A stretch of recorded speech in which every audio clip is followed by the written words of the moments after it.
It starts with this, a person that you miss. My mind draws a blank. I wanna go back to the early days when life was an escape. Now I just wait for better days. I lost myself in your reality. Lost myself. I lost myself in your reality. Lost myself. I feel that life, according to a friend, we're all shrink wrapped in families and making ends meet, stuck in jobs we'll never leave. I never wanna be like that, so I wanna go back to my reality. Wanna go back. I wanna go back to my reality. Wanna go back. Didn't mean to sound so concerning. Am I alone in the hurt? I never followed anyone. It's so absurd.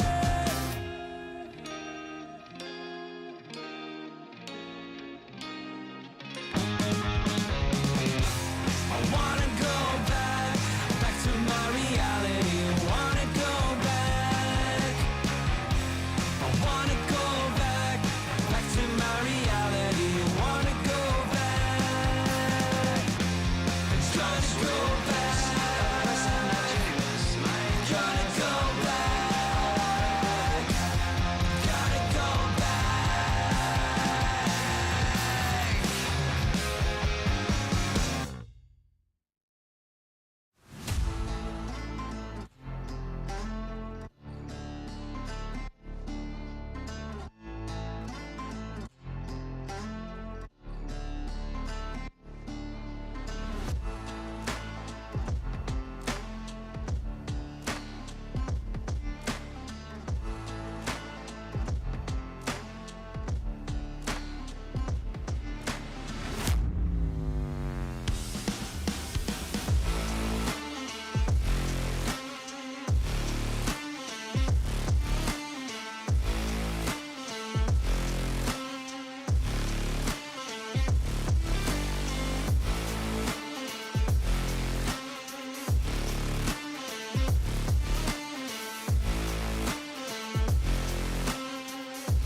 Creature with no skeleton inside your hands. Got no home address, I come and go as you command. And it's fine with me, and it's fine. I'm a bandit that you use to keep from bleeding out. I'm the lover you don't love, but love to keep around. And it's fine with me. Promise that it's fine. Maybe I'm a fool. It's not like I'm expecting something new.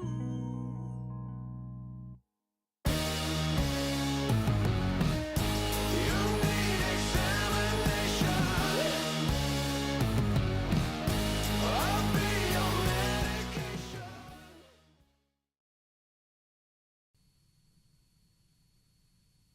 Hello, good morning, afternoon, evening, wherever you are in the world. Welcome to a new day, beautiful day of Dota, a new region for Trent and me as well, as we've been jumping around. Now we're to Western Europe, and the final day of the qualifiers for DreamLeague Season 23.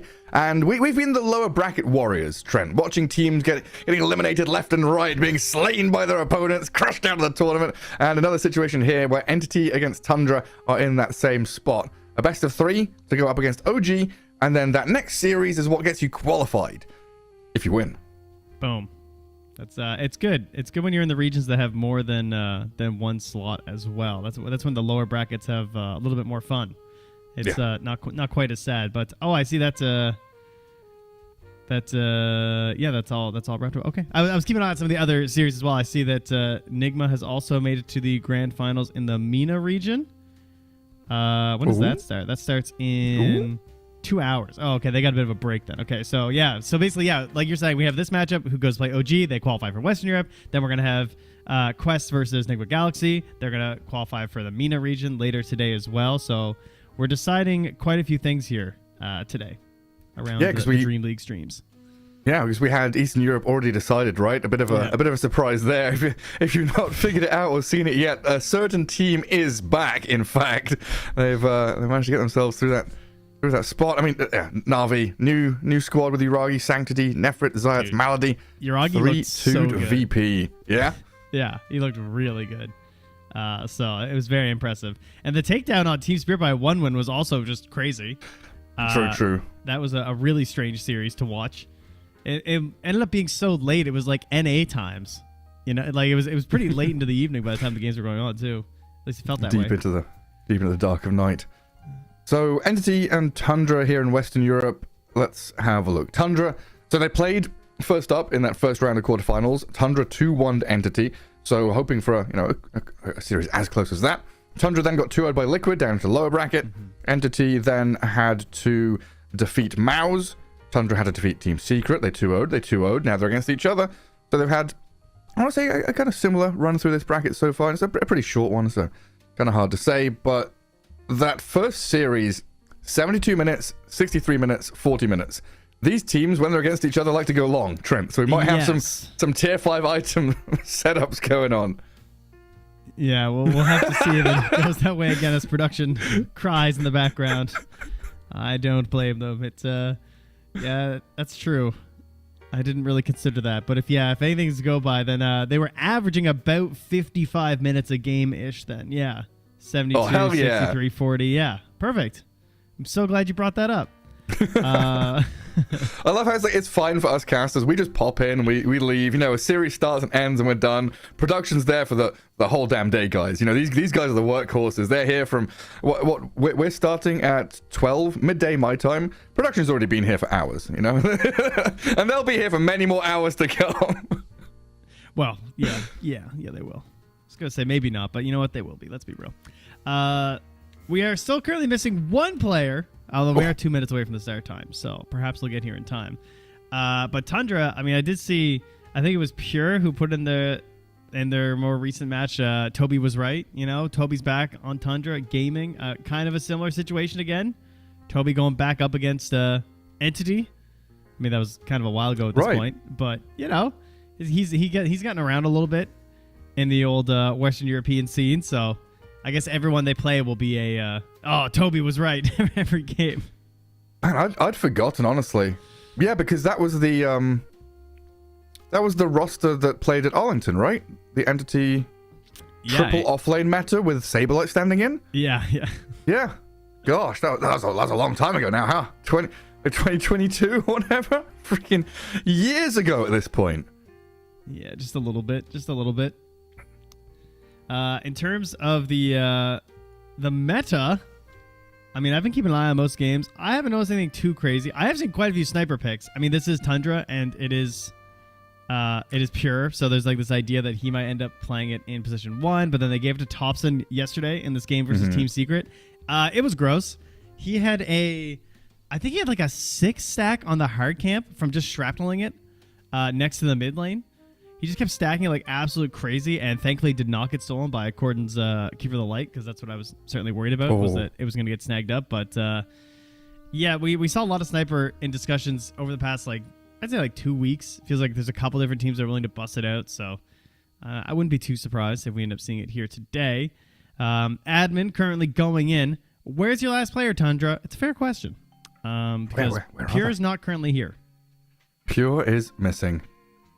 They're probably going to get a bit of an angry, stern letter from the admin. There he is. Oh, no, he's in right on time. He's so fast. I'm sure the admin has the message typed out already, like draft penalty level 1. Yeah. Enter is about to be hit, and Pure joins the lobby right on time. That was perfect. Like 30 seconds late, but yeah, we'll get ourselves in. And I guess heroes like Sniper, the counters that we've seen in the past just don't feel like playable heroes. You know, you think straight away, or I do anyway, think straight away like Spectre. Yeah, exactly. But a lot of these like gap close heroes, you know, Earthshaker, Spectre, these guys who either innately have jump or buy a Blink Dagger don't feel as popular anymore. Like even just Blink Rush as a concept, who does that? Mars doesn't do it anymore. Tide doesn't really do it anymore. Buy here, guys, you have Brace, dude. You have Bracers. You got Vlad. You got even like a Mage Slayer or something still gets picked up occasionally. Blink feels like that 3rd or 4th item. Not a straight up jump. We've been told that we're going to start as soon as the coin toss ends. First priority goes to Tundra. Okay. Let's see what they're going to choose here. This is where you play the millionaire music, you know. So, as a captain, what would you choose? Statistically speaking, what's the optimal pick? Oh, I actually haven't looked at the numbers because it was shifting a little bit relatively recently. I personally like first pick a lot. I despise. I feel like second pick has no advantages right now. Feels bad. I mean, it can if you're really good at flexing your draft, but with the way the bans play out, I personally feel like first pick feels really nice. Just having last pick always. I think it's if we're talking about like S tier team against S tier team in terms of drafting and playing, it feels like first pick and having that last pick is a massive advantage.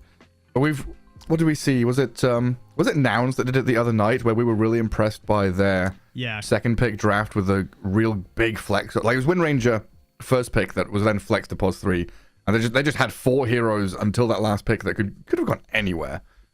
So you can do some pretty interesting stuff. Yeah, exactly. Despite being first pick, they made it look like right to the very end that you never knew what the flex was. So there was no good like final answer for the last pick team. So Tundra is still not choosing their coin.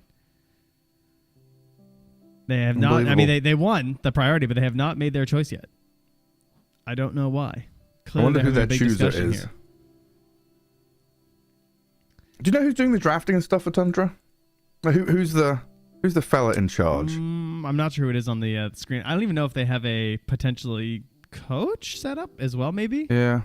Because I know there was the whole like discussion around like Microtroll's exit, right? About Pure being the captain kind of deal, and of course, if you haven't seen, Microtroll did release a statement recently, kind of going back on some of the stuff he said. It was an apology, in short. Mm-hmm. But yeah, potentially Pure. No idea. Yeah, I don't know if like Moon like hops behind the computer or what. So. Oh right, yeah, Moon's there as well. But I don't even know if they're like boot camping right now either, because I haven't. Obviously, we don't have the cameras here. I could check the pings. Are you I've connecting? Investigated some teams. I am connecting. I am not. Oh, Gary B's the problem. Yeah. I have an issue. So it loaded black screen for me, and then it's gone back to main. Now out of the lobby. I guess it unloaded.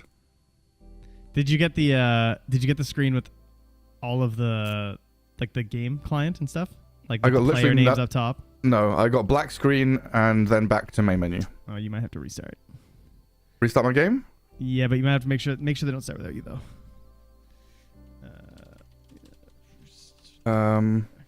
I didn't load. Gonna restart my game. Sorry.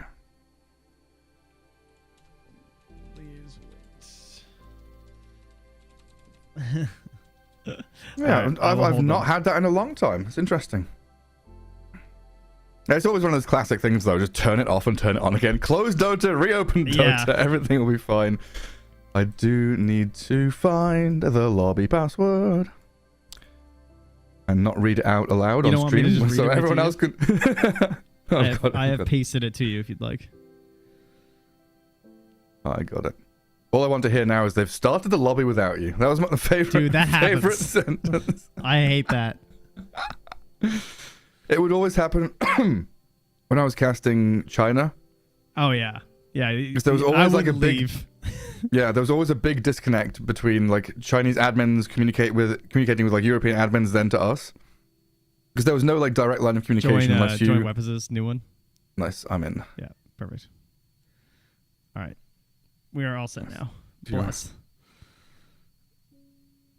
Well, welcome to the background here, folks, of production. This is what it looks like as we frantically try and get ourselves all set up and correctly in the lobby.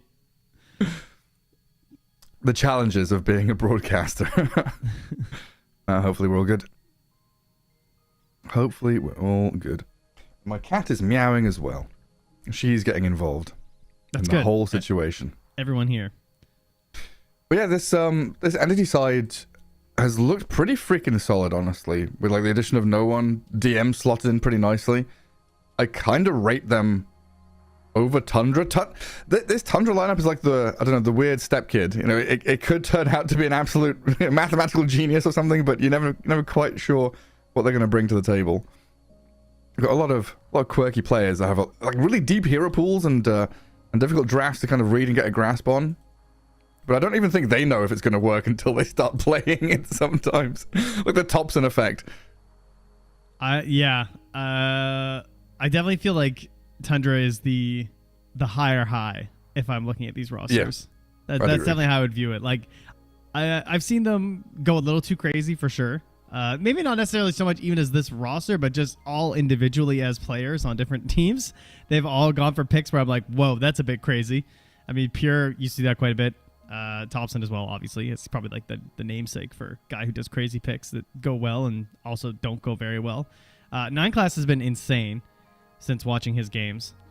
He's probably one of the most impressive new players, particularly in the support role, that I've seen in years.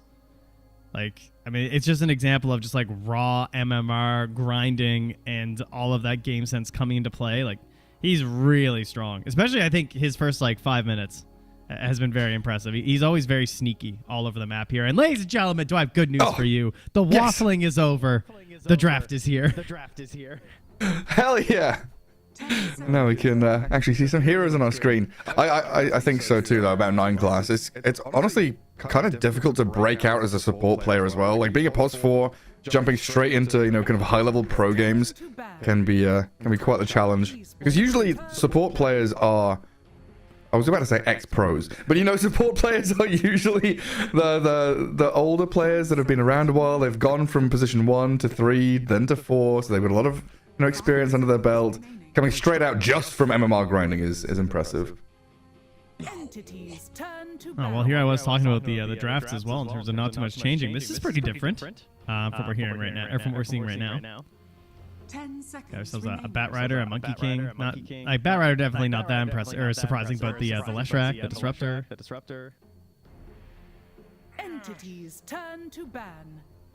I don't have a place to type this in, so I'm just going to say it. I'm getting some audio feedback where I can hear myself in the VMix call, and I assume you can as well, Gary. I just typed it into the WhatsApp. Okay, I was like, I don't have a chat with them. I was trying to find one. I should let Gary handle it. Thank you. He's fixing it. Yeah, I muted my tab for a second, but I don't want to do that. I know, I didn't want to miss them telling us things. We'll be fine. Bat Rider, Monkey King, Sniper, Techies. Would you look at that? Entity focused on Thompson and on 9class, the two players that we've been talking about. As Leshrac and Disruptor can be the bans from Tundra. Lesh has seen a lot of play recently. Looks pretty spectacular in the mid lane. Seems kind of uncounterable, solid and stable. Chen, we all know, love, hate, whatever it may be, out of the picture as well, into a Brewmaster first pick. But the post, the patch, it said Chen deserves it. How is he still first banned every game? I would say they put that in the post, and I was like, did we nerf Chen like that much? Like, I mean, the armor was egregious, level 1. I agree. But I definitely still think the hero looks incredibly strong. I'm glad the teams didn't immediately just abandon the idea of it being good based off of some very small changes. Well, yeah, they didn't change any of his creeps, right? He got his Divine Favor nerfed, and that was like basically it. Yeah. Did they nerf mech or anything? They didn't touch any of his items either, did they? I think that was one of the bigger ones too. Yeah. Because it feels really good on the Chen when you're rushing through. But some teams have been opening with his Brewmaster as much as possible, where it felt like some teams you would almost always ban it in that first phase against. And then I don't know if it just like went away, or we've just been seeing less of these teams that are so Brewmaster favoring. But we're going to get a Brewmaster game here for Tundra versus Entity. And any flex available here for this? I mean, maybe there's a chance you could support it, but I think in terms of a first pick, this is one of the more rare occasions where you're not going to see a whole lot of flex for it. Because, it's Brew. The guy's just sticking in the off lane. He's good in the off lane. Unless we go back 6 years to the position 5, Vega Squadron VP solo playing Brewmaster or whatever. It's not going to happen. Those were the good old days. I love those kind of cycles Dota players, or I guess the Dota meta goes through, where it's like, this hero is an offlane hero. He's very good once he hits level 6. Let's get him to level 6 fast. Hang on a second. All we want is for him to get level 6. He can be a POS 4. Wait, he can be a POS 5. All we need is for him, like, well, DP went through the same thing as well. She went from like mid to offlane to, wait, we can play POS 5 DP. All we want is exorcism. We just freaking get to level 6 and run at people. It's no big deal. I guess Tiny's similar in that vein, but item-wise. Yeah, it's just true. We want to get him to blink. If he's a POS 4, he'll get there eventually and still be good. Yeah, it looks like we're having a little tech issue. We can see our faces for a little bit until we get back into the draft. You're not missing anything, just slowly going through the bans. One more for Entity in that second phase, and we'll get into the meat of the draft properly. I mean, going through it as well, it's basically just been like looking at their past few games, and you're seeing those heroes prioritized in the banning phase. Like they banned out the techies earlier, which is what Tundra's been playing like crazy, and then getting rid of this tiny. And they're gonna get rid of the Rubik. Like this is another hero that they've just played for 9 class in the last game. So the bans are pretty chill. And this Shadow Demon comes out versus the Brewmaster. So kind of Shadow Demon is incredibly strong. This does impact slightly though with the nerf to Dragon Knight, I guess. This is Shadow Demon Dragon Knight on the same team where now you don't get the bonuses on the Illusion Dragons if you've changed back into melee form. But overall, still obviously incredibly strong, I would say. But it's a support hero that doesn't like lock down and try and kill a Brewmaster before the ultimate, which kind of used to be this like concept you'd use of a support to try and kill a Brewmaster. That's not really something Shadow Demon can do, but Shadow Demon is very good in like pretty much every other way. Yeah, for sure. I don't know how much of a nerf that was with the reversion to melee form, stopping the on-hit effects. So I guess if you're sieging a tower with dragon form, you're still going to have these illusions to do what you want to do. Yeah, it's fine. Yeah. Pretty small potatoes in the end. It's like they didn't change any of like the duration or the cooldown of dragon form, right? So it's still, it's not permanently up, but it's close. Yeah, it was more of a bug patch than anything else. We got some clockwork though, which is something that we've seen quite a bit actually in our games at the very least, as we did have some Lina openers and some Wind Ranger openers where teams were flexing the potential of this could be a position 1 ranged carry or it could be a mid, and that's often where we had this clockwork come out because he's a pretty solid 5 to protect a ranged position 1, and it won't be a technically ranged position 1, but it's gonna be the Terrorblade here. Again, might not even be a position 1 because it's Terrorblade right now. So that is a little bit of flex that Tundra have brought out right now. Have we cast any TB support this tournament? We have not, no. We've been out on that one. I mean, it was the most popular hero in pubs for quite a while. That has fallen off a little bit. It's now in top tier pubs, rather. Yeah, I should say. Currently, actually, I just checked. It is still tiny. But wow, Terrorblade's gone way down in pick rate since some of the nerfs, which makes sense because they intentionally targeted this idea of support TV. But players are still trying it. It is still basically even on being support or core Terrorblade when you look at the top tier pubs. Really? Yeah, it is. It's sad, I know. They immediately then grab the other ranged carry, who we've seen quite a bit with the Clockwork as well, the Luna. Alongside the Undying here for Antony, and that's going to be busting out the position 4 Shadow Demon. As once there's a Terrorblade in the enemy team, you might be thinking, hey, we should give more priority to the Shadow Demon. We have a Luna, so we're going to get a lot of benefits here. More and more likely this might end up being support TB. That's such like a smooth transition in the draft as well. It's like DK SD, okay, we've got a nice little combo there. Then SD Luna, combo. Then Luna Undying, lane combo. Like, Luna Undying is one of the nastiest lanes you could ever possibly go up against. Decay plus Luna Blessing is a lot of damage. Undying is going to be hitting for 120 or whatever with a few Decay stacks. Punching people out non-stop. It could be tough for the Brewmaster. Like, he needs a... Are they leaving their support to last pick here to try and figure out exactly what they want? Well, it must be TB4 now. Yeah, yeah, it's TB4. Well, I was trying to think about the TB. I guess it has to be a 4? Or can the TB be a 5 to match up against the potentially 4 Shadow Demon? Because you won't have any Cinderbrew combos with Terrorblade, right? Because I don't think the Reflect would trigger it. I think I would rather TB Brew than TB Clock because Undying. You mean Clock Brew? I would rather Brew Terrorblade over Brew Clock. Yeah. Mm-hmm. Yeah. Not TB Clock, if I said there. The classic Gary B lag in the brain. I'm just looking at things and saying them as I see them. So I'm like staring at Terrorblade. I'm just watching him turn around, looking at people over his shoulder. All right, well, this will be interesting. They then go for a puck ban here from the side of Enemy as Tundra. We have our offlane Brew, our safe lane Morph, our support duo of Clock TB. It would be nice to have a better first jump, so it's a very understandable ban.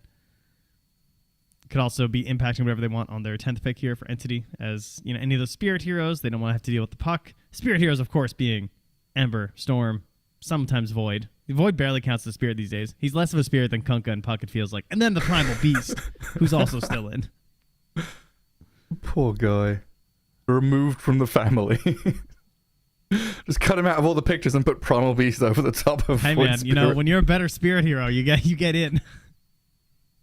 Get adopted into the family. What do we need here? Pango, same idea. Tempo setting mid hero. That's also, I mean, Pango's a pretty classic there for Tundra as well. Thompson looking pretty good on that one. I mean, Entity obviously have the benefits of the counter pick at the end, and with the Dragonite, there is a chance they can just throw the DK mid. That's why it's like kind of surprising they banned the puck, but at the same time, that almost makes me feel like DM really wants to play DK, right? Because we often talk about how the offlane pool is banned out so fast. This is a really rare draft where there's actually a lot of offlane pool left. I mean, they end up banning the Doom first from Tundra, but like there's still bars. Centaur. I'm sure there's like 7 other ones I'm forgetting because we usually have like 6 of them in the first phase. Yeah, Beastmaster. Lycan, all the zoo guys that are out there. No, you're right. This is one of those weird games where we've had supports and mids banned out primarily. They've focused Thompson and 9 class on the other side as well. Cool. I mean, there's maybe a chance here that the Morphlings flexed mid for Thompson.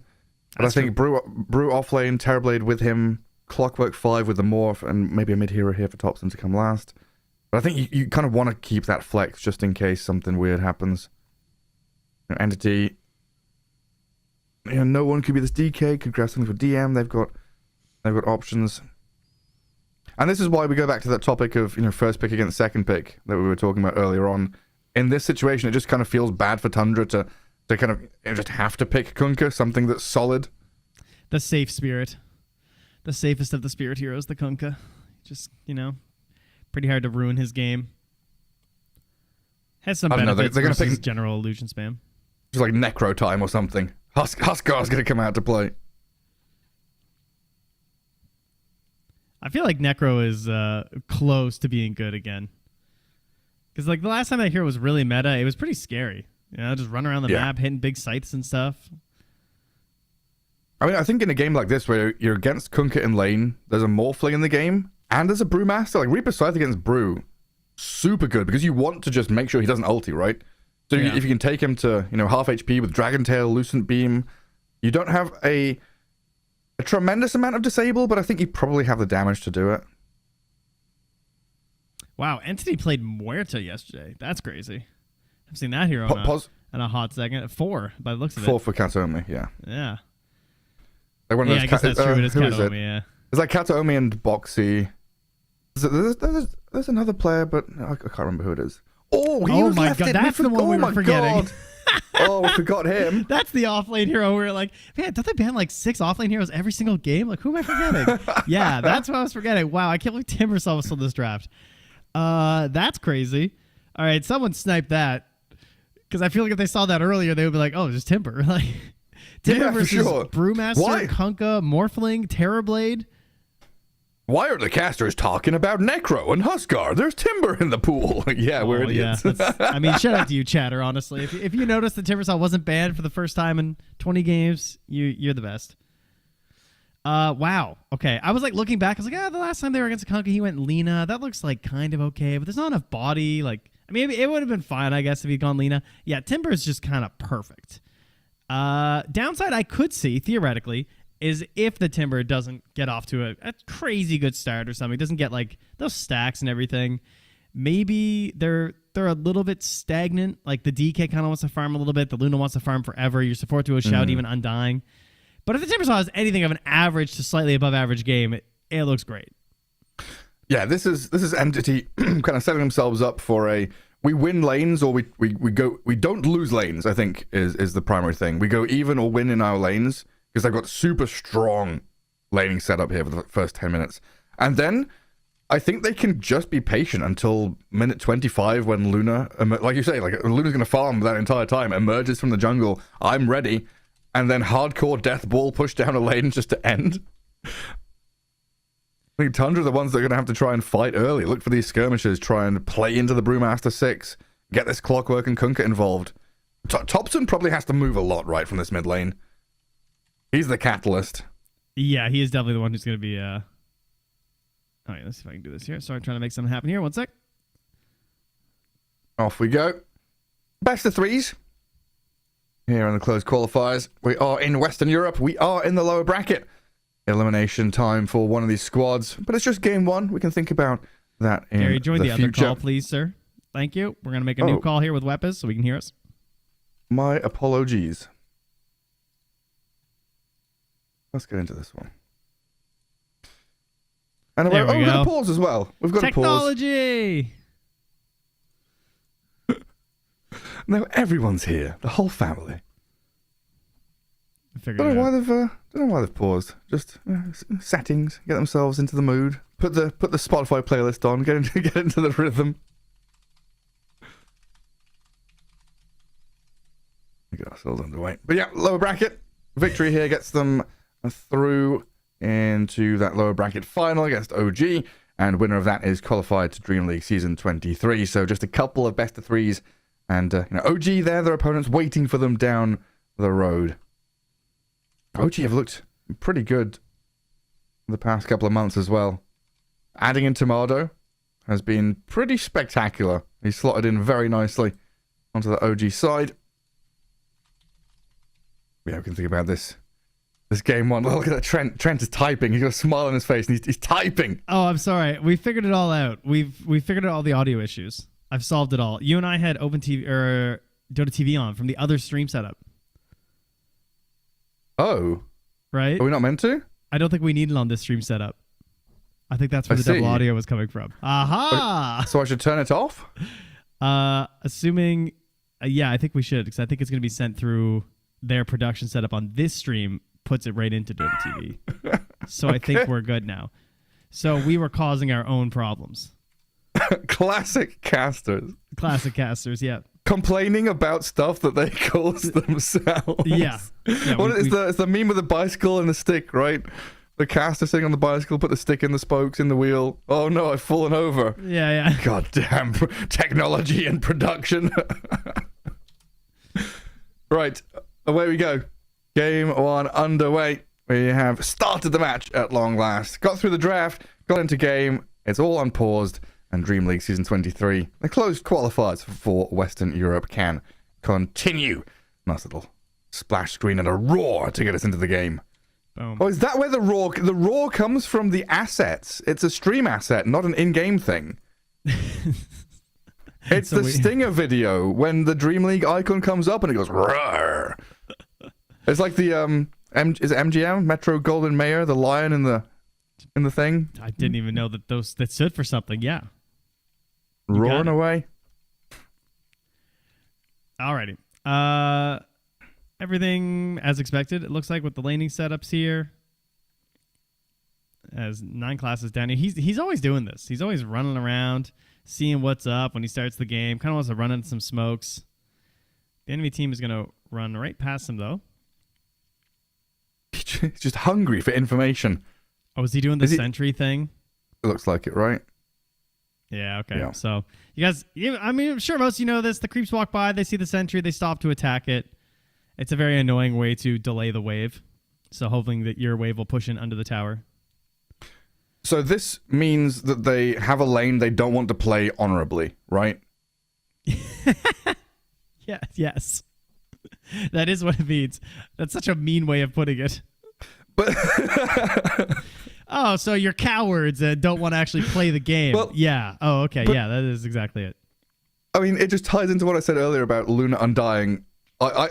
If I had to make a list of like lane pairings, this would be in top 5, I think. I guess Undying +1 is probably just my top 5 anyway. Yeah, it's kind of the whole point of this hero is that ruining the lane. So you add in Lucent Beams and the Lunar Blessing and it gets really nasty. But yeah, 9 class is going to try and mess up lane equilibrium, so that gets pushed back to the Dire Tier 1, so that makes it safer for Toby's Brewmaster to farm.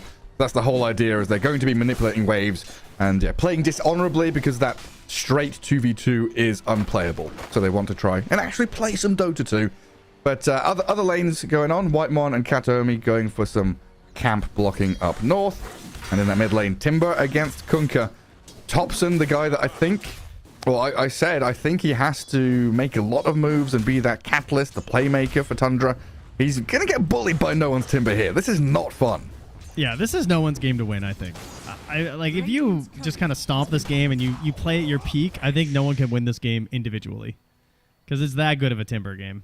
Like, what is really going to mess him up? Is anything? I see nothing. Like, he just kind of has freedom throughout this game. It's a crazy Timber pick. It's been a long time since I've cast no one. So hearing sentences like, this is no one's game to win. And I'm like, Trent, what are you saying? All right, well, we're back already. Just a couple of little pauses. TB down bot, tanking a bit of that Watson damage. The Fisherman, yeah, they've got the wave back in towards their tier 1. 9 class, not going to be able to drag any of those creeps. Was attempting like a range creep drag into large camp. While up at top, White Man getting bubbled by Kataomi. Pure taking pretty heavy hitting here from DM. Fishman, he went a little deep on the harass. Oh, he did, and he dies. First blood for the TB Brood lane. It was very bold. He was like directly in behind Toby, standing between Toby and Toby's tier 1 and just constantly punching and decaying and punching and decaying. Thinking that he might win it out in the end, but a well-timed go in there from 9 class at the same time.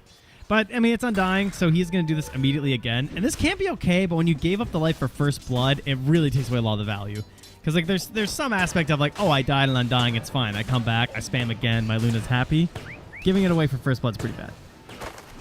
And Courier as well. True. Yeah. So as Watson's Courier died, first blood, 9 class got a ton of money from that. They're looking at like 400 gold, so that's, I assume, going to be boots coming out. That's going to allow this TB to do a lot. Thompson in the mid lane, trying to fight into no one.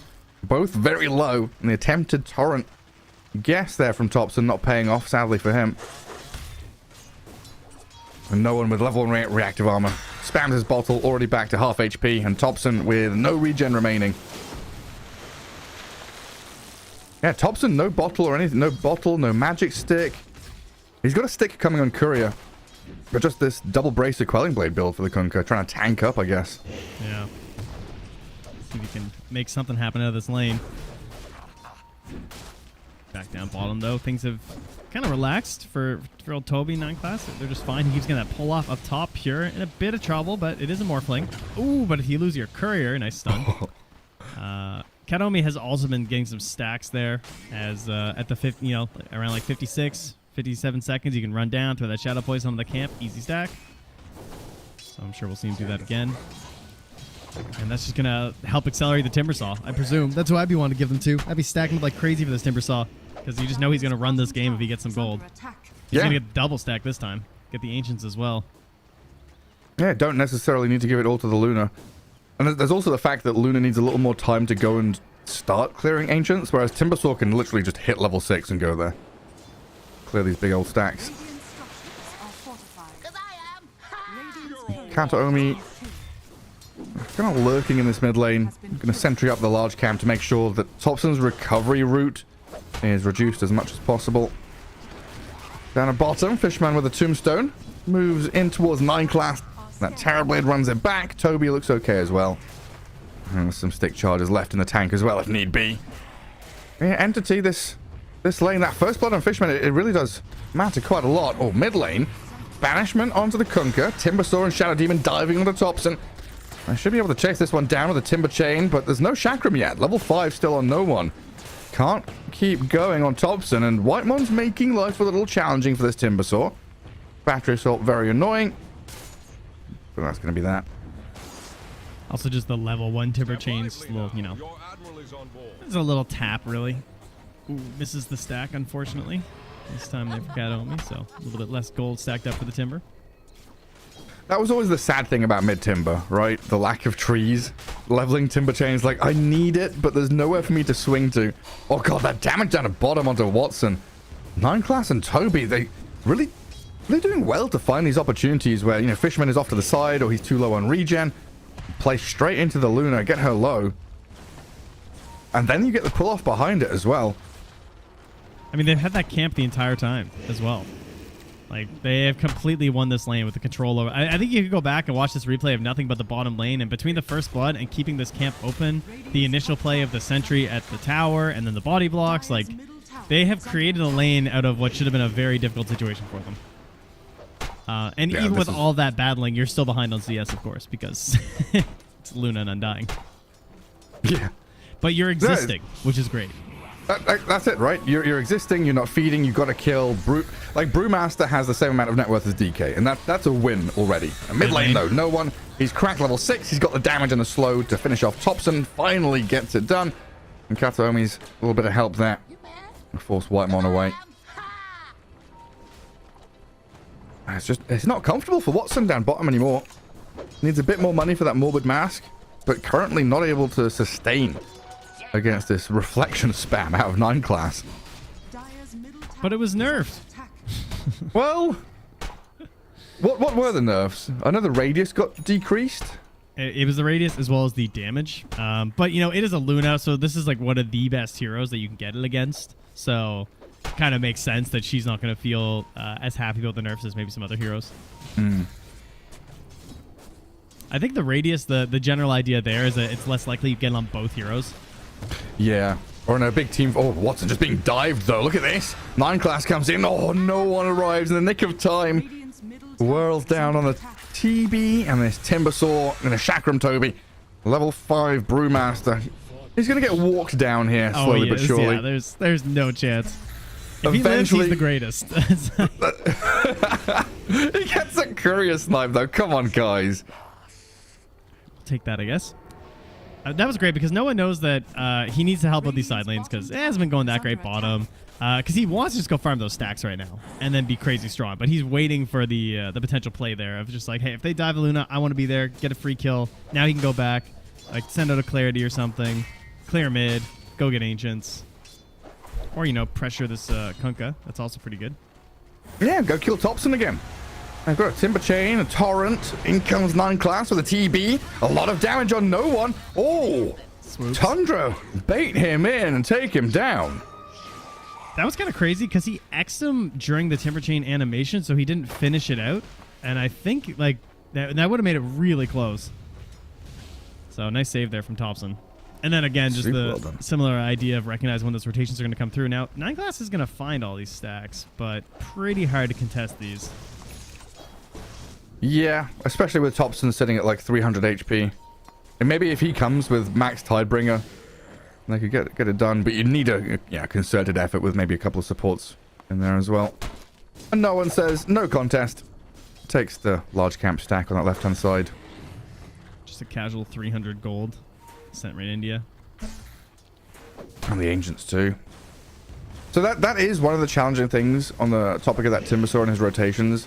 You're having a free game, you had that lane matchup, and you're having to kind of save the side lanes as we see Fishman drop the tombstone. Fight into Toby. There's no soul rip levels, so he cannot defend his tomb here.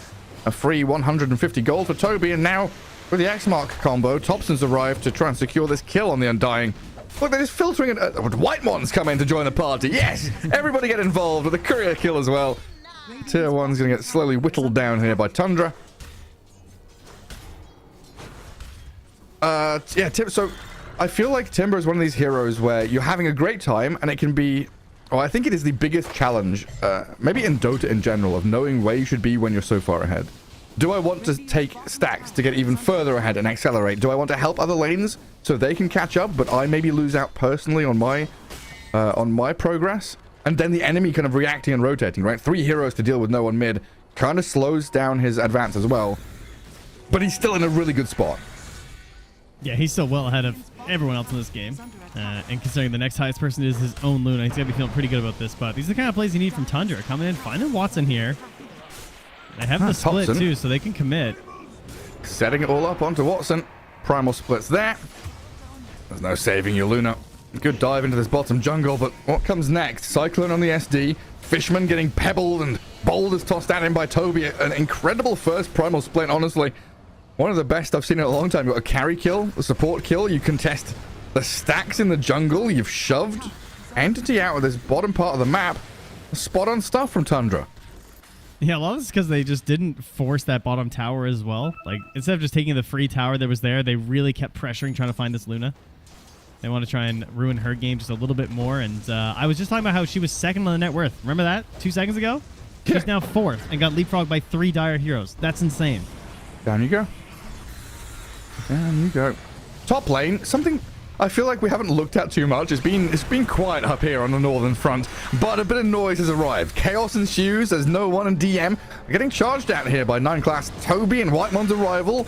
Trying to bring down this Timbersaur is a difficult task, but potentially able to do it with Pure still sticking around. Adaptive striking and finishing him off. A nice chunky bit of gold there for Pure's Morphling. What tree did he just hit? Not entirely sure. I wasn't sure if Whitemon might have planted one, but it looked like I think he might have hit a tree that was right next to the cogs because he tried to get out and he just did not move. We need those replays. Yeah, Do you think Whitemon had another branch? Whitemon just had some branch. He's got one. He's got wand and a branch. I think you might be right. Whitemon's just running around with ironwood branches to try and block timber chains. Anyway, Kataomi spotted. Tundra with these very decisive, swift moves, bouncing from bot jungle up to top, getting big kills, pressuring towers. The tempo very firmly being decided by Tundra here, even though Entity have had a good laning stage, seem to have a solid draft to hold on to stuff. It's just a Zerg swarm of aggression from Tundra. They're getting a lot out of 9 classes terribly too. Like the way that he's kind of leading these charges and he scouts a little bit, like just sends in these little conjure images, the reflections in the team fights. And again, aggression. They're just going to catch Fishman here under this ward. Yeah, wherever you step as Entity, you're being found by, I mean, how many, 3 heroes there? You don't expect 3 heroes to be in your bottom jungle constantly. It's like constantly. And this plays into so many of the things they have on their team too. Like Toby just being able to like play super forward while holding the primal split. He also has a spirit vessel, so these early kills starting to stack up here makes it really worrisome when you get into the mid game fights. Being a spirit vessel versus the Timbersaw, who's not going to have a dispel for a while. And even though you only go 1 point in the reactive armor, it's still going to help a lot versus this hero. I also like the move that Pure made there as well. Understanding that top's not really safe anymore, he comes bot where DK was to stop the push on his bot tier 1, gets the enemy tier 1, and now, because of his team's advanced forward position, has the entire southern jungle to farm on this Morphling. Whereas, you look on that minimap, right? 5 heroes from Entity, they're all clumped up. They're in their Ancients area, they're farming top. Okay, I thought that was a real TB for a sec. That's an illusion. 9 class, getting info. The recon man, sending illusions to scout out. What a world we live in. Terrorblade illusions used as observer wards. Can start blocking out some camps maybe. He can do it all. Support TV.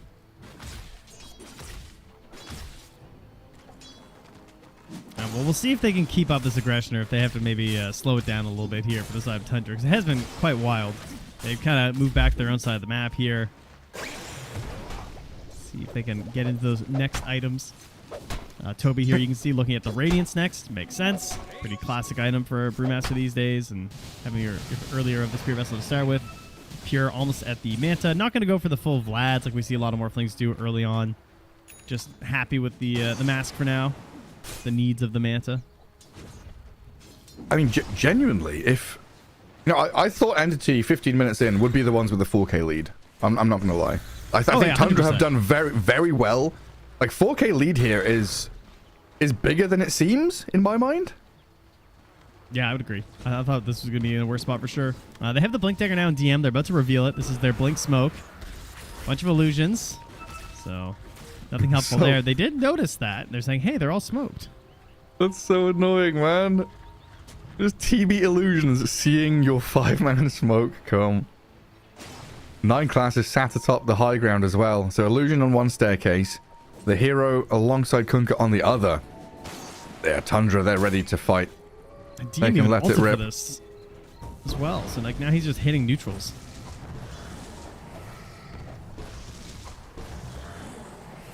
Oh, unlucky. So that blink reveal doesn't pay off any dividends. They just sat back and farming. And now this is like the perfect opportunity. If Tundra want to smoke, they're the ones that can go and make the move, right? But I don't think they're in any rush now. They've got through that laning stage. They're now in that waiting period of, hey, the next 10 minutes is Luna farming. So pretty much any fight that comes to us is going to be we're 5 and the enemy is 4. Or we can just leave Pure to match that farm rate. And this Morphling, 8k. He's 1,000 ahead of the Luna currently. And he's scaling pretty damn well. Manta's done.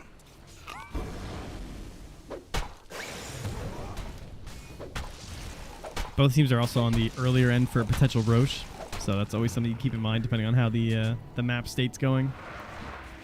Once we approach like 20 minutes or so, not quite yet, but you know, Morphling versus Luna.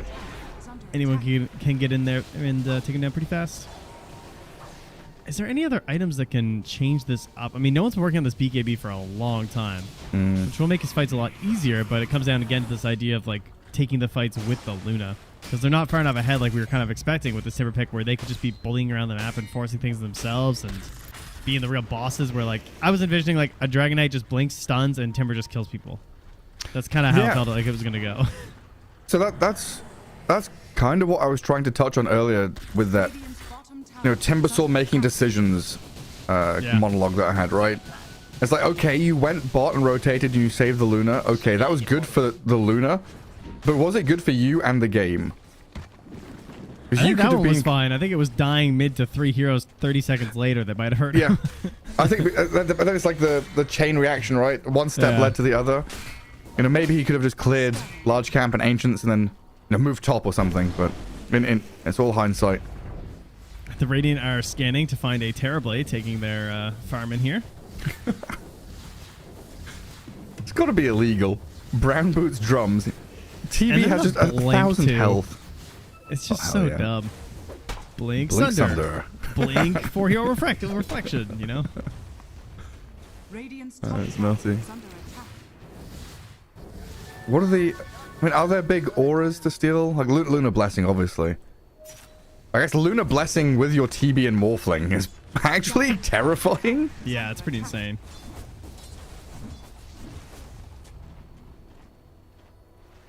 Man, he is coming close to finishing this Conda as well. Do you also get the night vision stuff from Luna Blessing? Oh, like on the actual creeps? No, I don't think so. Because it's only for Luna, right? I think it's only the Luna heroes. Oh, I guess the Luna illusions that you would make would have it. Yeah, I guess so. Oh. More kind of hard to notice stuff. in the middle of a fight, but probably? Yeah, I'm not sure. No, I just never thought about that. I think Luna Blessing usually just has plus damage, you know?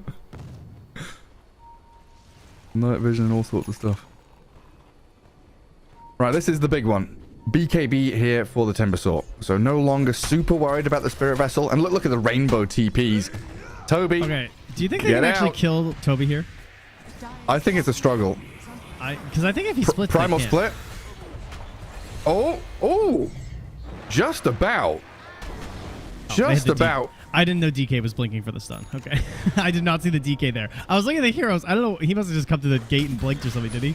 Because I was like, look at the heroes that were there. And I was like, I don't think they get this kill.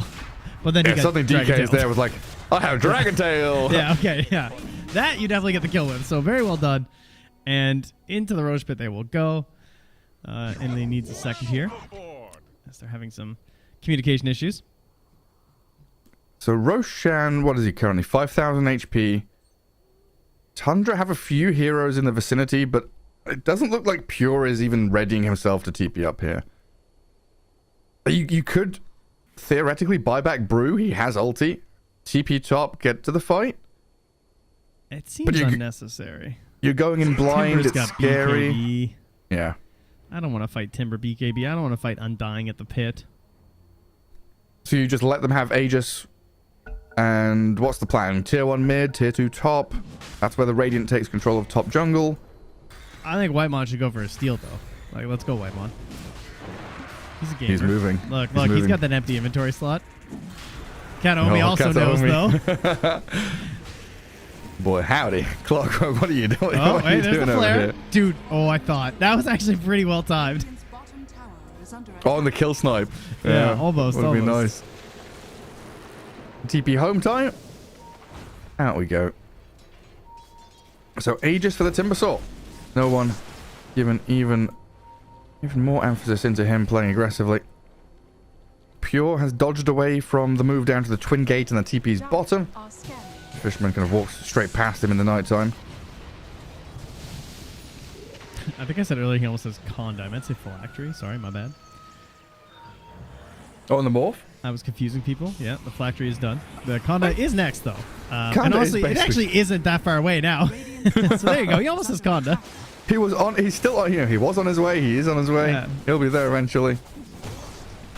We know the destination. It's just the journey that we're unsure about. I feel like Toby has had a very strange Brewmaster game. Where, like, I don't think he's been that threatened this whole time. Like, he finally got Blink Stun killed as they, again, take down Fishman. Which is great, getting a pick while the other team has Aegis. Slows down their pushes on your objectives. That's cool. Ooh, they're smoking. They want more. They're trying to catch them when they're offset. Another kill. All right, so another support. No one is in. Forces Primal Split, but Kataomi just being annihilated here by Toby in 9 class. Cannot sunder this Timber Saw, but it looks like no one too afraid to continue with his BKB wearing off. So a couple of support kills into tier 2 pressure. Into Entity, a the waste ones of a with- 9-second BKB. Yeah, no BKB, and Thompson's continuing. X Mark. Okay, doesn't want to go for any more spells there. Dragon Tail stun into Pure. Oh, He's too no late. one comes through and slices. Now maybe with the Torrent and the boat, they'll try and turn. The Aegis has popped, but they've used the Torrent Storm. And it's full retreat time, it looks like, for the rest of Tundra to bail away from it. Wow, this is, a strange game in general, not just for the Brewmaster, but if you're Pure there thinking, yeah, we popped Aegis, and then just get sliced. That was a good return kill to get, but yeah, I don't know who wins this out now. I guess technically it's still better for Entity because they probably should have lost at least 2 structures for that, and instead they trade a bunch of damage onto a tier 2, get some decent kills, all against an Aegis while wasting that BKB. That was pretty solid. But it's good that Entity were able to find something back, because if they had just like gotten away after those kills and wasted that first BKB charge, I feel like the morale is just dead on Entity. So very necessary kills. Oh, the Blink and Sunder. Let's go 9 class. Get that health back. And no one, he's clipped himself. He's in the hole. Oh, Fishman. The next point of contact. Easy kill on the Undying. Tombstone down as well. Free money for Tundra. It's just hand And that over. reminds me of the old Terrorblade, Shadowblade Dagon build. Armlet, don't forget. You need that too. Oh, sorry. Yeah, Yeah. with the armlet as well. Gotta have your HP down nice and low. I think I always saw it as Shadowblade Dagon because all the players would go and walk into the Roche pit to lose their HP first. Like they would buy armlet as a third or item. whatever. Yeah. Yeah. You just see a So Terrorblade like trying to like, are you trying to 1v1 Roche? What are you doing? He just says wait. You know? Oh, Blade Mail Clock. Hell yeah. I've been liking a lot of these Ags Rush builds on Clockwork, but Blade Mail here against infinite spill damage. Like Yeah. every single entity hero just spilling everywhere. Another smoke around another big item. Well, Watson yeah, BKB. Speaking of Blade Mail, it's gonna help a lot. Blink stun. Clockwork. Well, your Blade Mail's been popped. A bit of damage returned. No one. Half HP, but Watson on the right-hand side has figured out where Thompson is. I can throw all the torrents you want, but this Luna BKB is going to clear through you, and now maybe chase on towards Pure. Toby trying to hold that high ground with 9 class to keep them back. Entity not bull rushing in, even though they've got that Deep Observer ward. They're kind of respecting potential buybacks or that return fight from Tundra. And they've still got the rest of the map to push out. Yeah, they're gonna back it up a little bit here, take their victory. And perhaps a Tormentor could also be kind of nice. I mean, Watson's looking at it right now. It's like, can I get an ally here? So yeah, DM's gonna come and join him. Do we have any shards? I don't think we do, right? I don't think we have a shard in like this whole game. I saw sorry, Luna Kunkka, had one that's true. He was queued. water bending earlier, so we had Kunkka shard. Ah, true. Yeah. Kataomi's gonna get on the Shadow Demon here, so we now have the cleanse available. Excuse me, it's the demonic cleanse. Say Sorry, it properly. Yeah. Gonna have that though. that skill flavor. It's the lore. He's a demon. Like you Light wouldn't Help, dare. versus Reflections. You wouldn't dare call Slardar skills by their original names. No, sorry. My bad. It's important that you add the, the Slytherin. lore word. Corrosive haze.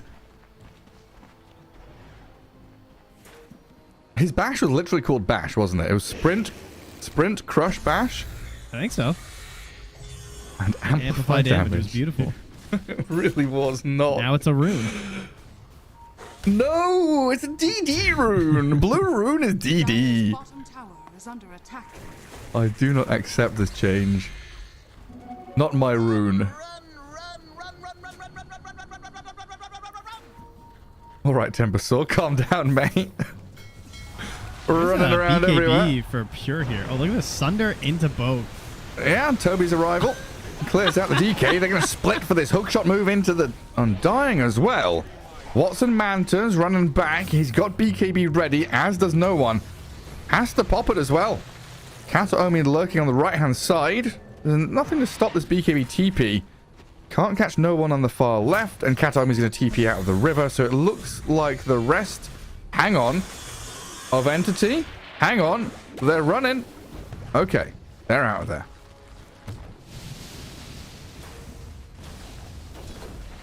So that was a 1500 HP Sunder that you hit him with before they started that combo. So like this DK is running around like no BKB because I have double bracer. I'm a Dragonite. I'm gonna get my Ags eventually, so I don't need it. But yeah, he just got Sundered for half his life. So that's kind of problematic because you think you're safe from the Kunkka combos, and you imagine your team's gonna turn it, and you're like, wow, these guys are starting to combo on a Dragonite. But this is what you can get when the support TB gets a little bit out of control here, Radiant are as he set. demon zeals his way across the map. We zoom in. Radiant scan knows there's people around. Oh god, they We've jumped support onto terribly, Toby. guys. Brewmaster, he's got no split, so he's dead. Kataomi's also found 9 class. Gets cogged up and killed inside. So Kataomi, Toby, 9 class dead. Pure looking at this Undying now, starting to shred through with this right click physical damage. Pure opened up big time, gets the kill, and BKB TP's home. He was 2 3 for seconds 2. from Sunder. Did you see that? That was almost really dangerous. Like, he was so close to sundering that Luna. Dire's bottom Watson was in a bit of trouble there. Damn, that entire fight was spooky. Look at the damage from the Morphling. Pure's finally unlocked his potential. What a strange game. Dire's bottom tower. Like, thinking that it was going to come out to being a bit of an advantage for Entity, but then they can't get off the ground that fast. Tundra goes super aggressive, and it works out for a long time, but then Entity end up getting the first Roche. And now we're just sort of evened out here in this mid game with pretty even position ones, pretty even mids, pretty even off lane. Actually, we're even all the way down. Everyone's within like a couple hundred gold of each other in their roles. That is dead close. The biggest gap, I guess, is just the Morphling and the Luna, but other than that, it's not too big across the board. It's kind of surprising. Usually Luna is the one right at the top, a couple of thousand ahead of her counterpart, right? Pure must have, he's done so many things right here to dodge fights and then join exactly when he can snipe a kill and go back to farming. Yeah, the 5 kills is definitely helping. He's got 5 kills, but I don't like that. Most recent fight was the only fight where I felt he's joined from the start. Otherwise, he's literally farming camps nearby, and he's like, "Oh yeah, there's someone I can adaptive strike one, get the full kill, take down the Undying. Sure, why not?" And now we're in a situation. Class, he just has a new item flying out. Now it's a Dragon Lance. He finished up his treads a little while ago. The TB. Hurricane Pike coming. I wonder why. Like, so what's the reason for the Pike in this game? I think just like because he needs to be in the fight to use reflection, and I think it's your most powerful thing. So it's just about like I'm blinking, I'm Hurricane Piking, I want to get off good reflections and good Sunders, because he's clearly shown that when he gets the like that Sunder play on the DK and stuff, a lot of it is about his mobility to make sure he's casting these spells, because the cast range is just garbage on both abilities, obviously. So I think the idea of the Hurricane Pike is that I'm tankier, I might be able to save some allies. You know, it's got some extra uses.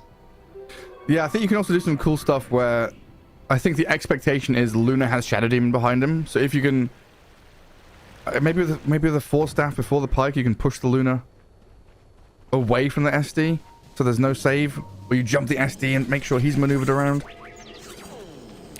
I think this really good save players on Luna can be kind of nasty.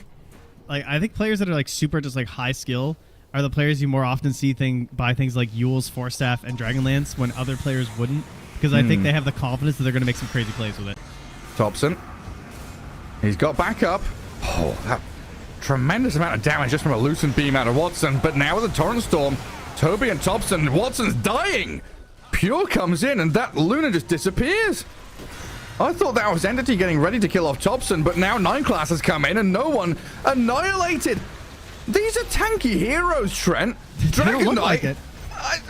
What? Dude, these Is that Sunders. just morphling damage? What? He just sundered him for 2,000 damage. This Sunder is doing everything. Like, it's such an easy cleanup at the end of the fight. It just looks so stupid. What? Each of those heroes did like 3,500 damage each. Morphling, TB Kunkka, 2,000 damage from Brewmaster. Luna, DK, Timber, your 3 cores who are meant to be like invincible right now, just disappear. Blink of an eye. Team fight lost. 3 cores down. You're not buying back. You're losing your barracks. My goodness. Roshan's up as the next port of call here for Tundra. Dire are scanning. 4 minutes until nighttime, so he's going to be down in that bottom right corner for a while. Tundra just playing extremely well in these fights, that's for sure. And it's finally going to get ourselves into the Roshan's banner. We actually have not had a banner in any of our... This is our 6th series that we're casting. Unless you got one in that game where I had to go and fetch my child. This will be the first banner we're seeing.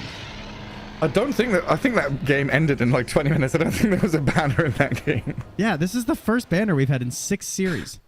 That's kind of crazy. So it's always been Dire Roche. Yeah, we just had a bunch of cheese. Well, thank goodness that the banner's here to help things out here. And they already have a support TB on their team, so the banner is even more frustrating than usual, I would say, in terms of just like keeping the lanes pushed out and everything. What is that? Look at the Brewmaster. To the left of the brew, do you see a golden circle? No. No. Wepas doesn't. You don't. That's just you. Interesting. I see butterflies. I see the butterflies, yeah. To the right of the butterflies, I see a ring emerging from the ground, and it's kind of spooky. No, that's just you, bud. I'm tripping. My Dota client's just built different. It's got stuff in it. We need to bring back the old Dark Seer 2-hour-long games with the shining lights, the dancing fires fairies, all over the place. Yeah, the fires burning. If you are Entity and you're trying to get back into this game, there are a few things that could help. One, the blink on Timber I think will be pretty huge because he's struggling. Like, no one's having a hard time being in the right spot in these team fights, and that's almost done. I think that's a good item choice here. I'm not sure how he's going to be able to buy it. I don't know if he's going to, like, wait for buyback or if he's just going to purchase it straight up and then use it to also, you know, just get around the map to try and delay this inevitable Aegis push. But I do think the blink's going to help out a lot for him, especially when you're defending high ground. You can make some cheeky little plays.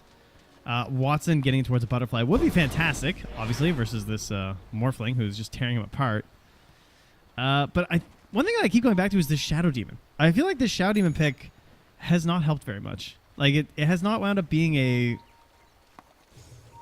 Shadow Demon game where you're like, this is why the hero's picked, you know? Like, he got some good stacks off and stuff at the start of the game, but that didn't really accelerate him too much.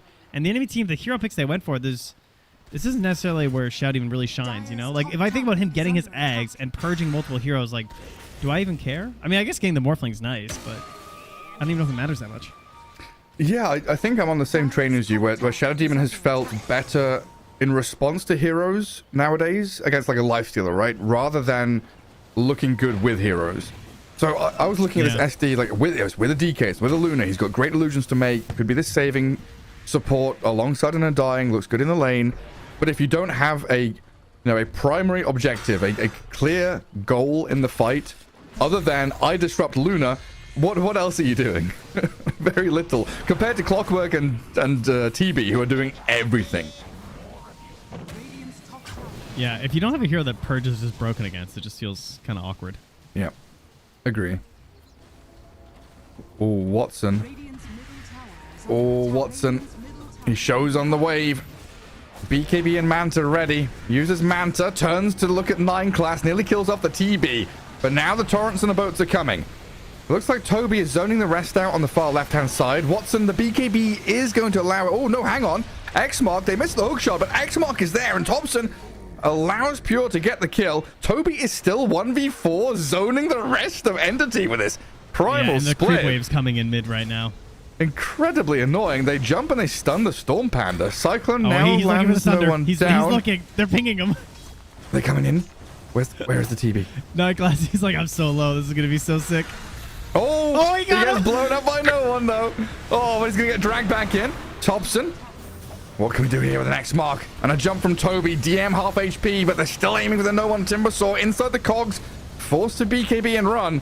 Fishman trying to stand his ground and fight into this around the tombstone. Pure over the top, kills the tomb. They gotta get this Aegis down. Yeah, he's so... Oh, he's got Satanic though. Dragon Tail's gonna be a little irritating, but I don't know. Entity just goes straight back up to high ground here. Luna If he dead for hits 30. that Sunder, this game I think is over. If he had sundered somebody there, because you can see how much of a struggle it was once they actually killed him. And I imagine if one of their they would have just lost the core straight up. I'm pretty sure they would have got sundered into immediate stun from somebody else on the team. That hero's just dead. But speaking of the stun, there's the hook shot in, hits 2. Yeah, and they've got this Kunkka to control even further. Kataomi disappears. Pure dives into the back lines. Still has Aegis and Satanic to crit and take down DM. The Skadi slow onto Fishman now as well. Needs no one's assistance to try and bully Pure back, at least for now. Another set of barracks here, though, for Tundra, it looks like, in that middle lane. A 9 class, yet again, just runs forward, reflects onto Watson. Very irritating for Tundra, for Entity to deal with. Yeah, I don't know how you get back into this. 9 class with a Sunder play in the mid lane. He's having some stuff thrown at him, but no one has lost the majority of his age. Oh, he misses the Timber Chain, needs the Force Staff.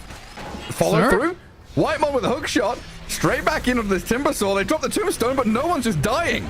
The Timber's falling. Eclipse out of Watson does very little because the Primal Split just soaks it all up. Fishman gone. Monster kill Pure. Counter Omi on the run, and Entity just annihilated. Good games called. This Luna didn't stand a chance.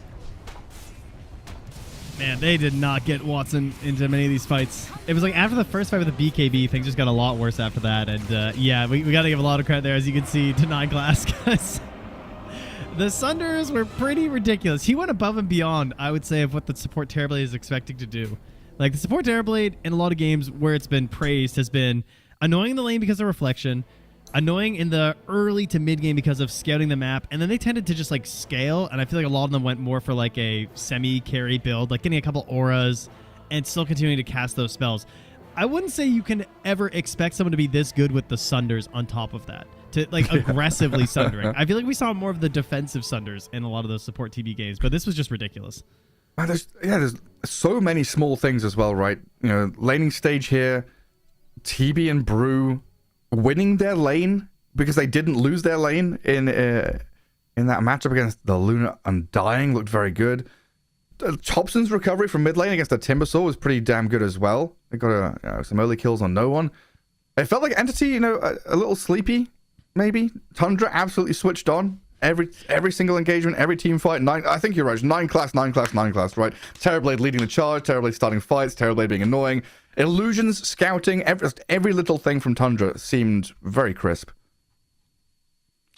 Sometimes you're just owning, and maybe you're right though. Maybe it's just morning game. First game for them, and by morning game I mean 2 in the afternoon. But that's like morning for gamer gamers. morning. Yeah, they're just getting out of bed right now, so perhaps they'll sort it out in the next one. But I really felt like their draft should have been able to take this one. Perhaps I was focused a little bit too more on the cores because I do think the supports were kind of an issue. But then again, if you get that advantage like you're hoping to with the Timbersaw and you're running around with DK, Shadow Demon, Undying, there's a good chance that you could have taken over a lot of that enemy part of the map. But they didn't get that early start that you would have hoped for with this draft. And the clawback from Tundra was there. So I guess we'll see if Tundra get a quicker lead in game number 2. Yeah, got to get themselves out of second or third gear because they were stalling after the laning stage. We'll find out if Entity can pull it back. Tundra, though, with the 1 game advantage in this best of 3. We'll see if they can get another one and move forward in that lower bracket. For now, we'll take a break and see you in a couple of minutes.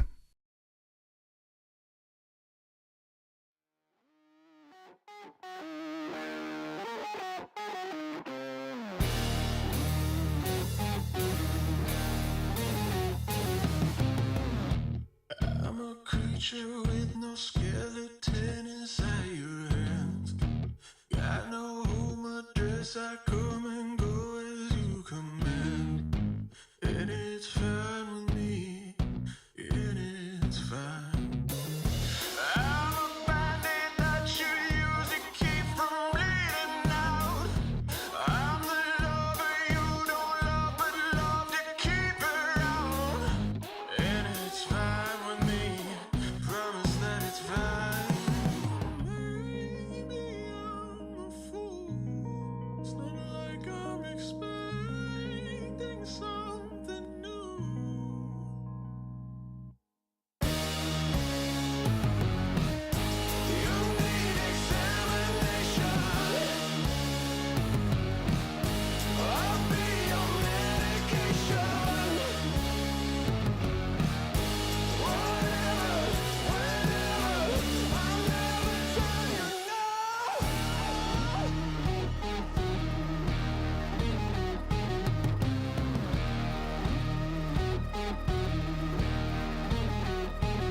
Welcome back. Here we go. Game 2 between Entity and Tundra coming your way shortly as we get ourselves into the lobby and ready for the draft. Game 1 was an interesting one. I felt like Entity had a very solid draft, incredibly strong looking side lanes in particular. Timber versus Kunkka mid matchup, but Tundra were able to kind of weather that laning stage storm, get themselves into a very good position where they took every fight with aggression, with these big moves out of 9 class, TB, Whitemon's Clockwork, and Toby's Brewmaster in particular, I think looked spectacular, Trent. Yes, indeed. Definitely not just doing more production things. Gave you a second there just to... Yeah. It's okay. I guess we'll just... there we go. There it is. There's the one that we needed. Okay, I'm in. All right. Yeah. Yes, that was an excellent game of which there will be more. Dota 2, the video game. Ancients fall, heroes die. And all things move forward as they should. Yeah, if you're just joining us, we are in the closed qualifiers for DreamLeague Season 23. Western Europe. I'm shaking my table because I'm so excited for game 2. It looks like there's an earthquake happening on my webcam. Game 2, it's a best of 3, lower bracket, elimination time. If Entity lose this next game, they are out and Tundra move on. But there's always that additional chance there in these best of 3s. OG already waiting them in that next lower bracket slot. And then the winner of that series does get qualified to DreamLeague. So an important series here for both of these squads. Yeah, it's a bit more competitive this time because I think there's 4 less teams in this season of DreamLeague. Last time it was 16, and this time there's only 12. So yeah, it's a tough one. And then the tournament itself starts, I think, in May. It looks like so. Still have a little ways to go before we actually have this one popping off. So make sure you win this so that you can actually go and compete. Just a thought, good. Maybe. Yeah. Just a recommendation to win and get qualified would be good. I'm expecting the bans to be pretty similar in the first phase here, just because they targeted the techies that they've been using like constantly inside of Tundra. I think that was good to remove it. I do think Entity overall won the draft. I think so too. Yeah. Some slight problems maybe the Shadow Demon was like a bit early considering they saw the Brewmaster, and I feel like it doesn't help out that much. Maybe I'm just wrong on that. Maybe they have better ideas of how they can make it work and they just didn't get fleshed out that game. Or maybe like if the stacks from the Shadow Demon had propelled the Timbersaw and the DK more, than it would have seemed more valuable than it ended up being. But yeah, I think their draft was actually good. It can just be funny how Dota works though, right? Like you have a DK who is so often first phase banned, Timbersaw who is absolutely worth a first phase ban. These are prime key heroes. Luna, Undying, and Shadow Demon are also very strong meta heroes. Tundra just come out with Kunkka Morphling, TB, Clockwork, Brewmaster. Here's a ragtag group of guys who's gonna undo all your stuff. I think it's also one of these statements where we've had teams let their opponents get Chen, let their opponents get DK Timbersaw, have lane matchups, and still find cool little ways to fight back, get advantages, and win the game outright in the end. But we'll find out how that changes. Game 2 draft is here for us, and already the sniper ban. Yeah, again, taken out very early here. And do not want to mess with that here. Don't want to have to deal with like the potential flex of it since they can easily run it 1 or mid. Maybe even a support, who knows? That's a early ET ban though. Yeah, it is. They did play yesterday versus Team Liquid, but it was picked very late in the draft. It is not something... I mean, they have opened it a little bit earlier on in like a 14th pick. I mean, they have played it quite a bit overall, but not a hero that's seen as super popular at the moment. Yeah, has felt like it is one of those later picks where, we're against a Meepo, or hey, there's a lot of summons here, or they're going to be able to dominate your lane. Maybe like Undying and Crystal Maiden, they're all banned out, so you're left with an ET. But it looks like 9 class a specialist on it. I think Whitemon actually sorry. does it, yeah.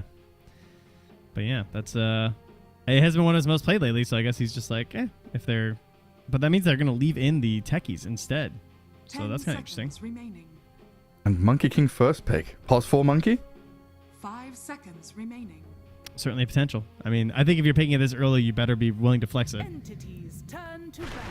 Who was it? Was it Jin Q doing the yes. the courier sniping, the jumping around, dancing?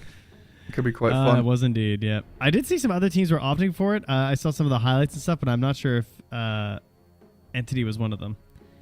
Very annoying, obviously, if you guys have seen any of it. Where you just run around and snipe couriers the whole time. Yeah. And then another fun and interesting position 4 hero that can also flex. Tiny. It could be mid, could be 3, could be position 4. Turn to ban. Interesting openers. Yeah, of course, we've done a lot of region hopping, so we've not been able to follow these teams like through a line of games. Usually we're like, okay, I've watched this team, 4 or 5 series in a row this weekend. This is the first time jumping into Tundra Entity, so this Monkey King Tiny is kind of a weird opener for me. Yeah, it's pretty different than when we were in China or Eastern Europe or NA. It's like where's the maiden? Where's the maiden? Where's the Marana? Where's the Centaur? Like Centaur being left in, that would just be like first pick every game. Dude, this draft is wild. Tundra We're banning Esports, Enigma turn and to then ban. Luna. Okay. But why? Like what? Why an Enigma ban? Cut trees down? I don't know. I mean, Techies is still in too, so theoretically they could just have like 9 class / potentially Tops and Tiny and grab the Techies next if they wanted to. I mean, I guess Techies has... overall it's pretty good versus Monkey King, I would think. Let's get some advantages. But... okay. Fair enough. So one thing that happens when you are the second pick team like Tundra is right now is that you get this 1 pick of Tiny, but then if you count before, you get 1, 2, 3, 4, 5 total bans before they ever get their like second pick on the other side like this. And I think it's like it's just kind of awkward at this point. I mean, you can say the same thing about Tundra now because like they get to do their ban and then they pick, but I think it's easier when you're first pick to do this double pick when you have all this information. Like they're gonna ban something, then they're gonna pick something, but then you get this nice like 2 pick as entity. It just I feel like first pick just feels so much happier. I'm a big first pick guy. I think a part of it too. I think for why I find it so much better on first pick is that like look how much time they're spending right now to do their ban into this pick, and then arguably the most important part of the draft is you have to figure out what your next 2 picks are going to be after entity do their double pick, and then you still need some time left at the very end for your like theoretical game-winning pick of like the whole point of being second pick. Right, It so feels like there's just not enough time.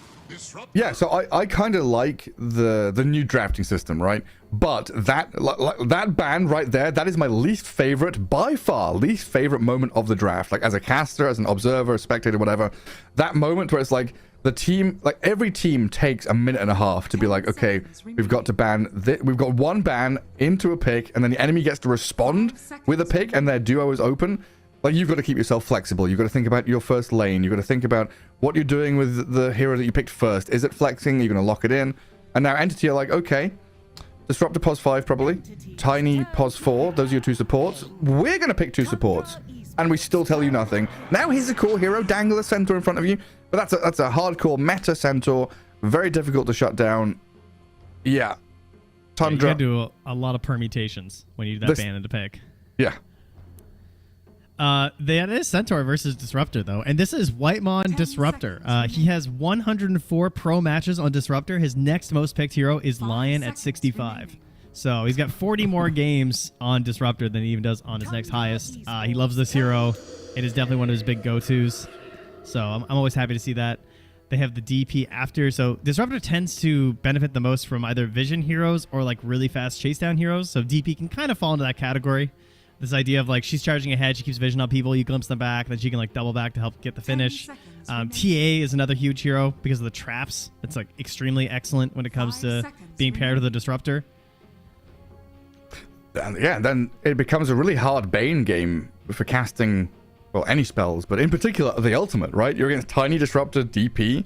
They've all got long range cancels. Yeah, that does not Good feel luck. great. Good luck, Bane. Yeah, that I like that DP pick. In tandem with Disruptor Tiny, like the things you're saying, the chasing, the speed, the acceleration, now the speed and acceleration from your farming hero, and keeping things open still, because we know Topson can play Alk, DP can be mid or off lane, you're not sure where any of these guys are going. This could be a hard Centaur game, a hard Bane game. already in this draft, I feel like Tundra has the upper 10 hand. seconds remaining.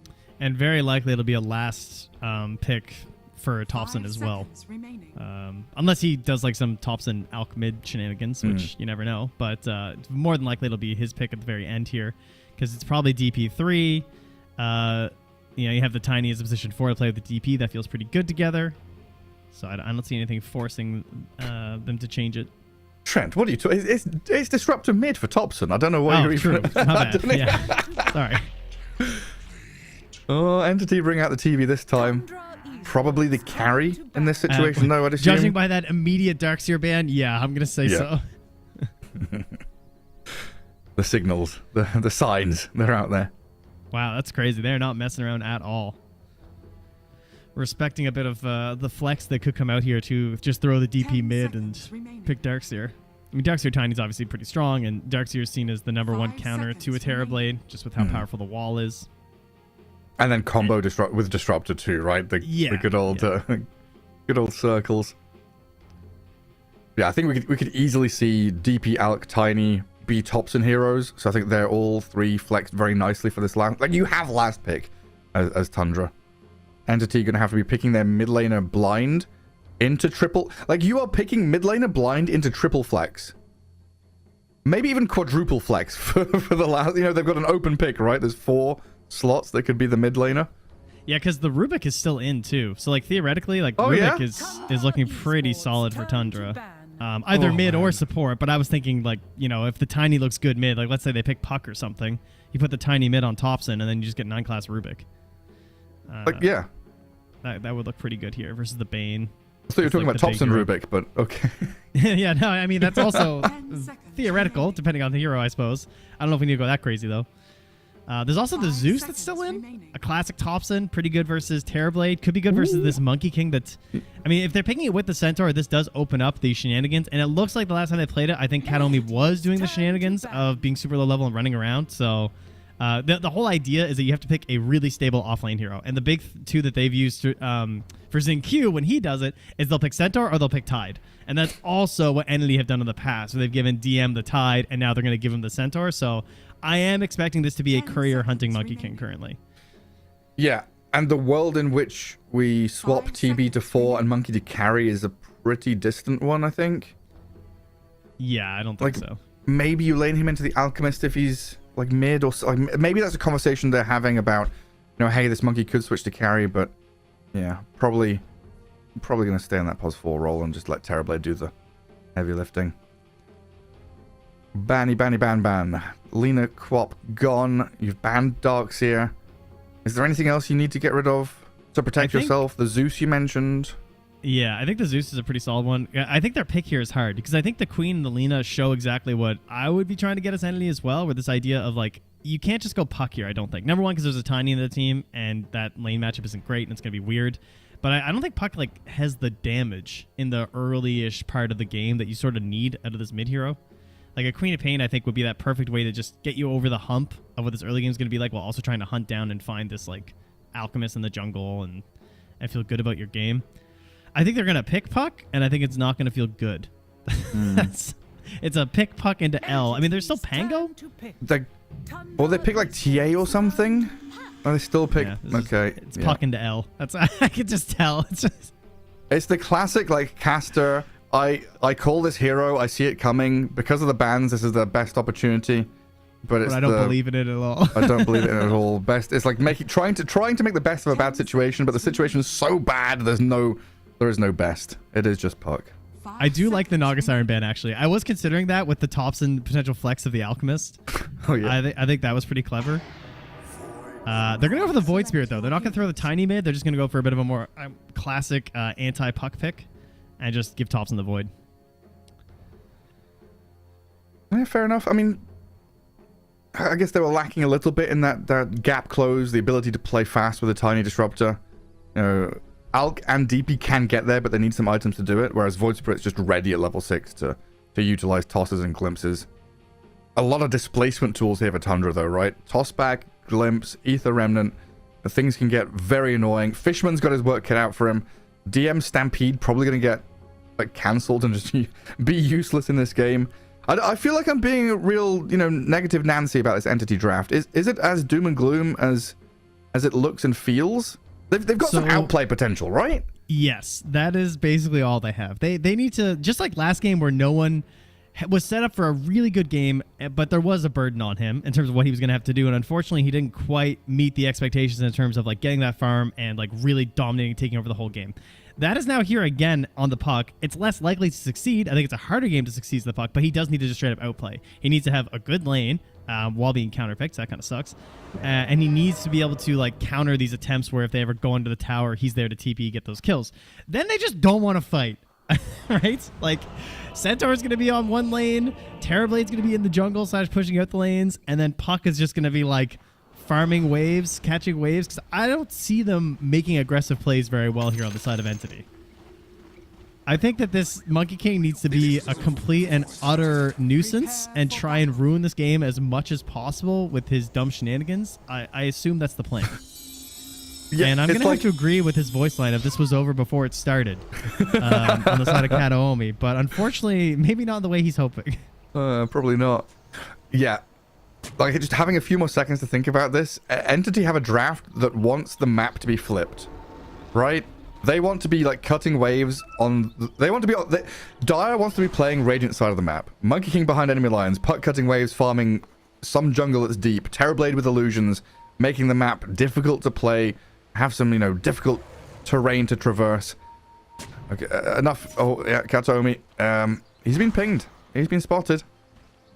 Oh, they caught him doing the ward shenanigans? Yeah. Swoops. I saw him. Oopsie doopsie. I guess he wasn't in the right spot where the... Because you can place the... I think where he placed it, I don't know if you can actually place the ward there without being spotted by the base vision. Yeah, he went right up close to it. I think you got to tuck yourself by the tree. Yeah. He was in banana mode. They spotted the peel on the floor. Yeah, it's one of those weird things where we've had a few games like this in Eastern Europe where there's a team that legitimately wants to avoid, not entertain any kind of engagement or fight for 30 or 40 minutes. And I think that's what Entity, or the situation Entity finds themselves in now. It's get TB to minute 40, and hopefully then we've, kind of bypassed the Alchemist power spike with his acceleration. The DP's fallen flat a little bit. We've got Centaur, a scaling Monkey King with, his Orchid or whatever the hell he's going to build. Delay tactics from Entity. But maybe laning stage will go well. We'll pull something out of the bag here. Yeah, and surprise us all. There have been plenty of drafts where I've thought the team looked a lot worse, and then suddenly the lanes are a disaster and everything's fine. So game one example. Yeah. And maybe they hunt down Pure a couple times, right? Like, this is a very vulnerable part of the map when it is a puck. Maybe the Bane gets off a decent enough start that you have some damage in there with the Brain Sap too, where he's like rotating in with the puck and they get a couple kills on the Alk, get some good vision down. That could happen. But overall, a stable and even looking game certainly, to me, feels like it's going to be favoring Tundra quite hard. Mm-hmm. And what is it that Wise Man said? When there's an Alk in the game, it's an Alk game. Sounds pretty wise. You got to do something to stop him, because it's... we've seen a fair amount of Alchemists just have free times. They die once in lane, but then outside of that, we've had like 12, 30-minute Radiances come up and just crush the competition. Currently, Monkey King not playing the lane. Looks like he's going to try and go for some courier snipes. Sees one of them. Oh, there we go. He got the sentry block on the camp at the same time, so he probably got caught up and trying to do too many things at once, but 2 courier snipes. Camp blocked. Kataomi already winning. He's winning. All right, well done. That was good. Next objective? where's the next courier, boys? DM's wondering where his support went. This is the pause to try and find out. He's being harassed back by White Mon's Disruptor. Yeah, why am I 1v2ing in this lane? What the hell's going on? Did you see that clip? I think it was Force on Navi who might have done it, where he got glimpsed, or he was in a static storm stuck on Timbersaw and he pushed himself out with the tree branch. No, so you know how like if you're trapped on kinetic field, you can like there were ways to like push yourself out with branches and stuff. Someone did it yesterday. I think it was yesterday in a pro game. I think it was the Navi VP series in the best of 5. If I'm not mistaken. But that's really cool. I wonder if some of the other players saw that and were like, oh yeah, I'm going to remember to do that. Because it is a nifty little trick. Yeah, just tree push myself out. Yeah. just clip out of bounds. That's one of the speedrun tactics. Well, the other lanes, we always find ourselves in a situation, there's something funny going on. One of the lanes gets all the attention. We can ignore bottom for a little bit. Watson Fishman up top, TB and Bane against a Tiny DP. This feels like it should be Tiny DP running away with it. And Fishman can trade nicely into the Tiny, but I don't know, once this offlane from the Radiant hits level 2, level 3, they're outputting a lot of damage, and you've got this toss back into Creep Wave, which can do a hell of a lot. Oh, my bad. Sorry, it was Mouse. That's who Force plays for. My bad. It was Mouse versus Enemy, actually. No wonder, because who else is picking Disruptor? Yeah. So.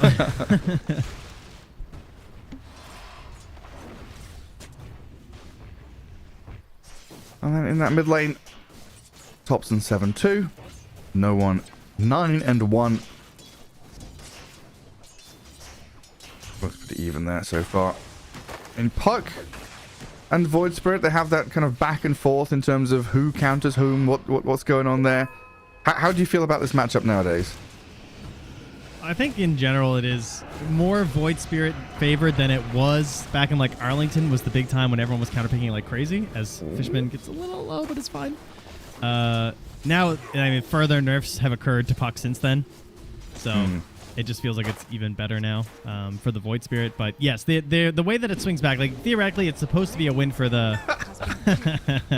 Yeah, that's a problem. It's supposed to be a win for the Void Spirit in lane, but that's not, assuming a Monkey King isn't sniping your couriers. I mean, this is what you have to do. This is what we're talking about in the lane wins. This is how you upset the balance of what I think should be bad for them. Absolutely stupid shenanigans like this. Well, Bane's dying top. First blood for 9 class.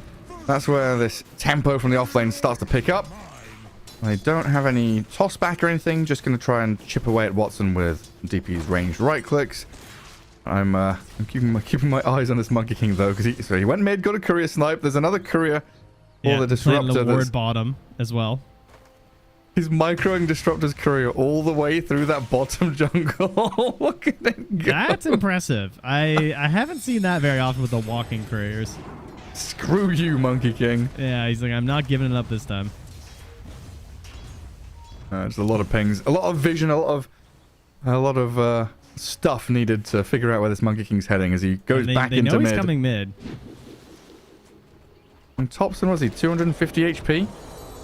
Primal Spring into Illusory Orb, Waning Rift as well, maybe. No one under tower. The turnaround from Thompson. Oh my god, it's close. Whitemon's going to arrive with a blood grenade, and the damage on no one picks up the first kill. Kataomi's on the treetops. It looks like he will be safe, so at least a trade there. And that 1-for-1. I mean, I guess that favors Puck. In a sense. I mean, Disruptor gets the kill on one side, but you're getting the kill on your mid hero, so you're kind of happy about it. Toss back. Up at top. Yeah, Watson's a tanky fella. A lot of armor. Still had 8 stick charges. And the salve to fall back on. Yeah, much like last game where we never talked about top, we're kind of in that situation again. It's been pretty quiet up here overall. But this is a Watson Terrorblade. Watson coming into the scene was praised like crazy. Nice kill there on the treads from Pure. He was praised for his hard carry capabilities. That was his big thing. Like he's a Grandmaster TV player. This is definitely his kind of hero. He wants to be just like farming the entire game, and he has proven that he can win the late game if you take him there. So let's see if he can do it here again as they're targeting DM. They turn it, get back onto Whitemon's Disruptor. Pure has another concoction in a second, but he would need another hero here to come and help out. Kataomi and DM both pretty low. No one's arriving. Everyone's stuck in their lanes. Thompson's too low in that mid. Wants to try and hit level 6 before he really rotates. So it's just down to Pure to do what he can on his own. He also has no raindrops right now on Thompson. So theoretically, like the level 6 came up soon on no one, but he does get filled up by a bottle refill from Whitemon. So that's going to help a lot. Because he was kind of low, and I was worried that like Monkey King's going to come back in and rotate. But he's rotating top instead. They're going to jump onto Toby, and he's looking real dead. Yeah, get the kill on that DP. Alleviate the pressure that Watson was feeling. No one in that mid lane has a grenade and Thunderstrike thrown at him, but he has survived perfectly. Okay, himself. And that was the cost. Like, they went mid to try and get this kill onto no one and slow down his game, but they end up losing Toby because of it. Because 9 class isn't there to help protect with an avalanche or a toss or something. And now 9 class kind of low in the river. I think he might just be dead because Monkey's coming from behind as well. Man, and Thompson's trying with his Dissimulate and Remnant, but misses the Ether Remnant there. 9 class with the Avalanche Toss gives him a little bit of space. Blood Grenade into Nightmare. Whitemon's arriving, but there's nothing to turn this. 6-minute rune at least is going to go to Thompson. Double damage bottled up. Pretty big one there, but yeah, he's still level 5. Puck is about to hit 6. They're so low on resources. I don't know if they have anything for a kill here, even off a Dream Coil. 2 points in the Resonant Pulse. I feel like it's time to just go somewhere else. He's going to hunt for potentially another courier, but yeah, it's going to be too fast. Courier mid, though. As well as a potential Wisdom Rune steal here from Fishman, as he is a Bane. Oh, yeah, the automatic win on it. 9 class hiding. Can he get the Avalanche Toss Oh, he timing? hasn't seen him yet. Oh. Hello there. Nightmare. Avalanche Toss. Toby coming, but Fishman, along with DM, get the 2 Wisdom Runes. Dude, let him go, Katobi. Let him go, man. Why is he... Just leave your captain to die. Hey, he was going back to Ancients to try and deny himself, but not to be. I'm surprised he didn't just run into them right away. You thought there was a chance. Yeah, I mean, this is a fair amount of noise from Entity. You're being annoying with the supports. But Thompson now is starting to unlock his potential. DD Rune, a lot of damage onto no one. Could have him transition into one of these side lanes and get some kills. But I think it's just Pure's Alchemist is starting to run away with us now. Until he walks his courier directly into DM. Just standing there cutting the wave. It's not even Katomi getting it this time. The courier just went right into him. This is one of your bugbears, right? Yeah. Pro players and courier micro. Oh, hang on a second. I mean, I don't Nightmare. blame them. They had a decade where there wasn't that much that you could do. Thompson has 9 classes help with a huge tiny combo. Massive damage onto them. Thompson will jump with the Astral Step onto Kataomi. Damage will come. Gets the kill on the Monkey King. And now Whitemon and 9 class. They've got a hasted Disruptor. Running down the Bane. Fishman glimpsed across to the left. Dragged into the waiting arms of Thompson, who takes the double kill. And not much there that no one could do. I actually think that pro players losing their careers all the time is an excellent sign for the game, because it truly shows that Dota takes everything. Like it takes all your brain capacity for every second that you're playing. I'm serious. Yeah. I mean, if these professional players can lose their courier like that, it's because they're thinking about so many other things in the game that their courier, like walking into a guy who's clear, like they know he's there. He just forgot where his courier was for 2 seconds. You just lose it. It's great. And Another courier gone. Oh, Toby. This has been a bloodbath for couriers, this game. Oh, it has. I thought you were going a different direction with that. Dota takes everything from you. You know, it takes your life, takes your sanity, takes the women and children and the couriers too. No, I think it just shows how hard this damn game is. Yeah, bandwidth-wise, Dota is like, it absorbs everything. I need to get Neuralink for more RAM. And I won't forget my courier is. I am not implanting a Dota 2 chip. You don't want a Gen 1 Neuralink? No thanks. 2-man coil. Nightmare on the Disruptor, though. A little bit messy. 2 support kills should be coming the way of Entity here, though, as they gather up as 5. Oh, thank you. Defending top tier 1. And, yeah, thank you, DM. Straight back down to farming a bottom lane, huh? That's a tip. You got a tip when that happens. Like, that was the dream. You go up, you get the kill, you get sent back immediately down to the bottom lane that Pure was pushing. Pure's like, are you serious? I didn't want this guy here. Was there a centaur back in my lane? What's he bought? Oh, DM's gone on the blade mail build. Okay. I was wondering what he spent his money on. Blade mail centaur. So this was more of a... I think we interviewed Amar a little while back. Maybe 3 months ago or so. And he said, yeah, it just feels good to have blade mail on centaur because max retaliate with blade mail. I farm ancient stacks. I get big. So this feels like a delay the game, get big for Entity game plan still. Yeah, it's got some value versus some of the other heroes too, like Tiny, Void Spirit, you know. They want to like burst you down. You can maybe help reduce that a little bit here. The silence is there for the jump in. But it's 5 seconds till coil. He spent both of his astral steps like aggressively. I think he was trying to get vision to see who was behind the puck and then jumped away. So he knows exactly what's coming his way. Exorcism push up top here though.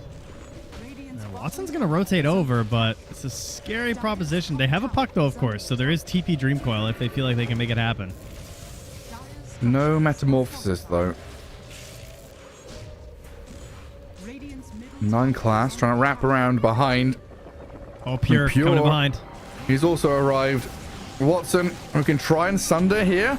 Half HP, Waning Rift helping out. Watson with the there stun it that is. turns back on Pure. Now the Stampede, the 2-man coil. DP Tiny caught up in the stuns. Toby down, Pure on the run. 9 class being hounded by 3 members of Entity now. Another great response and reaction from the Dire squad to yet again bring 5 heroes top. Defend the tier 1, defend the TB. They'll lose the Fishman Bane for now. Monkey King back in again though. Thompson aggressively diving on Kataomi. Static Storm's good to stop the Boundless Strike. Nice play by no one. Straight towards Whitemon. DM falling low, but they've got the kill on Thompson with a double kill for the Centaur. And now Pure. No Chemical Rage. No stun. And no life remaining soon. Terrorblade and Puck opening up on him. Toby's coming to try and help. Kataomi's now the one actually on the run. Monkey King's got to get away. So Pure does survive through 1 charges and tread toggling. That was a long fight that we just had here, but it is a big win for the side of Entity. Considering it was their tower being pushed and they'd make that rotation. Fishman is now on to Toby here. 9 class is a bit too far to help. I think he's dead. Yeah, he's going to go down. Yeah, Metamorphosis comes back up. Oh, gets them a he's kill dead! and Pure as well. Kataomi! Now the grip onto Thompson too. Okie dokie. These fights from Entity in this top lane. Brutal stuff for Tundra. Oh no, dude, there's like, that was the unfailable concoction. He's like, I'm gonna get somebody. There's 4 heroes here, and he just gets Boundless Strike. Oh no. Oh, that was so unfortunate and also so Radiant funny. structures are He was really close to his Radiance too, but he was just like, I can come back in, I can help out. Maybe we can get Toby saved. And all this coming from like that rotation where they're all trying to get Watson under the tower. Pure comes in from behind through the twin gate.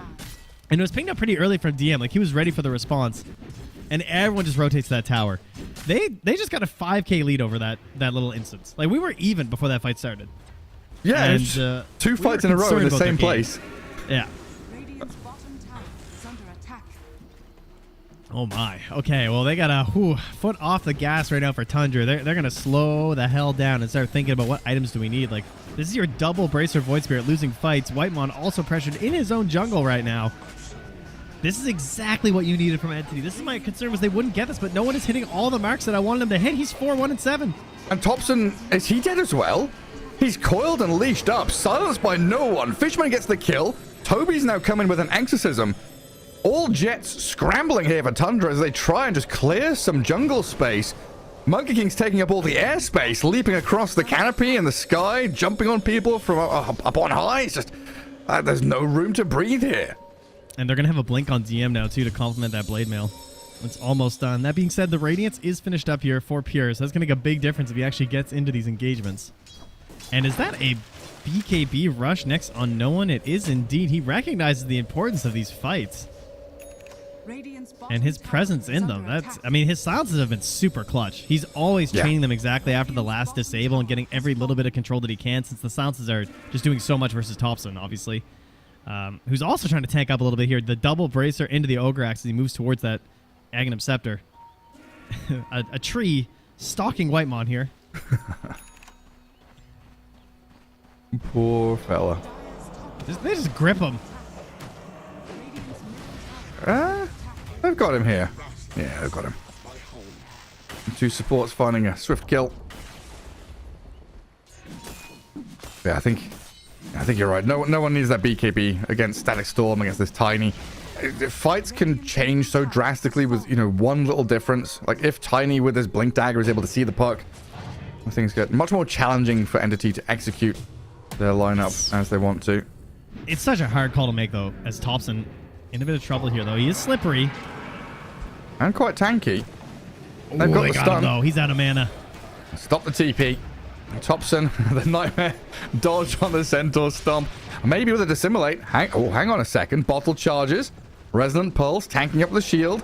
Dissimulate ready with an Ether Remnant to try and block out the Centaur and Monkey King.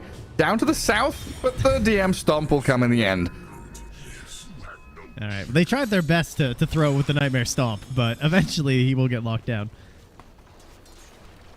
Also a big deal stopping DP's tempo, right? She's a hero that we always talk about. Every EXO has got to get you a tower or a big team fight. She's used EXO, what, like 3 times to get top tier 1. She used EXO once in the bottom jungle just defensively. It's kind of been hard for Toby to get any traction on the map and play his own game. DP's now part of the supporting cast. I like how he did a more balanced Monkey King style. Like, he did it on couriers, but he wasn't as degen, you know, as he picks up a Yules. He uses it on himself. Buy a little bit of time here to maybe slip away from Toby. Not going to happen. It's a cool idea because what he did was when he comes back down out of the Yules, he instantly mischiefs because there's a chance that the mischief will like block that 1 bit of damage and then you get the tree dance off. Yeah. But it wasn't quite able to get it. Dire are scanning. What is it? 3-second damage cooldown and it's 2.5 second cyclone. And mischief is 0.2, but it's that one instance, right? Yeah, so it's like while the projectile's in the air, you mischief, then maybe there's a chance if it's just attacks, but if you like layer with a spell, obviously it's a little bit easier as Fishman tries to quick pull away. And Pure shuts it down though. White Ball, the real shutdown with the static storm. They wanted that kill. They got it. Yeah, Pure 1-1-1. Now top of the net worth, 17 minutes in. Alchemist ideally wants to be a couple of grand ahead, but Terrorblade has had such a good time. Like, Watson is 5-0-5 because of all those fights. It's really centered around his lane, his top tier 1. Yeah, and getting that Sunder off too, so he didn't die. And then he actually gets to be involved in all those kills was so huge for him.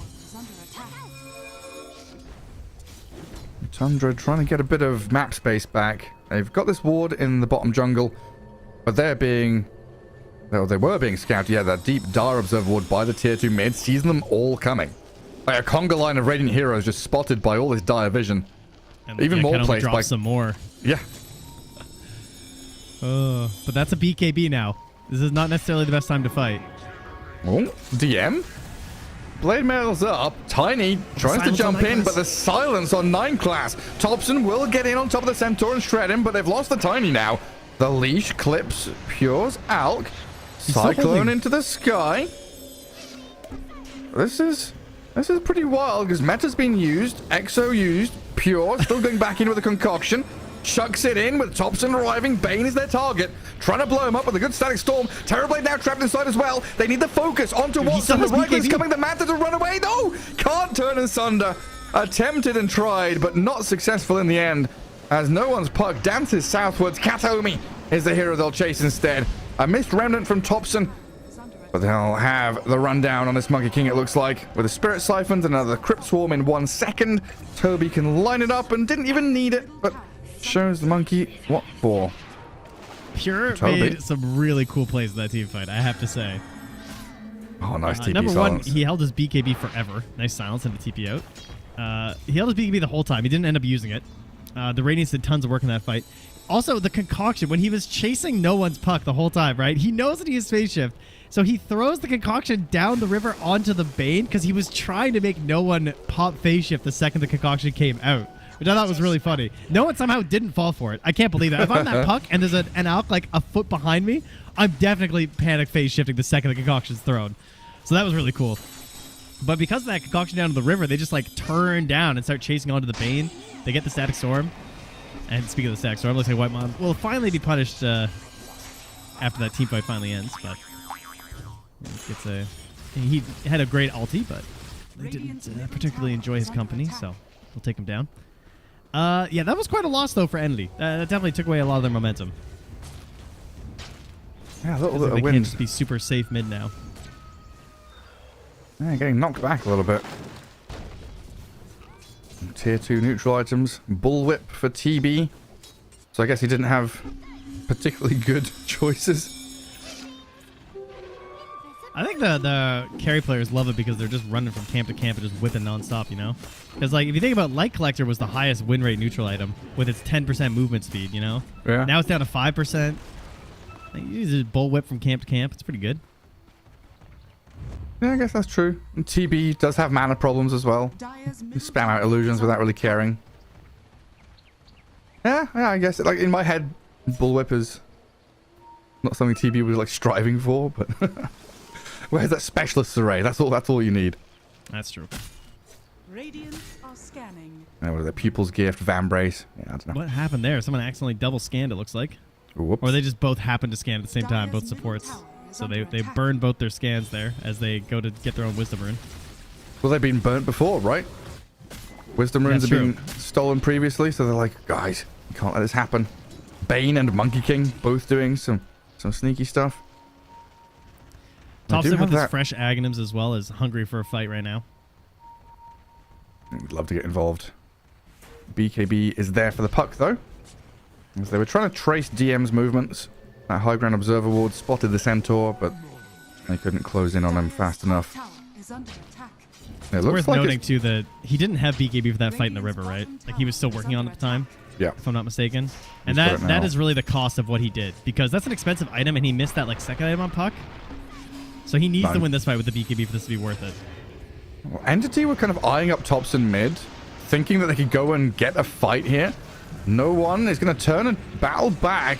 Toby's arrived, and Kataomi Nice looks face. like the target, but a Static Storm zoning out Watson and Fishman. Wukong's command is down from the Monkey King. Oh, the Nightmare dodging the concoction gets Kataomi away from danger. And now it's Tundra running back away from this fight after losing Thompson. They don't want to continue. Yeah, I mean, that was a good use of the BKB, because that's the Ags on the Void Spirit, so it's really hard for Noah to deal with that if he doesn't have a Dispel, and even if you have a single Dispel, like a Yule's or something, you're just going to get caught up again. So that, it's certainly showing why the BKB was a value. But it's very risky to go second item BKB on puck, because it feels so bad if you don't get the fights, and it's such an expensive item, and you could have had a Blink before, or like the Maelstrom builds or something, and pretty much anything else. So BKB only works if you're winning fights because of it, and even if it's just a small pick on Thompson like that, it does at least get them some of their map space back. So, and now he's into the Blink, so a little bit more offensive capabilities here too. Yeah, and I guess both of the items kind of go in tandem as well. Like you're investing into team fights with both of these items. Kind of similar to the discussion around Centaur going for the Blade Mail first. You know, you're not investing too early in that initiation. You're going Blade Mail to farm, get built up, and then you go for the Blink afterwards. Dire's bottom Thompson tower investigating the is Twin under Gateers. His allies do Roche, but they will get scanned because of it. So Dire know they're Roshing. Not really in a position to stop it, though, it looks like. No BKB on puck. I mean, what's TB got now? Building towards BKB, has the Scotty. Yeah, not really up for it. Would rather just get some farm themselves. I'm guessing we're just giving this to Pure. Yeah, presumably. I could see them maybe giving it to Thompson, but he's not there for it, so Yeah. they decided it's Pure. No one still has a DD rune ticking. Pure gonna turn off his Radiance and then turn it back on. Radiant's Interesting. middle tower is under attack. There's a Stampede out of the bottom lane. He actually gets caught. No one. Gonna snap it on Thompson. Looks like he's already broken free, though. This puck keeps giving chase. Long range reinitiation, So looking crazy. at White Monster Disruptor. Very, very dangerous territory for no one. BKB is expiring. He wanted to get some use out of that DD rune. It's expiring now, along with his BKB. No harm, no foul in the end, I guess. Just a BKB charge to strike fear into the heart of your opponents. I suppose so. He did bring a lot of heroes down there. Pure wasn't convinced, though. So he's just going to start beating into the mid tower. Has a haste rune up above him to grab on the way out as well. Dire's middle tower has fallen. Feeling kind of fearless here with 4 minutes left on his Aegis. Fortunately, he went south, though, so maybe he won't get a Dire's haste rune. middle tower is under attack. So is this just like a tier 2 Aegis? You go and take the towers? You're not pushing high ground, right? No, I wouldn't think so. I think this is just a, like, let's get our Alk 6 slotted Aegis. Dire's Like, because remember how far behind Pure was? Like, this was a pretty bad start for him. I mean, they're still 5k down, but it doesn't really feel like it. Part of the reason why it doesn't necessarily feel like it is because if they get into these team fights, like Thompson is still pretty powerful because there's only the BKB on the puck, but it's almost done for the TB. tower has fallen. Yeah, I mean, what, 5 minutes ago, Pure was dead even with a Terrorblade in net worth. Now he's got, what, 4,000? A bit of a gap. So in a much better spot. He's smoking up with his squad now. Out of the Dire Triangle. Across mid, where Toby is shoving wave. Entity fellas, they see DP, and then DP disappears off of the mid lane. Oh, where's she gone? Where are they headed? The lines drawn pretty much identical from both teams. Dire's middle tower. Question's just going to be, do Entity have these stragglers that get caught out? And DM says no. I'm going to blink away. Concoction's going to clip him. And the glimpse. Vision given by that Alk chasing forward. TP though. Hang on, DM allowed to escape. Very, very nifty stuff out of him. While Topson and 9 class, they're hunting for the Bane. That's an easy target, so they do get a pick on someone at the very least. That long sweeping move, though, getting a kill on a pos 5 feels a little sad. And where's no one immediately? You know, down bottom, pushing out the wave, farming some camps. They do not want to fight. Illusion's hitting the mid wave. They have no desire. I mean, we said it coming into this game that it looked like Entity were not going to be trying to value too much, but then they had a really good laning stage, better than I expected. Yeah. And now that makes it even more likely that they will get to that late game that they were hoping for Watson. His BKB is finally finished and flown out here past the dragon on that ancient. I feel like every pro team has the dragon. I don't think I've tuned into a game without the dragon being there. Yeah, I don't have it, but everyone else seems to. I guess you That's just need good. one. We only need one person with it, so it's fine. 1 out of 5. Yeah, that's true. Yeah. Just share that stuff. Yeah, I mean, I think this is where Entity have the options. They have the choices of whether they want to do that map splitting, flip the map and play behind enemy towers, or if they go for moves like this where they are smoking together and wrapping around. Having known that Tundra were here and clearing tier 2, potentially someone's farming that medium camp at like half HP. There's no one there, sadly. Yeah, it was almost a good read, but Entity have also been doing their reading homework, so they're going to get out of there. 10 minutes every night. And so... Is that all? Yeah, that is all. 10 minutes? Well, you know, my kid has to read 10 minutes. We read to them too, but they have to read themselves for 10 minutes every night. Okay. He's only 6, okay? He's getting there. I mean, for a Dota player, for an esports gamer, 10 minutes is like, I don't know, a page and a half or something. You're not going to get much information out of that. Mr. Alchemist, Abyssal Blade, very close. Oh, tier 3 neutral item time. Well, that's good. Blown up. Defiant Shell? Defiant Shell? Alchemist and Void Spirit both picking up. Oh, wow, no one. Ooh. Nearly just straight up dies to Topson. And chucks the coil at him. Snapped, and DM not going to follow through on this. It's a full HP Void Spirit that you can't get on. I think no one there, feeling the pain, realizing how much of a threat, like you were saying a couple of minutes ago, how much of a threat Topson can be. Yeah, not very fun. I mean, he now has gotten those bigger items, though. He has his Maelstrom. He's going to get himself into the Ags. He also has the Nemesis Curse, so the big damage on the right clicks at a cost. Cloak of Flames for DM. That's really nice, actually. Some nice consistent damage in these team fights as he's blade mailing, he's Cloak of Flamings. That's all going to add up. Ogre Seal Totem, busted item for Whitemon. So helpful on a disruptor, honestly. Support players, I mean, I'm sure any support players know, we love this item. This is the best item. It's crazy. Like, even without the active, it's just like 10 strength. Hell yeah. DM, a nice nightmare there. Buys him a second of time, but Topson's showing up on the scene of the crime. But Watson, Metamorphosis, wanting to fight this. DP loses half her HP, but a Ghost Scepter. Oh yeah, Pure all gripped up. So Balance Strike silenced. Now, they're trying to charge forward with a Stampede. Pure Concoction channeled up and onto the Monkey King. Pure is back in and wailing away at Kataomi. Watson and Fishman trying to back up now as DM's brought back, returns and stomps onto this Disruptor. No one will clear him out. The coil snaps on DP, and the chase is on towards Toby. The Ghost Scepter TP not going to pay off. Fishman there with a final touch of damage. 3 for 1, or I guess 3 for 2 with the buyback of Centaur. Pretty good for Entity to push back and force Tundra away from their side of the map. That was definitely worth it on the buyback. Like, it kind of sucks for Centaur, but the team needed it, and it helps boost the XP of everyone, including himself. Like, he came back in and got 760 XP. You'll take that. You're just paying some gold for some more XP, and your team getting the map back, like you said. You would expect the longer fights to do better for Tundra in a lot of ways. But they managed to, just because of that second life on the Centaur, come back in pretty quickly and clean up enough kills that it actually ends up being beneficial for them. Like, that was an exorcism fight. That was an Alk getting a second chance in there when he came back and just blew up Kataomi, Radiant's but top tower is under they attack. still get the win, even if it was ever so slightly inside entity. Yeah, I mean, it seems like the goal here is just to ignore TB completely. Kill Monkey, kill Bane, Centaur, Puck, whoever it is. They show, we go on them. If TB shows, yeah, just ignore him. I thought they lost Don't let that him fight. sunder anyone. Yeah, I thought that fight was over when they gripped Alk and were right-clicking him non-stop with the TB and it just did nothing. I was like, uh-oh. That's a lot of resources to basically be super unsuccessful. And then he like blinks back in and kills Kataomi, but the buyback really helped change that.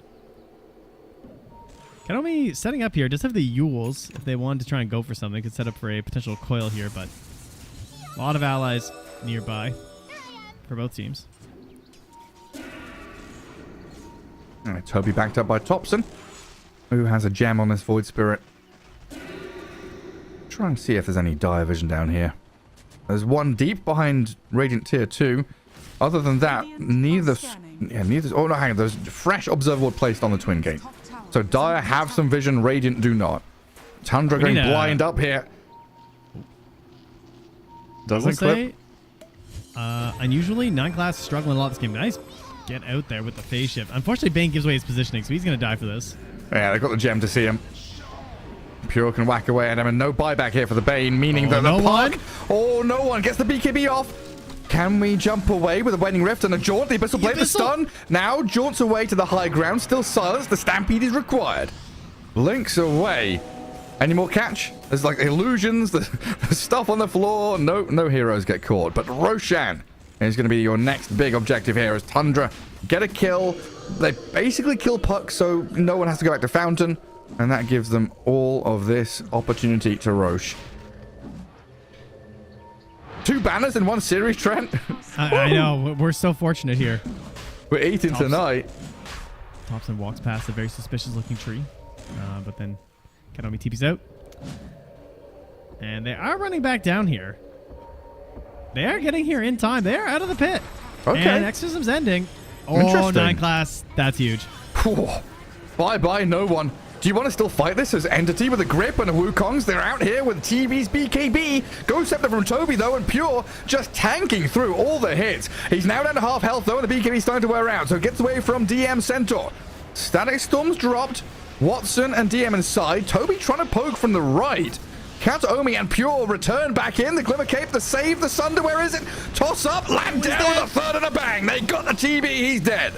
DM in trouble now too as Pure can get the job done. Kataomi chased by Thompson. The tips in the middle of the fight. You're meant to be casting spells, killing heroes. You're tipping your opponents, all chatting, rubbing salt in the wound, and a double kill for Pure. Oh, they bailed out of that Roche at the perfect time. Just recognizing that, hey, this doesn't look that good. And then the quick pick onto no one at the start. I mean, that was really what it was. It's funny because right before that fight, I was thinking, 9 class hasn't had a lot of good moves this game. Like, the game was a little bit slow to start, so which is always bad for a Tiny because they need that blink for things to work out well. So when the laning stage doesn't go that well for your team, it can feel kind of rough, but that was the grab that makes this all pay off. Setting up for Thompson to just blow up no one. This was the BKB puck that doesn't get to be in the most pivotal fight of the game. And that's going to give them this bottom lane. And potentially this game here for Tundra. Like, they're going to go right back, grab the Aegis after this. They're probably going to lose this tier 2 mid as well. This 9 class is lurking, hoping that Puck comes out to clear this. And But this no is one's off going the to back. top instead. Yeah, and that's off the back of that Centaur buying back in the fight prior, right? He's still dead for another 30 seconds. So they know there's a clock here where they can just go, get all the outer towers. Oh. And now they're going to run up top, get vision down, and then get the Roche when it goes there. Oh, no one. Can you BKB and weasel your way out of this? 9 class Avalanche, toss into Remnant, and disappears. Didn't even get to land. This rune. Fly away, little birdie, fly away, Puck. No, get shot down. Absolutely disgusting. And he only has 3 deaths this game, by the way, on no one. And all 3 are in the last 5 minutes, basically. Well, and there, he said banner. No, we will in fact get a cheese. Back to normality. Certainly what you would prefer here on the side of Tundra. No banner required here. Putting a cheese on an Alk or a DP feels great.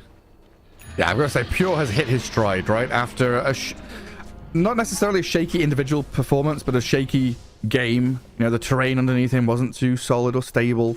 First 20 minutes was kind of hard. The next 15 minutes, from 20 to 35, has been the Pure show.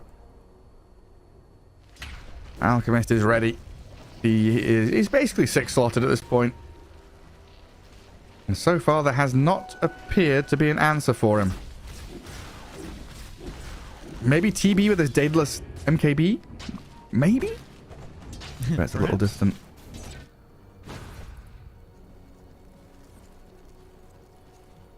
Well, no one is going to get a nice juicy wave top at least. Very close to Aghanim Scepter, which is a big game changer for this park. Yeah, that's certainly the next big step up that they have in this one. If there's anything that's going to help them win one of these fights, it's that, and it's the BKB for DM, which is also really close too. So they will have some big advantages coming in the next engagement, but they are obviously quite far behind. You know, there's also 3,000 gold just sitting on Pure's Alchemist right now, who already has a Swift Blink and this Abyssal Blade, so it's very easy to just win a fight off of a single jump. Yeah, it's that single jump, right? It's kind of crazy how sometimes in Dota we have this draft or this scenario where a game can literally be won by like a pixel of vision, right? If you're observer world, like this Radiant observer world on that level, yeah, exactly. Can maybe see them coming, but Thompson doesn't see the smoke arriving. Void Spirit dies.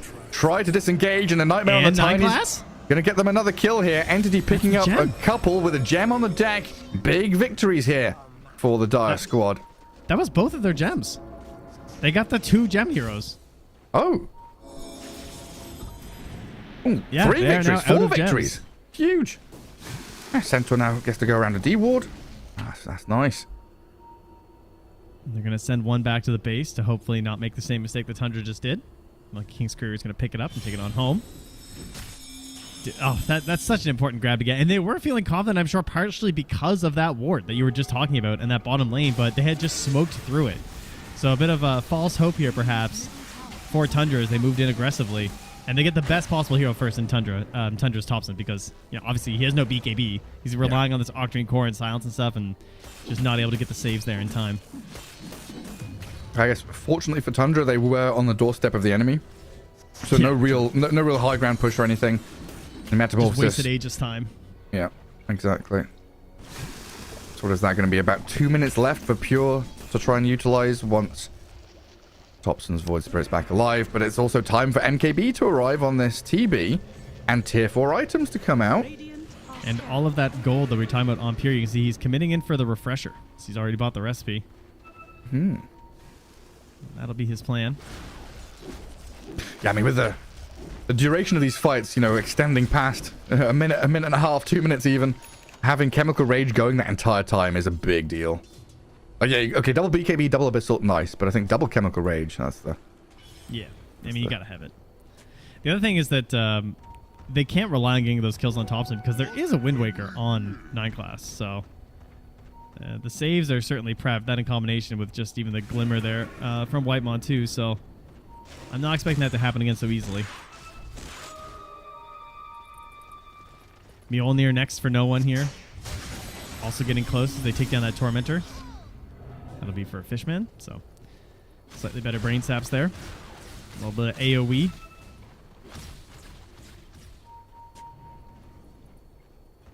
Nine class.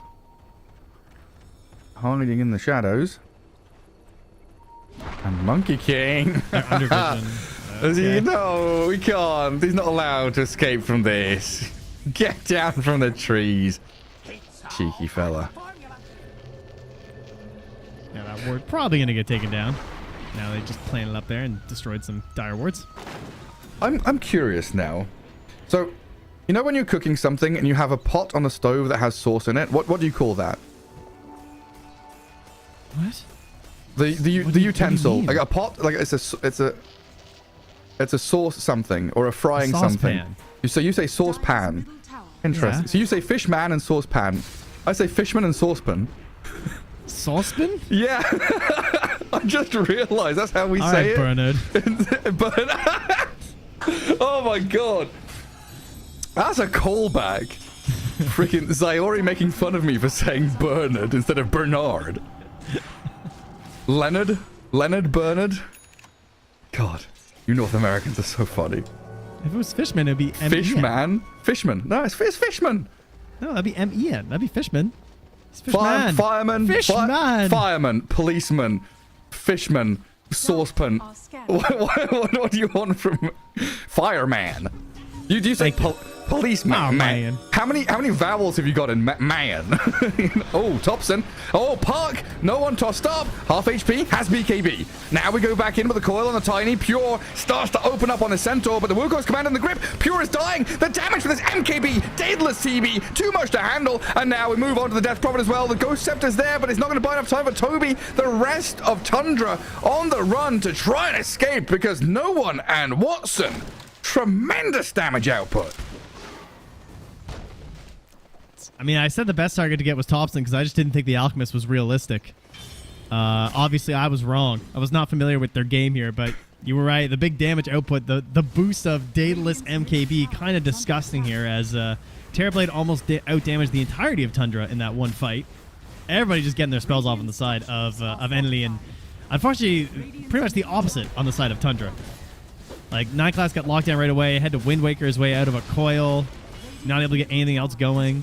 And now they're coming straight to your high ground with no buybacks here. This is at least one lane. Yeah. It's a TB, though, so it could easily be more. Still no BKB here for Thompson either. I now wonder if the game has flipped where it's gone from we cannot initiate on TB to we must initiate on TB. They're trying with a toss back, trying to send Watson deeper into the Radiant base. Wind Waker, a bit of space. Oh, the Static Storm. 4 inside. The combo, is it coming? Anything else to dump on top? Watson's low. The puck jaunts away to the orb to safety.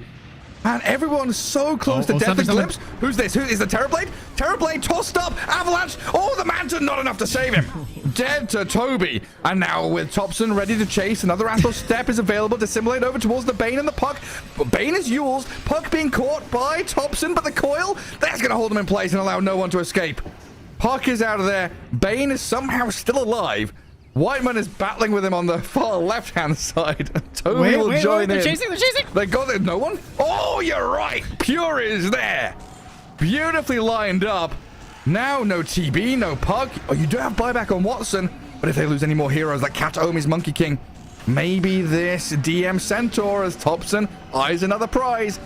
Invis out of them, tricks the cloak. DM misses the stomp though, and Fisherman's dead to a Whitemon. They continued that fight for long enough. They got the kill in the end. Wild stuff. Yeah, all off of a glimpse. You know, it's that easy apparently. Yeah. Dire's middle tower is under attack. One One glimpse of those and I'm times where die. Disruptor just does something that no one else can do. And now Monkey King getting chucked around. 9 classes finally got in here with some good moves. Bane inside the Static Storm, the 2 supports. That's a Stampede dieback. helps the Monkey King get out of there. Bane, though, is dead as Pure has helped kill off 3 members of Entity who have no buyback, and the second lane of Barracks basically offering itself here now to Tundra.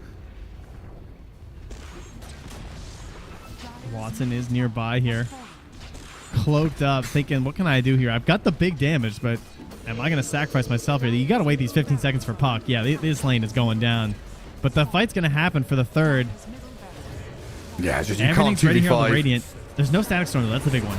The toss, the TB, Abyssal Blade, chain stunned, a third of his HP, the BKB, the damage of the bashes comes in onto Watson. He gets taken down. 2 minutes and GG's called. Tundra. Just like that. 2-0 victory over Entity. Oh, some gorgeous plays to wrap it all up as well. That was straight up shocking, honestly. The fake comeback, the hype is real.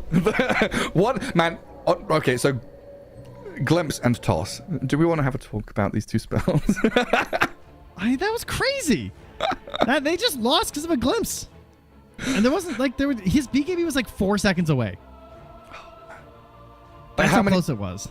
That's like Team Spirit-esque, right? With like Tiny Magnus, you know, that kind of thing where you've got multiple displacement tools. Enemy is pushing your high ground, sieging your base, and you're just like, yeah, right to jail. Yeah, you're in Fountain now, basically. Get back here.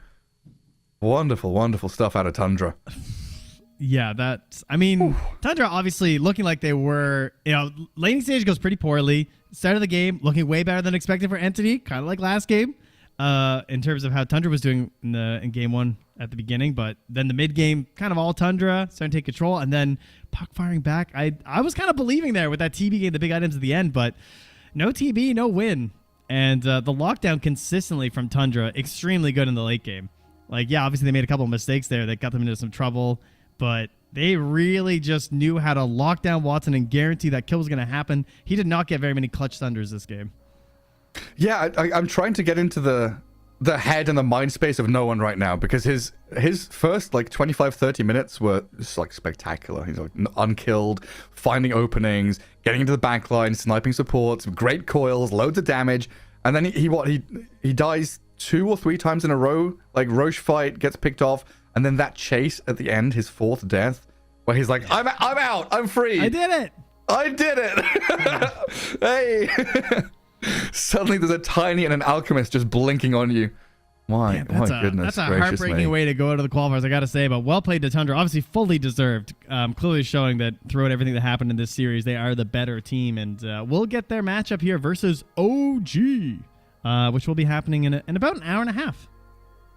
Yeah, a little bit of a break, but that's going to be the next series up on this stream, and that's qualification time, right? OG up against Tundra, the last slot.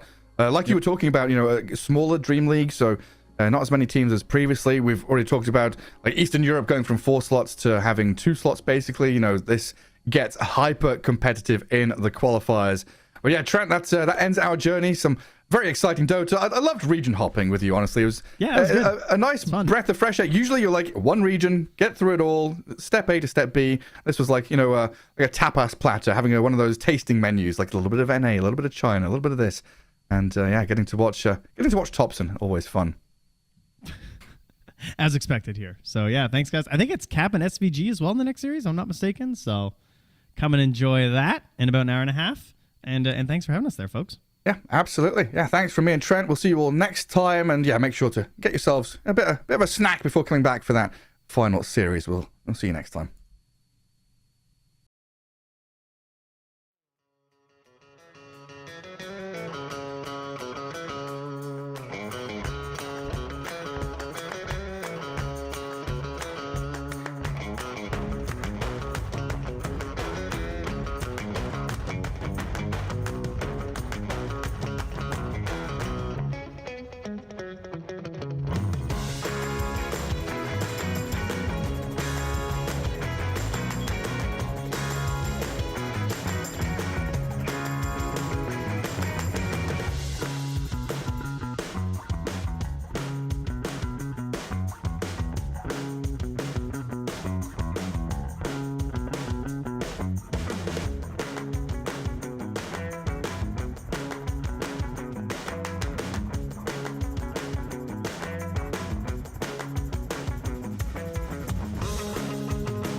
It starts with this, a person that you miss. Mine draws a blank. I wanna go back to the early days when life was an escape. Now I just wait for better days. I lost myself in your reality. Lost myself. I lost myself in your reality. Lost myself. I feel that life, according to a friend, we're all shrink wrapped in families and making ends meet, stuck in jobs we'll never leave. I never wanna be like that, so I wanna go back to my reality. Wanna go back.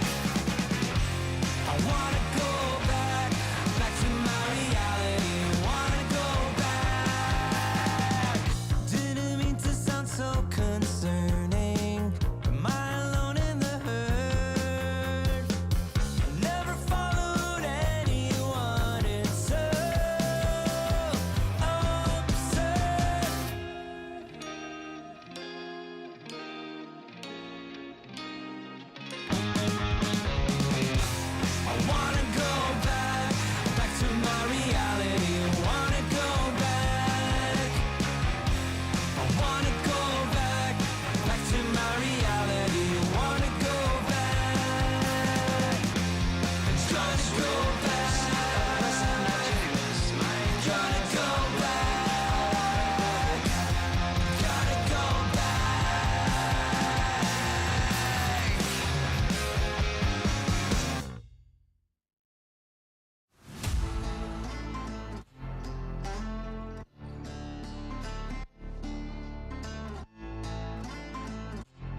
I'm a creature with no skeleton inside your hands.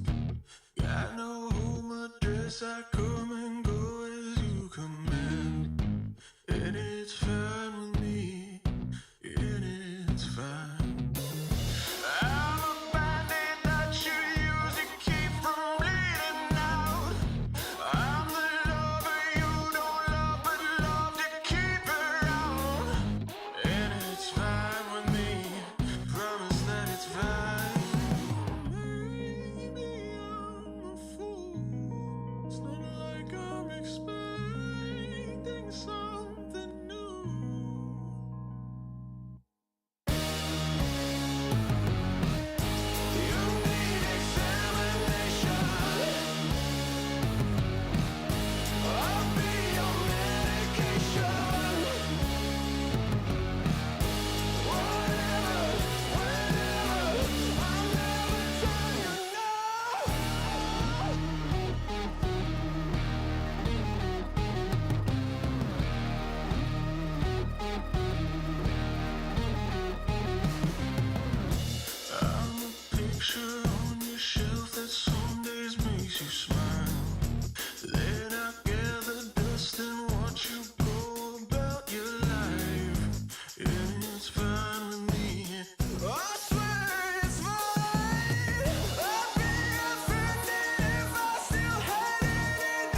It starts with this, a person that you miss. Mine draws a blank. I wanna go back to the early days when life was an escape. Now I just wait for better days. I lost myself in your reality. Lost myself. I lost myself in your reality. Lost myself. I feel that life, according to a friend, we're all shrink wrapped in families and making ends meet, stuck in jobs we'll never leave. I never wanna be like that, so I wanna go back to my reality. Wanna go back. I wanna go back to my reality. Wanna go back. Didn't mean to sound so concerning. Am I alone in the hurt? I never followed anyone. It's so absurd.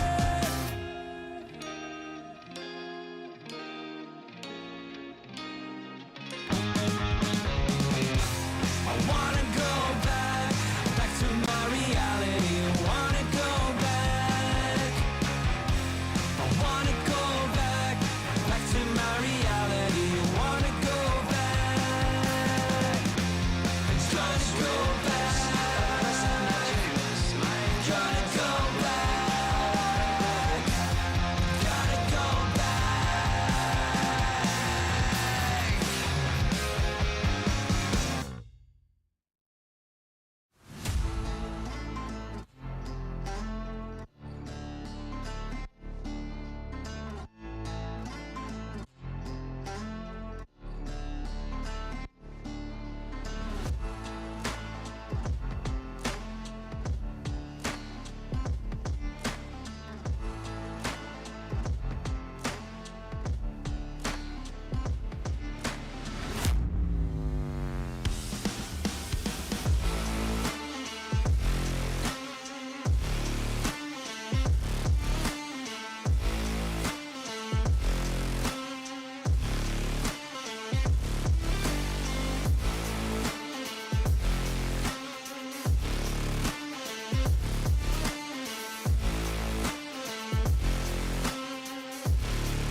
I'm a creature with no skeleton inside your hands. Got no home address, I come and go as you command. And it's fine with me, and it's fine. I'm a bandit that you use to keep from bleeding out. I'm the lover you don't love, but love to keep around. And it's fine with me, promise that it's fine. Maybe I'm a fool, it's not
Thank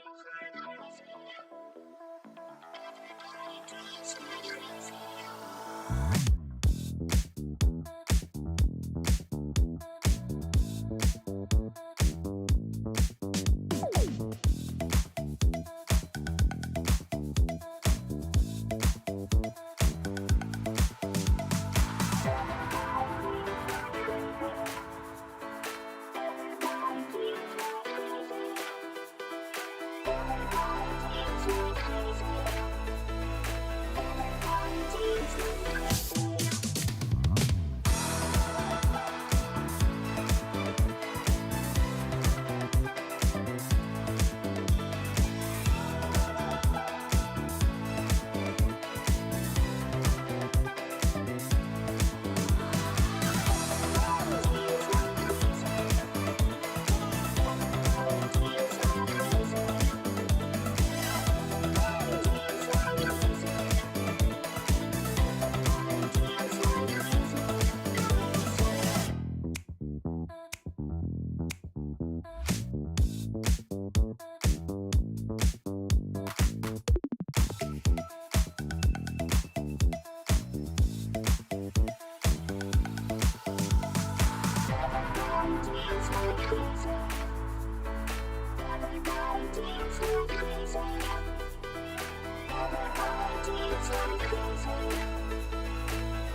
It starts with this, a person that you miss. Mine draws a blank. I wanna go back to the early days when life was an escape. Now I just wait for better days. I lost myself in your reality. Lost myself. I lost myself in your reality. Lost myself. I feel that life, according to a friend, we're all shrink wrapped in families and making ends meet, stuck in jobs we'll never leave. I never wanna be like that, so I wanna go back to my reality. Wanna go back. I wanna go back to my reality. Wanna go back. Didn't mean to sound so concerning.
I'm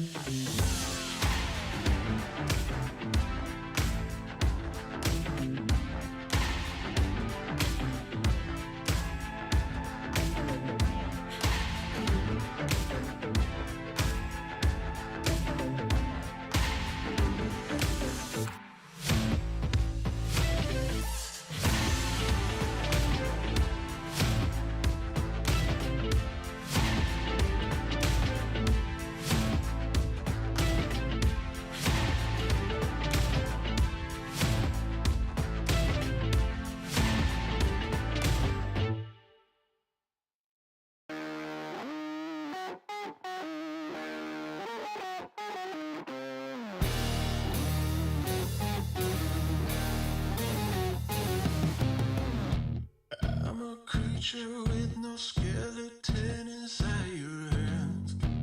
Got no home address, I come and go as you command. And it's fine with me, and it's fine. I'm a bandit that you use to keep from bleeding out. I'm the lover you don't love, but love to keep around. And it's fine with me, promise that it's fine.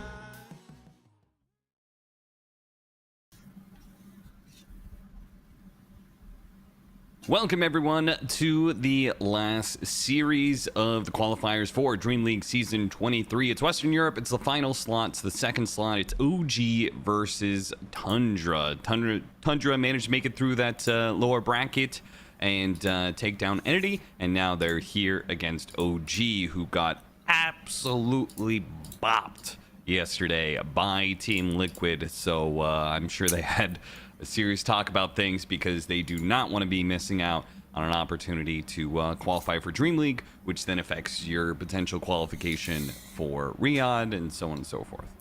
Yeah, it's a big match. I want to say. I was going to say big qualifier, but this is a big match for these teams if you're looking to do well the rest of the year. And once more, it is Tundra making a lower bracket run. This seems very familiar, Austin. It did yield good results for them last time. So can they do it again? Will OG fail twice to qualify? The old double fail, that would be something else for this organization, but should be a closer match than yesterday because I don't think you can get much more one-sided than the match from yesterday. So by default, it has to be better, I hope. But I do feel like Tundra had the momentum here. I mean, if you want to compare who got destroyed harder by Liquid, technically Tundra got destroyed harder. That is true, right? actually, so if Tundra is the big dog, or excuse me, if Liquid's the big dog, then OG did put up a bit better fight, though not by much. So I guess we'll just have to wait and see how these two teams match up against each other because we didn't see it in this qualifier. OG, it's pretty much been the top part of the bracket that did the best in all of these lower bracket matches. Entity and Tundra went through and met each other in the end. And OG, they've only had to play Navi Jr., Maus, and then got destroyed by Team Liquid. Now, this is a team that did look very good at DreamLeague. They managed to make it into the second group stage. It definitely looked like they had sort of leveled up. Maybe not quite to the same level as the top teams. They failed to make the qualifiers, but they got themselves within shooting distance. They were no slouches in the second group stage. They managed to get 5th, 6th. So they look good. Just seems like maybe a step back when they encountered Liquid, who obviously supercharged themselves. I heard their scrims went very well just before this qualifier started. So maybe Liquid seemed to just figure something out for themselves, and OG, maybe they're not that bad. Liquid just was that good this week, basically. I think Liquid looked the most organized in terms of what they wanted to do. You're on a new patch, so some teams are trying to figure it out, whereas they just know. And I think also going back to that series, their support gameplay was just leagues faster than everybody else's in this qualifier. I think if you look at the games, especially from yesterday where Liquid played OG, Insania and Boxy were just like, they just won that game in 10 minutes flat compared to every other support duo we've seen out of Europe. They're playing way faster, way crisper. The lanes are going better. They take that advantage. They snowball it. I mean, this is probably years of playing against gaming gladiators, right? They do very similar things. You talked about Seb talking about looking at them for how to play 5 and stuff. I mean, that's why, because those two teams, when their supports play the lanes really well and snowball, the game just ends. And that's basically what happened. So you can either take from that and try and, copy it, steal it, whatever you want to do. Or you can just say, like, hey, we're not playing against them. Both these teams are a very different opponent for each other than Liquid. So maybe you don't have to do that, right? Maybe the games will be slower and you can just play your style and not have to worry about getting run over. But I think that is something you have to think about eventually, because it is part of the style of some of these top European teams, and they are still decimating people with it. It seems as though people just can't catch up, or they're not willing to commit the same level of dedication to the first 10 minutes that some of these top teams are.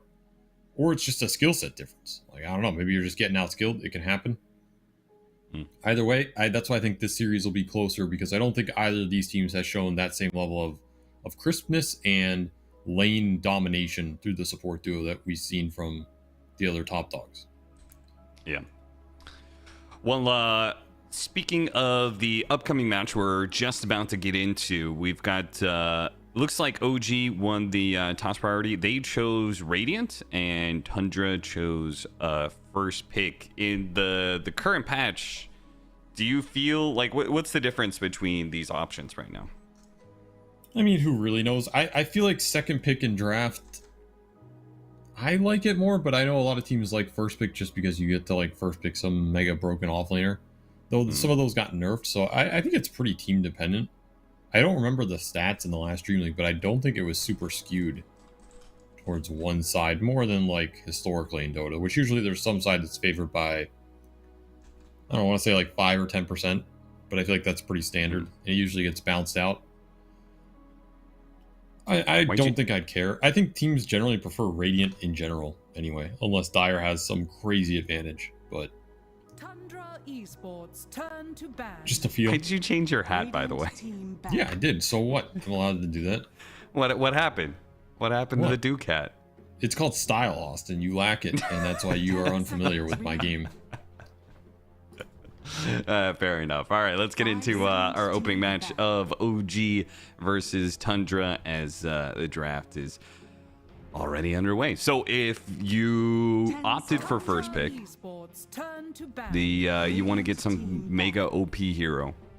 That's right. We'll see what Tundra's choice is. I hope we don't see one of those disruptor Rubik sort of bland support openers. No, it's probably gonna be Tiny. 5 seconds remaining. That would be my guess.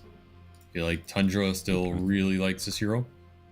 And they've generally just been opening supports anyway. So I feel like Tundra are going to first pick Tiny, Bat Rider, or Rubik.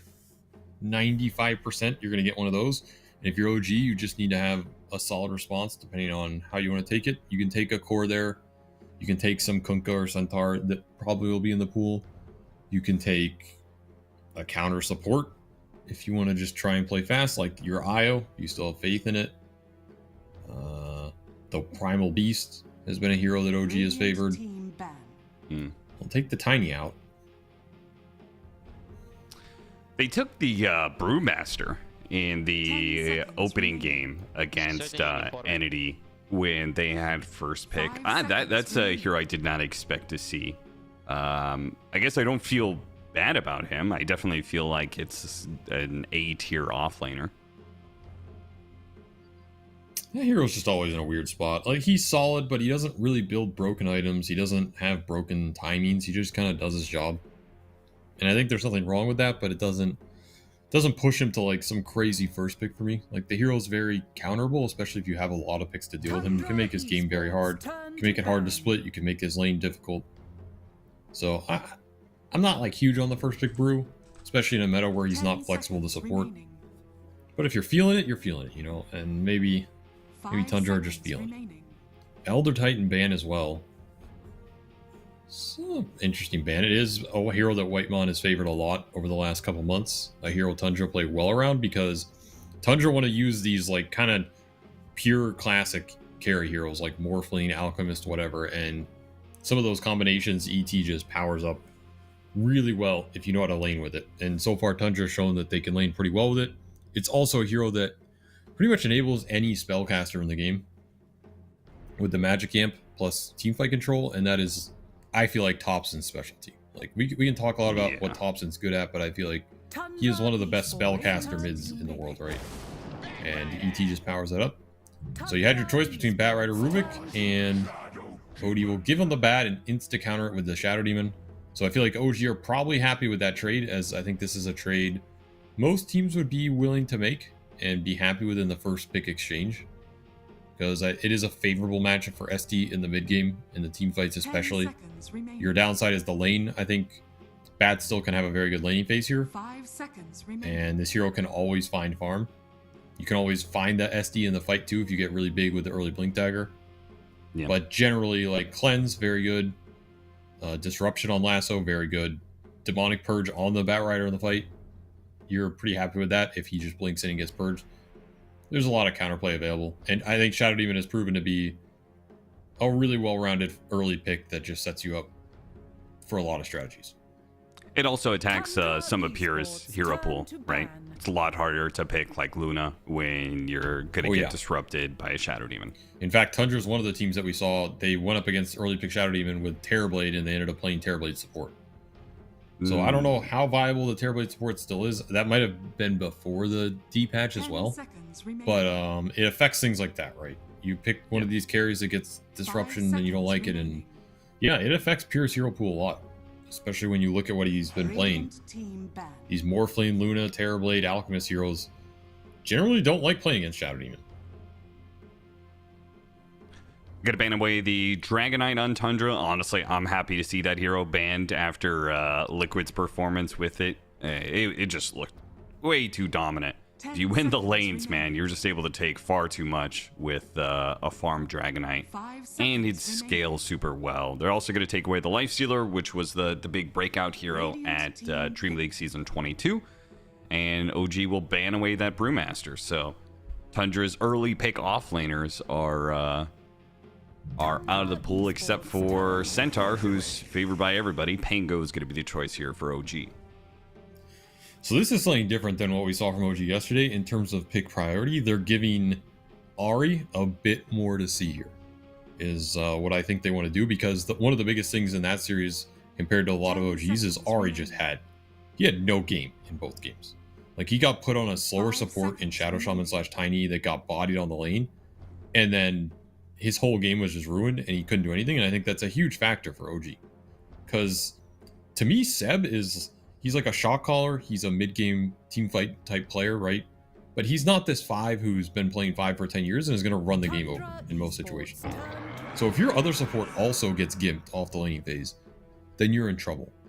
And I think OG have been picking Hoodwink a lot, for example, and that hero has been owning the lane for Whisper and setting him up for success. And it's a very robust early game hero for Ahri that is hard to shut down. And it might have been like a bit of a crutch that they didn't realize, because that's very different than putting him on Shadow Shaman and you lose the lane and then you have a very weak early game. So I think OG are trying to give him more priority, but Tundra are just going to blast open this laning phase even more. This is heavy committal, saying good luck in the first 10 minutes. We wish you the best, because it looks scary on the side lanes right now. 10 seconds. Yeah, I was going to say, well, you're picking your offlane duo and showcasing this before you actually see carry, but, you know, Centaur Techies is a strong enough lane that it can kind of beat anything, you know? I mean, I would think about Alchemist here. I think Alch is like the one carry I wouldn't mind against this lane, because even if you die once or twice, you're still going to go jungle. You have Shadow Demon save to maybe bail him out, and I think the matchup versus Centaur is still fine on lane if you play it well. Yeah, like Acid Spray really messes that hero up when it starts with no armor, right? The question is, like, can you jam it here without seeing 2 cores? I don't know. I don't know how well Alch has been performing in Scrims or this newer patch. But your other option is to just counter take an offlaner here, which would, to me, would be the primal for OG. Like, that's the one hero that they're not afraid to show. But you lose your flex going into last pick, which I think a lot of teams have been prioritizing. Yeah. You can also Luna +1. I think Luna +1 would be okay, but I don't think Luna SD does well in this lane. I think your Luna just gets all in. How much do you think they would prioritize Whisper in that regard? Like, they took their mid early, which is usually what you would save for when you're second pick. You save it for all the way last pick, so you have the mid advantage. They picked up their mid early. What are the chances they give Whisper the overall last pick? Apparently, it's quite high. That's what they're going to go for. They're going to go Shadow Shaman Sven. What? Oh god, this is not a shaman game, dude. I like it. I think again, you're just doing the same thing that happened yesterday, which is like, it's not that this hero's weak on lane, but his transition is so slow. You're extremely susceptible. Like, if it goes bad, it's gonna go real bad again, right? Because these two supports are just not fighting bat techies at the runes or at like the 10 to 15 mark, right? It's just not happening. So if I'm Tundra, I am picking whatever hero Topson wants that he thinks he's going to run the game over with, because you have a very high chance to run this game over by just going to your mid laner and saying, what are you going to do about it? Like, are you going to bring SD Shaman with your Pango to fight me mid with bat techies +1 after our side lanes are probably better? It's not happening. So if there's a really strong mid pick versus this Pango that Topsons feel like he's just going to excel with, I give it to him here. You have any suggestions for that? Well, it's Topson, so it's probably like Pugna or, you know, he's going to play like mid Rubik or something. I don't know. It's going to be something weird, but you got to go with it. Sniper. He goes for the sniper. Yeah, that was like the normal one that came to my mind, but I'm like, that's too meta for him to play. But I guess it's sniper, so. I thought about sniper too, but it doesn't take advantage of the fact that you will have rune control, right? I think it does. Like, he doesn't use the runes, but this hero bodies the rune fights. Like, this hero's really good to go and fight around with early shrapnel. You gotta remember how people are playing around him now, right? Which is, you just go and fight with the hero. He gets early Dragonlance Ags or whatever, and then you just can't ever regain control of mid. I think this is good enough. This is definitely in that category. He's gonna decimate the Pango mid, or likely any other hero that OG want to throw there and dodge the Pango matchup. And it's a hero that you can easily go to with your supports and make stuff happen. And I think that's good enough. You also have Stampede form, which is very strong in the mid late game. You can bail this hero out of like Sven getting on top of him, for example. I think it's a strong pick. Very strong pick here. It's incredibly good versus the two supports. Very good versus Pango on lane, and can be good versus Sven if you ever can stop him getting on top of you, which they have a couple tools to do that. Yeah. I'm definitely imagining when Shadow Shaman and Shadow Demon are already having a tough time fighting the opposing supports, and then you just add in a random assassinate, especially later on to the game. You get this Ags, you get the Conda, like, it's just gonna be, Shadow Shaman is gonna be like, oh, I'm gonna shackle somebody, and all of a sudden he's gonna get assassinated for like 3/4 of his HP. Yeah, he's just dead every fight. So I think OG really need to make this last pick work. They need either to counterpick the sniper mid, get something that he can't abuse as well, so you can go and stop that collapse that's going to happen, or you just throw the Pango there like they've done for BZM some of these games. But then you really need to make Pure's life hard so that you force a reaction out of Tundra on the map so they can't go to their sniper. Like, that's the other way you can play this, right? You don't have to go mid here. You can just create pressure somewhere else that Tundra have to respond to with their supports. And that can come from this last pick, but has to do something of that nature. And they're going to band out the ranged carries that are hard to create pressure on, which I like. But it might be the Morphling here. And it is the Morphling. Yep. And that's the other issue, is there were a decent amount of carries left that Pure's happy to take. And this is just, again, creating a brick wall. Like, I want a carry that's independent so we can go play through the sniper. If I get level 3 to 5 on Morph, I'm probably good to go. Shadow Shaman can be good versus hero. You can like hex him from the tree line and do some stuff. That's the one downside here compared to like that Luna or TA. But it is a pure classic here. He's very comfortable in this hero. So if you can't shut down the Morphling, do you focus more on attacking the sniper? Some aggressive gap closing offlaner, like, okay, Kunkka. Kinda see it. More team fight, that's for sure. Huh. Yeah, I mean, it is good with their lineup. Good versus the Centaur. You can just run in Torrent Storm this lineup. There's not much counterplay to that. The lane's going to be okay for him. And you have some threat on the Morphling from the Shadow Shaman and the SD in terms of the scaling gameplay, so you're not too worried in that aspect. Again, I think it's a lineup from OG that, like, in the mid game, in the fights, I see it right. I see how it lines up. They have a lot of tools. They can make it work. The sniper creates a weird gap, but you can overcome that. I am just worried about, again, the first 10 minutes here for OG like we saw yesterday. Like, is this support duo just a little too slow to contest Bat Rider techies, and then the game starts to go a little wrong and it goes really wrong? Because that's what happened yesterday. So that's my biggest concern here for OG.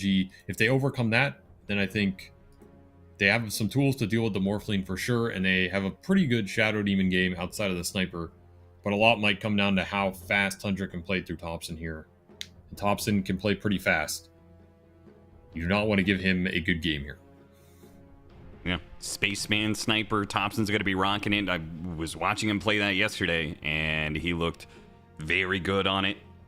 Absolutely dominated that matchup.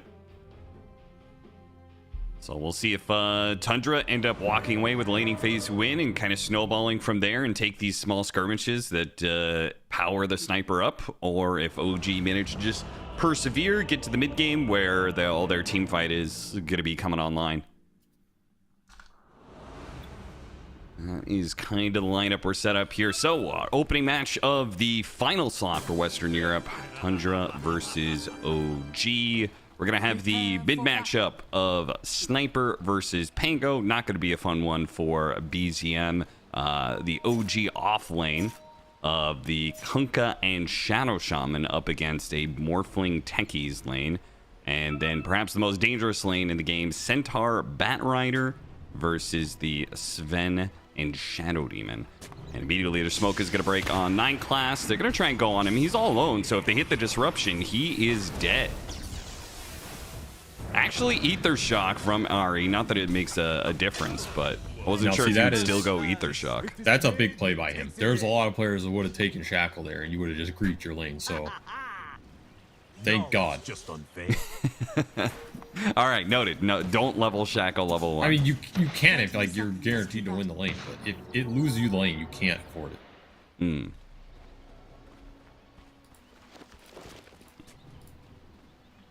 So an early first blood for BZM, that'll make a world of difference in this matchup against the sniper, right? He'll have a much faster bottle, so we won't have to worry about that harassment as much. That's huge for OG, honestly. And again, I just don't like these like random you walk out solo somewhere on the map. I think the chance it goes bad for you is decently high, and there's minimal to gain. Like this went really bad for Tundra, right? You gave away a huge amount of gold to the one hero in the game. You don't want having extra gold because your draft is predicated around Thompson messing this guy up and creating a liability, and then you can go to that liability. And you just gave that liability like free bottle. You know, it's the risk reward there was just not worth it. So big setback, honestly, for what Tundra want to do here. They'll have to overcome that deficit. And a morale boost for OG, because these early games were not going too smoothly for him. Yeah, seriously. All right, so outcome of the lanes. I'm expecting the Bat Rider Centaur lane to win, though will they shut out Tomato? Sven's kind of hard to do that too sometimes. No, I don't think so. I mean, Sven generally free farms versus Centaur, unless the lane goes horribly wrong. Or maybe not free farm, but like he does fine. To me, it's him and Alk are the two carries that you're pretty comfortable playing this matchup. Pretty good in the fights as well. Just chunking this hero that doesn't have the armor to keep up.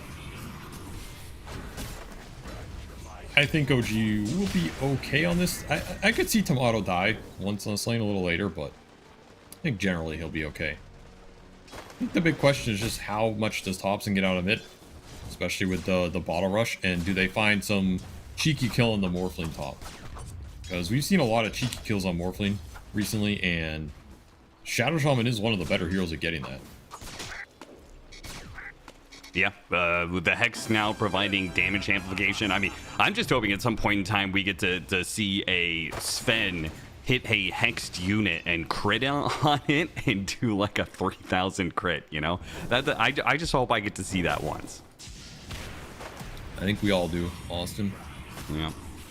I mean, you can take this 10 talent too on Shaman. It's quite good. I mean, both are like solid in the right game, but 10% Hex damage amp, I think. Like, you get this amp goes up to 35%. Yeah, and then you have the Disseminate. Disseminate also providing Yes. some amp up. So that's actually kind of like a very interesting single target synergy that could make the Morphling a whole lot squishier than you would expect. Tomato's going to be in some trouble here. Too much magic damage, perhaps. Another double edge and a hit. Oh, no, Seb!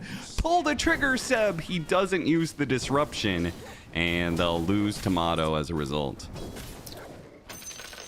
Feels bad, man. It's not first blood, though, so at least you got that going for you. But yeah, there's that Sven death that it can happen on this lane. He's still farming the lane, but that's a rough death because your lane got pushed out. You don't have small camp here. Again, just a very difficult hero to lane against, and showing why. We'll collect the Lotus for his troubles. But so far, to me, okay start for OG because this mid is going even. Early bottle's done a lot for BZM, and that's a big deal here.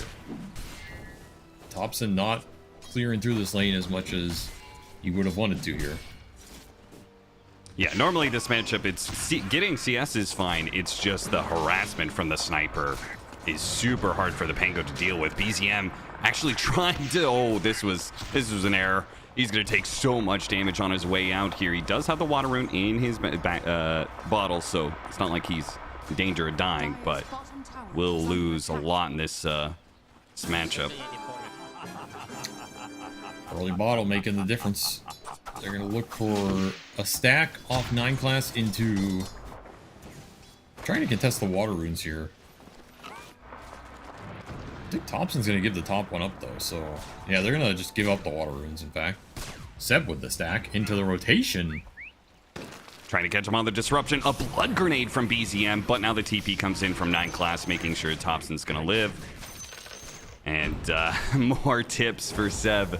They're actually going to bump back BZM. 9 class still kind of catches up. Don't think they can actually kill him, but he's going to try. Holy cow, he's really going for it, and they actually do manage to get him. 9 class will die on his way out, though. And 9 class tipping Seb as he goes down, killing the mid laner. Old friends reunited in this game, and Thompson happy about that exchange versus old offlaner. Says you should have stayed in the off lane, my friend. Don't come to my lane. I'll show you what's up. He does. We also get that Kunkka kill, which pretty damn nice for Pure up here for them to find that. Not a kill I think they were expecting to get on this lane, but one they will gladly welcome here is extra experience into the Morphling's pocket. Does not mind that at all. Just a nice find by Whitemon. And it's Tundra pulling ahead in the laning phase. We saw this yesterday, Austin. Yep. It is We sure did. another very scary moment for OG fans, because if this game turns into the 2 from Liquid yesterday, and you're just sitting there wondering what the hell we're doing right now. Yeah. Nice blast off. Lands on 2. Whitemon, they're going to turn around and try and kill him here. Ari still has his shackles, has to use it on the Morphling, who is putting some damage on Whisper and will be able to get that kill. And looks like they'll probably get Ari too, with the blood grenade slowing him down. He's got another sticky bomb coming up, but they won't keep chasing. Creep wave under tower. Pure doesn't want to miss out on this CS, so. Man, it's just a tough result for OG, honestly. Like, to lose this last pick Kunkka twice. Like, you saw the lane, you know what you're going up against. I don't think your lane is that much weaker, to be honest. Like, maybe you get out CS'd a bit by the Morphling, but to give up 2 kills in 6 minutes is rough. This is going to be a very strong game for Pure now. More tips bouncing out, but probably the one guy you do not want to give on Tundra a free game, right? I mean, Pure is a fantastic carry, and his Morphling is kind of his signature, so not great. Still doing good mid for BZM, but it's going to have to be him pulling some of this back on the map. They're going to need a really good Pango game to get these supports back in the game, because they're just going to end up being a little underleveled again. Will split the Wisdom Rune. That's a good sign for them. And Seb has done a little stacking here for the Pango as well, which is going to be really nice to accelerate his already accelerated game. Just a couple extra camps can do the work sometimes. You're always happy to see a Wisdom Rune as a Shadow Shaman. On the flip side, you have 9 class just doing a little stack of his own. I'm going to try and pull ahead. I think that's the nastiest thing about Batrider support is just how it's able to farm like a core anywhere on the map, right? It could play deep in the enemy jungle and take away camps there. And you just are guaranteed to get a blink dagger, kind of no matter how good or bad the game is going. That is the strength of the hero. That's why he's first pick. Consistency. Teams value it a lot. Chasing down 9 class. Probably have to use the Rolling Thunder here. And they'll also farm this stack at the same time. Stampede goes out. I'm not sure why. Maybe just didn't see the shaman, but yeah. Well, he'll get some decent efficiency out of that. Once more, BZM still having a very good game here, and that is, I think it's preventing Tundra from trying to go mid because he's just way too high resources, way too strong. Thompson didn't get that cheese matchup he wanted. And in fact, BZM's the highest net worth in the game right now, so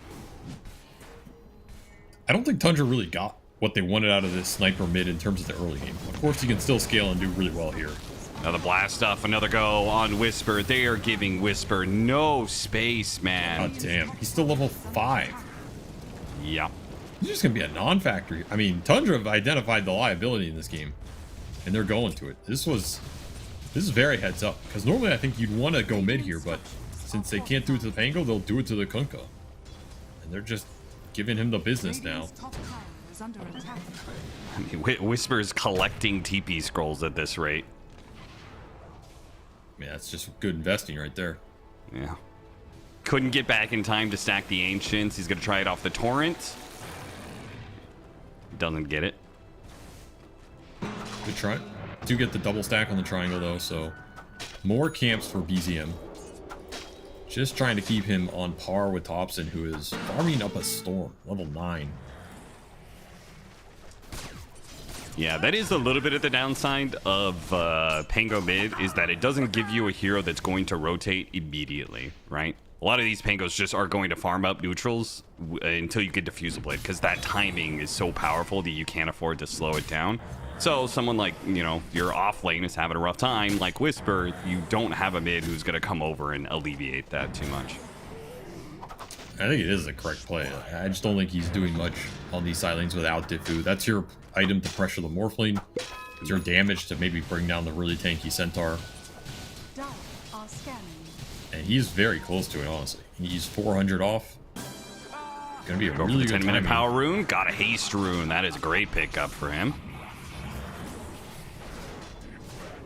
We see double Dragonlance out of Tundra as well between the Morph and the Sniper here. So again, some early stat items. They're ready to take fights if they want to get these smoke ganks going. Maybe just waiting for the Batrider blink. We see 9 class continuing to farm up the jungle. It's a little slow here, considering he had like the 3 early game deaths. But I think Tundra are happy with their position overall. And once you get that, you can just start making smoke plays.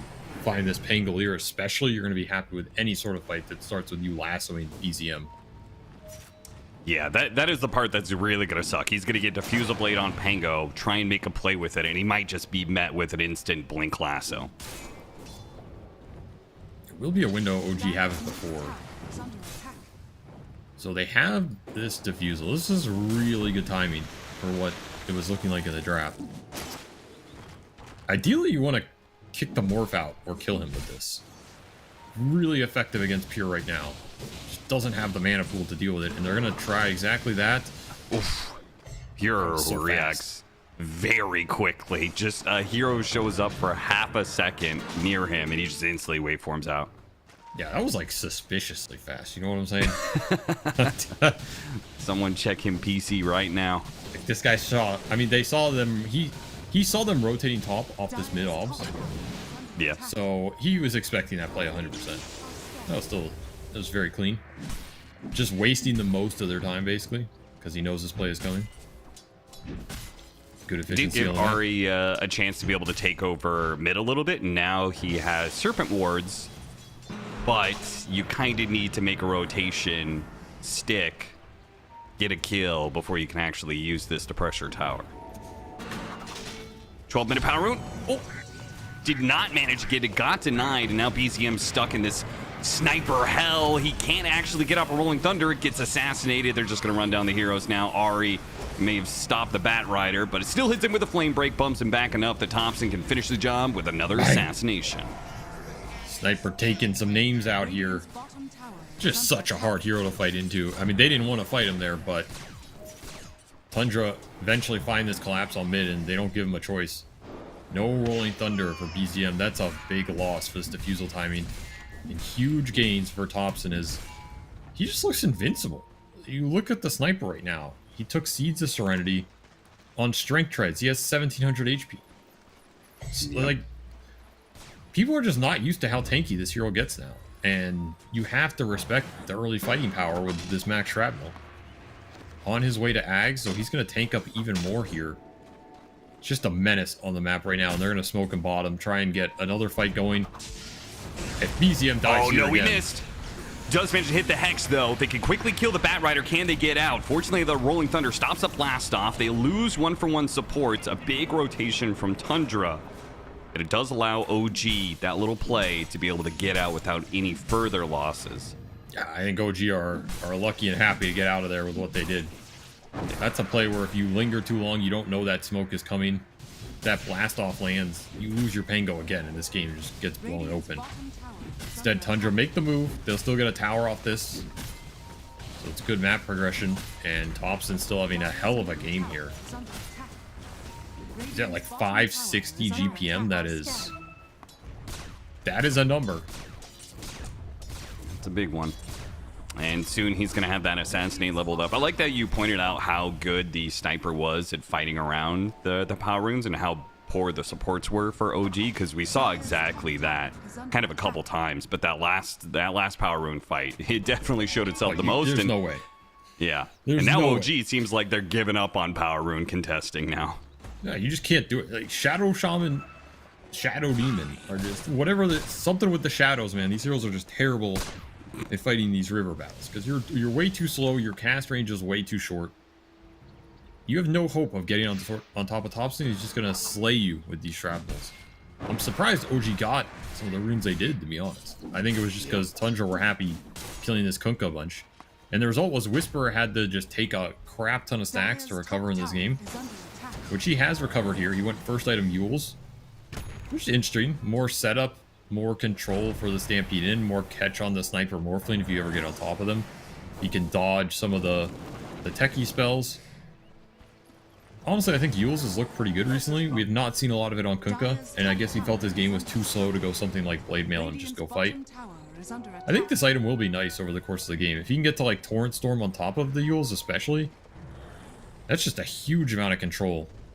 For Toby trying to jump in a fight, for Pure trying to wait for him in. Lands it on Seb, surrounded by mines. Self-disruption. They're going to try and get the lasso, but there's that Yule Scepter. Defends him very nicely, so they only get the kill on Seb. OG dodge some more danger, but they still haven't really gotten a move of their own to work.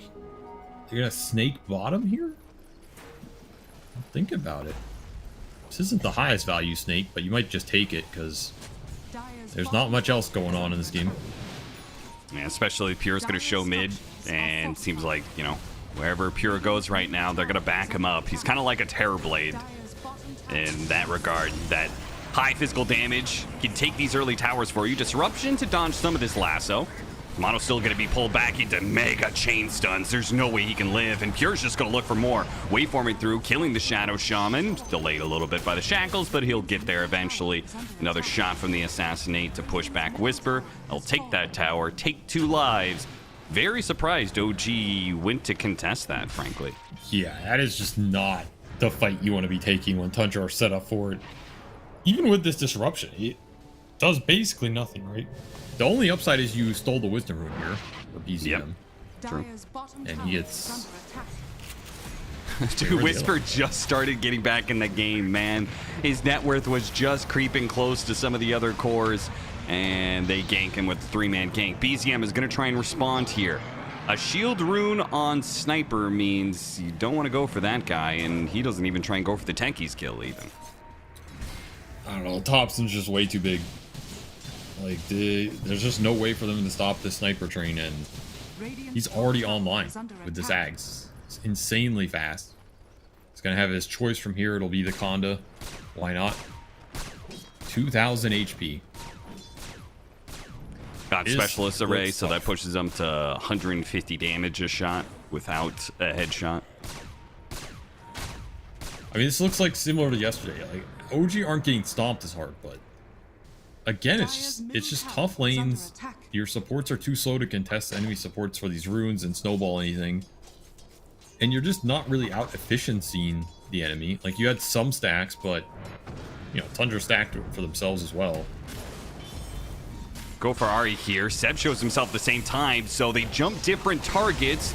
Pure's going to try and come in and make the difference. Blows up one support, the Yule Scepter to set up on the Bat Rider there with the Torrent. Stun. Oh, stacking the stuns a little bit. Allows the Lasso to go off on the Bat Rider. Blast Off's going to be dodged by the Disruption. Bow coming in. That'll make him nice and tanky. But no, the Taser. It stops so much of the damage. The Techies lives, and the Sven just doesn't live. And no, yeah, Thompson's easier to clean up now. Assassinate after assassinate. They kill one hero with it. It refreshes. He shoots another. It's just so oppressive. Nice stolen hammer from Pure as well to guarantee that last kill. I mean, this is your Sven joining fights way before he really wants to, and he's getting punished for it. It's still something, I guess, for OG. I mean, technically, they won the gold exchange off that. Lost the XP exchange.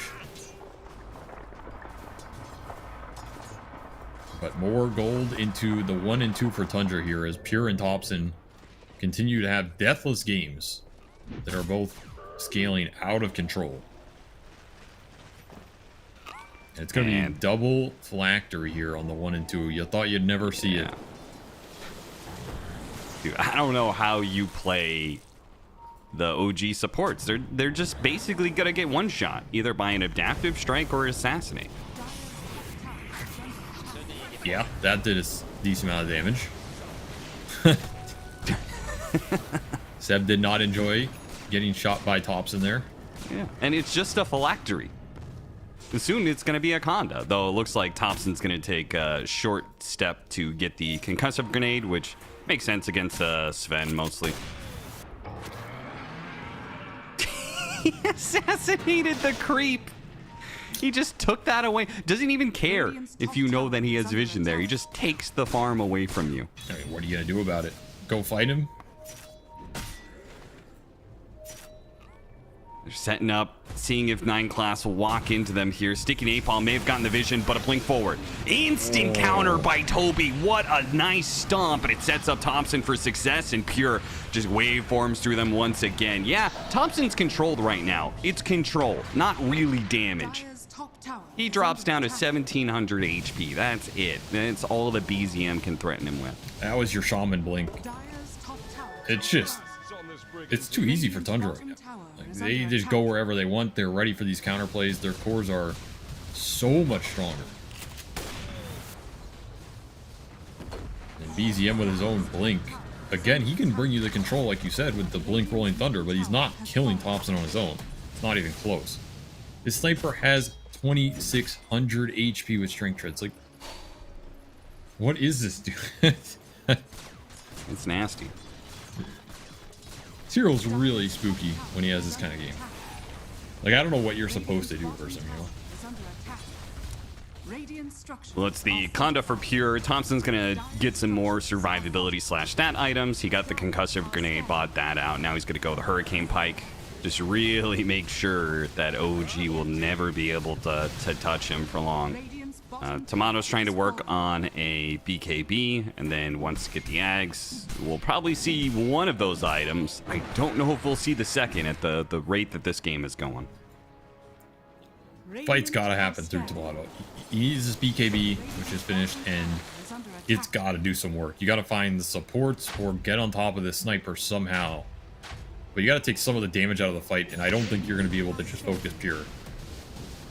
Maybe you get some crazy cleave hits on him, he gets hexed somehow, but an Aegis is going to one of these two cores, and it's going to be spooky on either one, but I think Pure is going to gladly take it and just go in. I don't think Thompson's too afraid of dying right now. Successful scan. 9 class goes for it. Pounces, finds Whisper. The team cleans up Roshan, TPs. Godlike already for Thompson, man. I mean, 7 to 19. Like you said, it looks very similar to the matchup against Liquid, just not as bad. Same problems are kind of showing themselves. They do have the BKB, though, and the Aghanim Scepter for the Pango. That Aghanim Scepter is a massive upgrade. It now gives you the damage alongside of the control. Just will it be enough damage? Doesn't feel like it. No, probably not. I guess if you burn a crap ton of the mana out of this Morphling, maybe. I think you have to find tops like somehow. I don't really know how, but it has to be some hex shackle on him. The thing is, at this point, Tundra can just sit around him. They don't feel too pressured to win some crazy economy game anymore. They're just gonna go through the objectives here. And I don't think you're taking this 5-on-6 if you're OG. Maybe high ground defense, but your high ground defense honestly isn't even good. Your high ground defense is pretty awful this game. That's true. Steal another Wisdom Rune. He can pressure towers if Ari, whenever he has Serpent Wards up. I mean, Tundra are going high ground here. Yeah, well, they're going to take your Tormentor first. Real quick pit stop for that one. So now you have the reactive taser that can be passed over to the sniper and also has a deadly interaction for Pango. I guess a little less deadly now that it's only 3 shots, but Pango doesn't disarm him. Oh, they might. Wait, they Thompson, catch Thompson. Thompson, please break through it. Okay, they have an opening here. OG will get the pick off on Thompson, who tried to TP out in kind of a sus spot there. BZM didn't actually chain stun Pure. Still can chase after him, though. He's got the longer Rolling Thunder. Oh, lassoed, though. He got the disarm on Pure. That might save him. Oh, too much magic damage. The mines are going to come through, and they just blow up the Shadow Shaman, who blinked into that whole thing. Tomato can't even get any hits in. He blinks in. BKB doesn't actually get any damage as a result of just heroes backing away from him. Now he's going to get stomped up and probably killed as Pure's catching up. If they could just land another stun, they probably get him. Tomato, he is dead. Pure is way too strong. OG trying to get something out of a misstep by Tundra, which was leaving that Thompson sniper as they went for a smoke play across the map.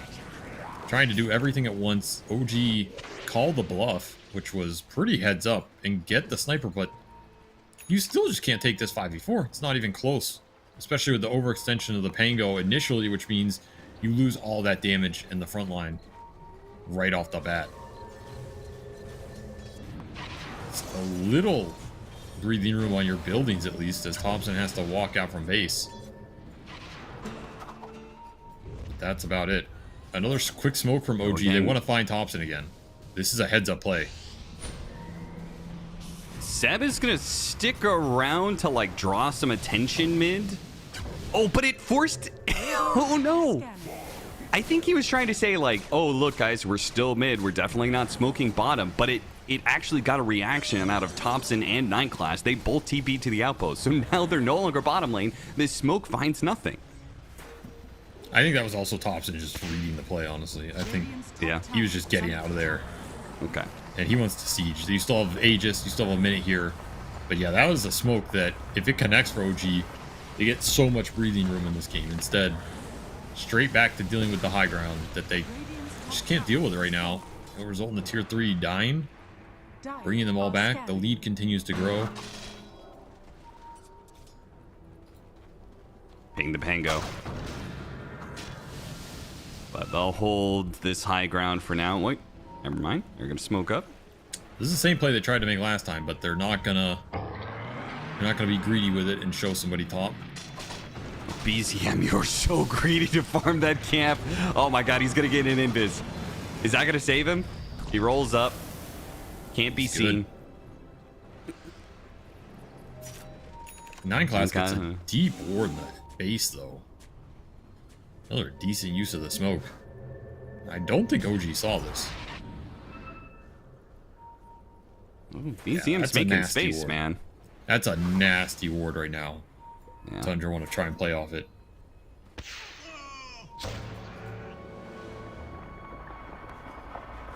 Radiant's middle tower is under attack. Oh man, it's seeing just who they want. They want the Pango. Tried to jump on him. Instant Yules goes out from Whisper. Now they've caught the Centaur inside the base. Goes out, got the lasso on the Pango, so they still got their target. Disruption goes out, but he's coming back with no HP. A boat's not going to save him. That's certainly not the case. And Toby is tanky enough that being inside of the base is not a problem for this man. I mean, we see some of these things that OG can play around, but they're just so far behind, it doesn't matter. Way too much firepower coming out of Tundra. Way too much single target burst between this sniper Morphling. And the double Conda is coming. Thompson's closing in on it. Another God Strength by Tomato just to clear through some enemy camps. Yeah, he really needs that Aghanim Scepter. It would help him a lot in sticking onto the sniper. I mean, honestly, this double Conda core is quite good for Sven conceptually. This is a hero that wants to man fight you with an armor difference. Instead, you have two cores that are just doing huge amounts of hybrid damage. Like, they'll right-click you down, but they'll also just pump thousands of magical bursts into you the second you're not BKB'd. Which means your Sven has to BKB early, or you're just gonna die in the fight off a single stun. Like, you get hoof stomped, you get lassoed, you get hit by both Condas off an assassinate and a blast, you're gone on Sven.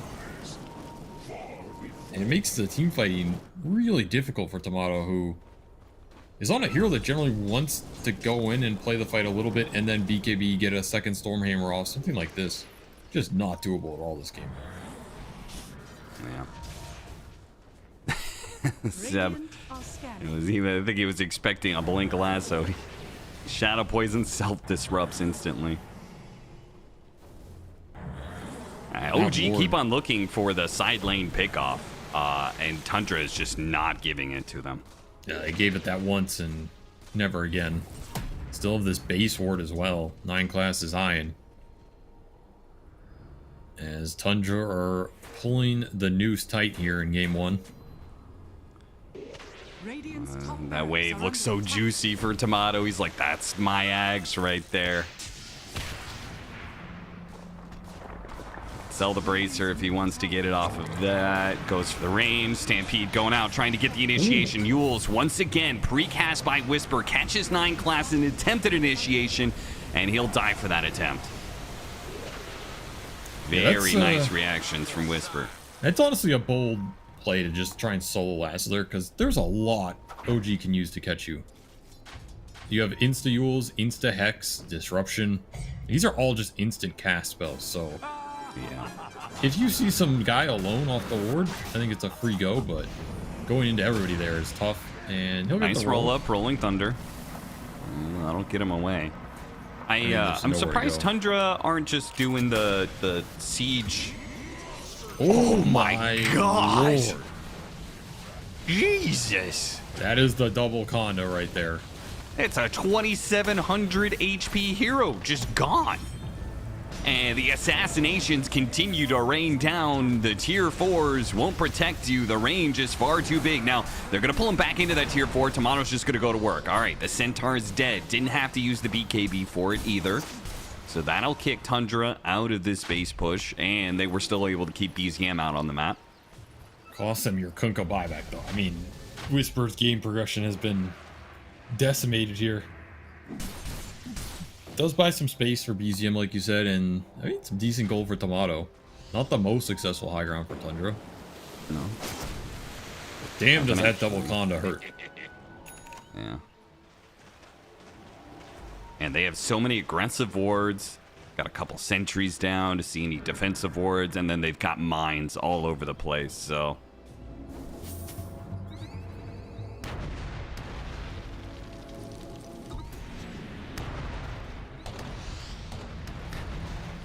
All the mines will get blown up. And they have a gem to D-ward. Unfortunately, I haven't found any of the wards yet, but they'll very likely find one of them, surely. I mean, they're just waiting for Batrider BKB at this point. And it's flying out. Because then you can't do anything about this Blink Lasso. You can disrupt the guy who gets lassoed, but you can't counterplay 9 class here. And it makes Tundra's push a lot scarier, a lot more reliables too. It's also an opportunity, though, for OG. Play for this next Roshan. I mean, if they can somehow win that team fight, which their team fight around Roche is pretty strong, they could turn this game a healthy amount. Both players instant blink out off that smoke break. Everyone's get it. Still looking, and they're going to find a target, and you're gone. BZM, he just can't survive. Seb tries to go for the blink disruption, but it's not fast enough. I don't even think that's old man reflexes. He just dies too damn fast, man. These assassinates are hell. It's going to slow down Whisper long enough that 9 class can catch up. He X'd himself, but the X will never pull him back from the grave. This combo has just been deadly. Morph Sniper has looked really strong. Just so damn annoying to play against. You misstep a little bit, your team fight's over in a second. And this has to be one of those games that Thompson remembers why he loves Dota. Like, this is such his wheelhouse. You know, you're playing into his world right now. Some weird combo that catches you off guard that makes you look really dumb. You know, that's a that's a Thompson classic right there. He's having a field day out here. Yeah, half HP. Took 1,800 HP away from the Sven from one assassinate with Conda and one adaptive strike with Conda.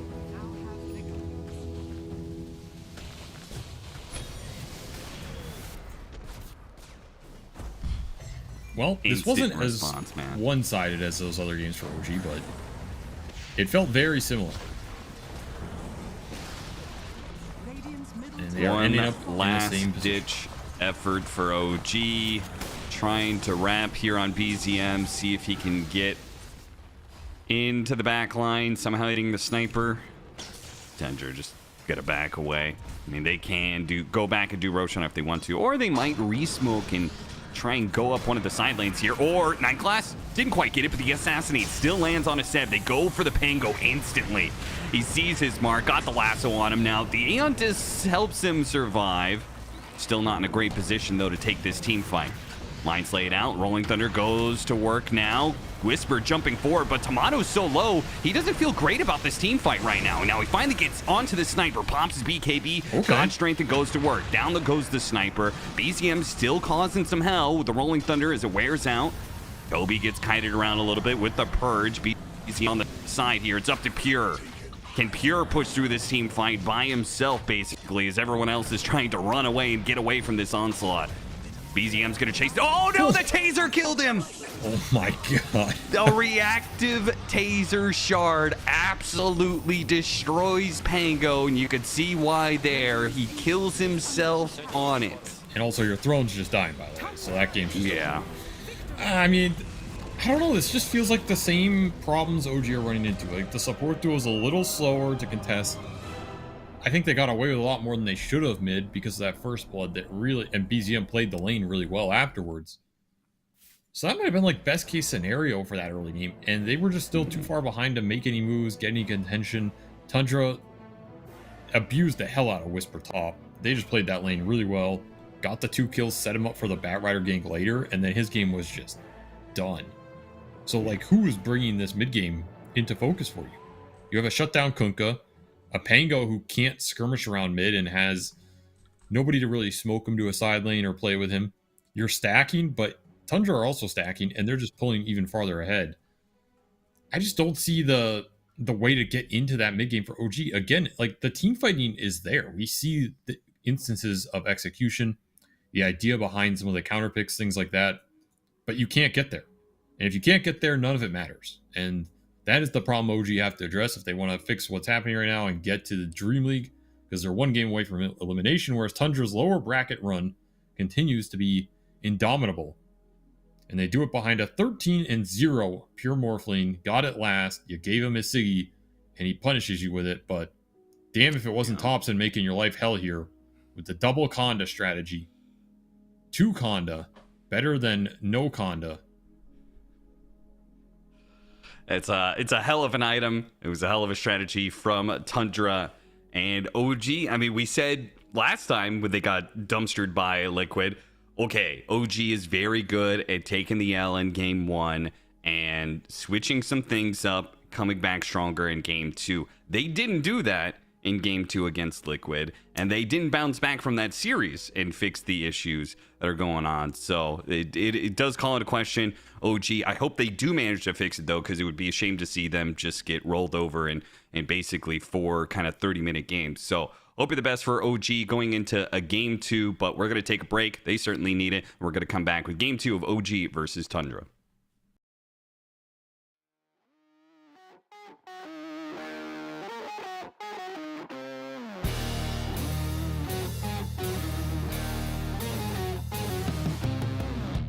I'm a creature with no skeleton inside your hands. Got no home address, I come and go as you command. And it's fine with me, and it's fine. I'm a bandit that you use to keep from bleeding out. I'm the lover you don't love, but love to keep around. And it's fine with me, promise that it's fine. Maybe I'm a fool, it's not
Welcome back, everybody, to OG versus Tundra Game 2. We had a bit of a rough start to this series, at least if you're an OG fan. That was no fun watching the matchup against Liquid, and this opening game against Tundra was not a whole lot of fun either. And I'm sure a lot of people are shaking their heads going, why? Why won't OG just draft themselves some better lanes? Why is that, Avery? What is OG focusing on that is causing them to get run over early so much? I mean, some of it's draft. Like, I think Europe has shifted a decent amount of focus towards laning over the last few years. Again, Gaimin and Liquid dominating that kind of just forces you to. I feel like that's what happened to NA back in the day. And I think OG, again, that's not what they tend to focus on. Like, the way Seb thinks about Dota is very macro focused. And he likes to think about how the team fights are going to play out, how the map plays out, these types of things, right? And so it just influences how they draft and how they think. And when those things work, they dominate teams. And when you can't get there, it looks really bad. So some of it looks bad or looks worse than it is, right? Maybe another aspect is just execution on the level of they think the lanes are going to go a certain way, or they think they're going to be able to do better than they are. And sometimes that makes some of these drafts look worse.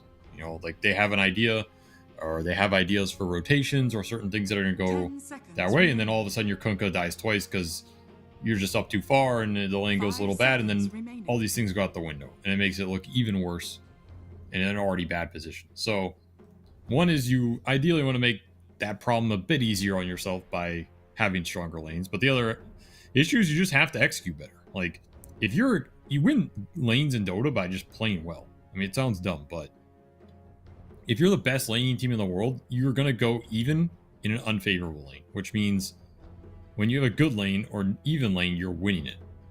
If you're just losing every lane, it usually means you're just getting out executed, especially at the very top level. So you just got to step up. And if it's an issue of like, we're just not straight up winning them, then you got to make moves, throw some chaos in the mix, make some rotations, set yourself up to be able to gank lanes and bring numbers, right? And Shadow Demon, Shadow Shaman are probably not the two supports that are allowing you to do that. For sure.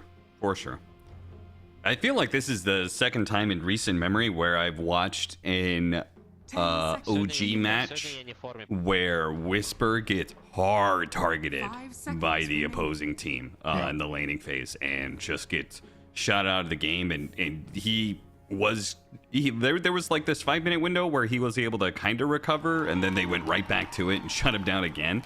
I mean, the only real plays that he had in that game were defensively using the Blink Batrider initiation, which, while, you know, looks cool, Whisper is a great player, a fantastic offlaner. You want to be able to see him do more than just Yules people. The other problem is, like, his lane being bad, you're talking about his recovery in that game. He recovered off taking all the ancient stacks, which meant Sven has no ancient stacks going into that mid game. Like, you're looking at Tomato's net worth. Like, why isn't he top 2 net worth? Like, he got like 8 of his ancients stolen by his offlane Kunkka just so he can be below everybody else still. You know, that's just doubly bad on a lot of levels. But here is a better setup already. You see the brew. You pretty much know it's an offlane brew unless something crazy happens. And OG have a chance to counterpick it. I think the two carries that come to my mind in the current meta are Lifestealer and Weaver, especially two that Tomato plays. But I think Tomato's had a lot more recent success on the Lifestealer, and it's a much more straightforward lane matchup, so they will get it. And that's already something you can go to if you're OG. Like, all right, we have Lifestealer versus Brew. There's not much Brew can do to this hero to stop him free farming. There's just not. So you already have that going your way in terms of that laning problem, and you just have to think about the Brewmaster team fight. Wouldn't be surprised to see Rubik come out here, or some sort of disable again, but I don't think they're going back to the Shadow Shaman, personally. 10 seconds remaining. Probably not. I would like to see like the Rubik or the Hoodwink. I don't know if this Hoodwink's just dead or like what the hell happened to this hero, but apparently it is. They go for Tiny. That's fine too. It's a hero Ari has been doing some decent work on and is a lane liability, but is really good versus Brew in terms of chain stunning him, letting you burst him before an ult comes out. 10 seconds remaining. Gives you like a blink infest target too if you just lack it elsewhere in the draft, but you will give up that Rubik. I don't know, just the words lane liability coming out of your mouth already make me cringe. I'm just like, oh no. I mean, at least the Lifestealer can't lose this matchup, I think, right? Yeah, Lifestealer versus Brewmaster Rubik, whatever, that's fine. Almost doesn't matter what support he has, but I don't want to see Whisper have a hard ass lane again.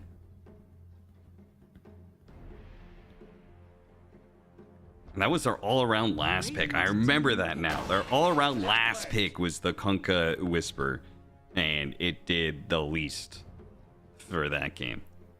And I mean, Tundra will try and take advantage of this Tiny being shown and get a melee 5 of their own. Whitemon is one of these guys who's not afraid to play these melee 5s and get in there. 10 seconds And they still do pretty well in lane with it because Pure's just a beast of a laner. So this is one of those games they feel like they can get away with it. This is not a scary laning lineup from Tundra, though. Well, we've talked a lot about laning, but this is not a lineup I look at as OG and like, oh, we're going to get demolished on lane. So if it happens this game, it's just an execution problem. Because these are not heroes that are just going to mess you up. Yeah. I'll go back for Mirana. So this can be the mid or the 5 here. Or the 4, technically. You can play Tiny mid if you really want to. Really decent here in terms of the team fight. Like, very limited lockdown, classic clockwork counter on the map, and then you have Moonlight Shadow versus Brew, which is always nice. Always catches him a couple times in a game. Clockwork did get buffed up in the last patch. Now 50% of the mana burned from power cogs, it does damage. So at level 1, that adds an extra 25 damage. Maxed out cogs, it means it does an extra 70 damage from just one cog burn if they have the mana to burn for it. But you know, that's not a bad buff for a hero that was on the. It wasn't like completely unpicked. It was, you know, seen every once in a while. So just a small little buff like that might go a long ways in seeing more of him. Nice quality of life change for sure.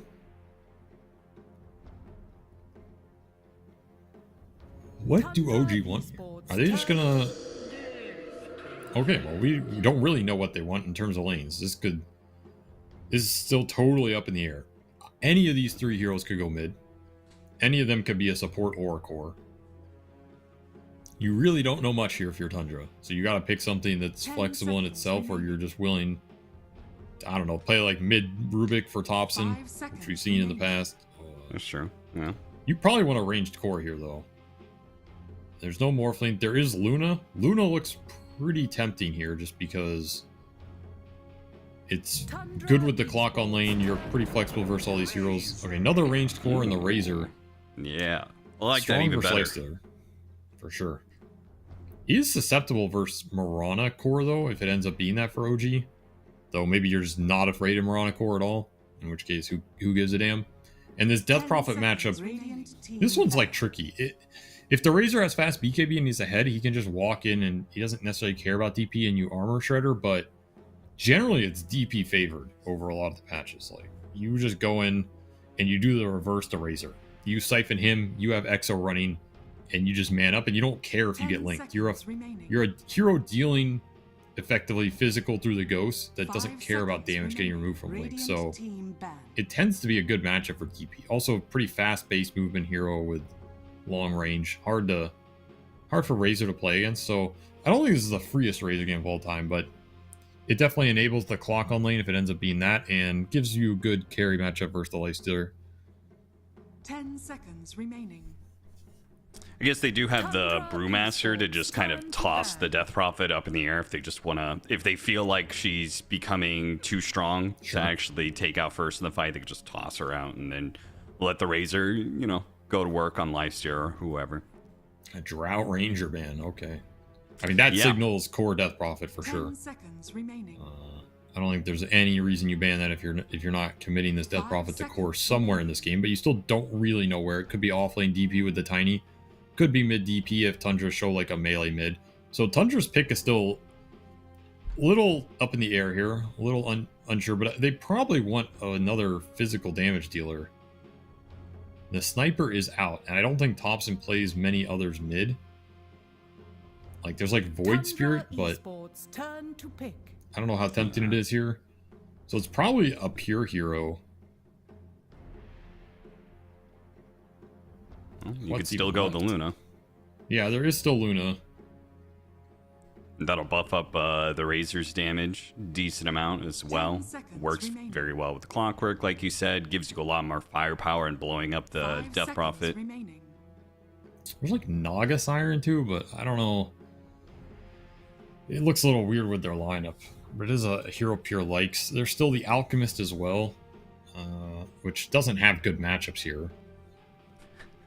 Sometimes I think you you've just don't care. suggested Alchemist in every single one of our Yeah, we've draft never seen it. analysis as I've a given up. potential pick, and it has never been drafted. So I'm going to say that hero is just on the outs right now. Yeah, probably. It's not very good for Lifestealer DP either. I feel like Luna's...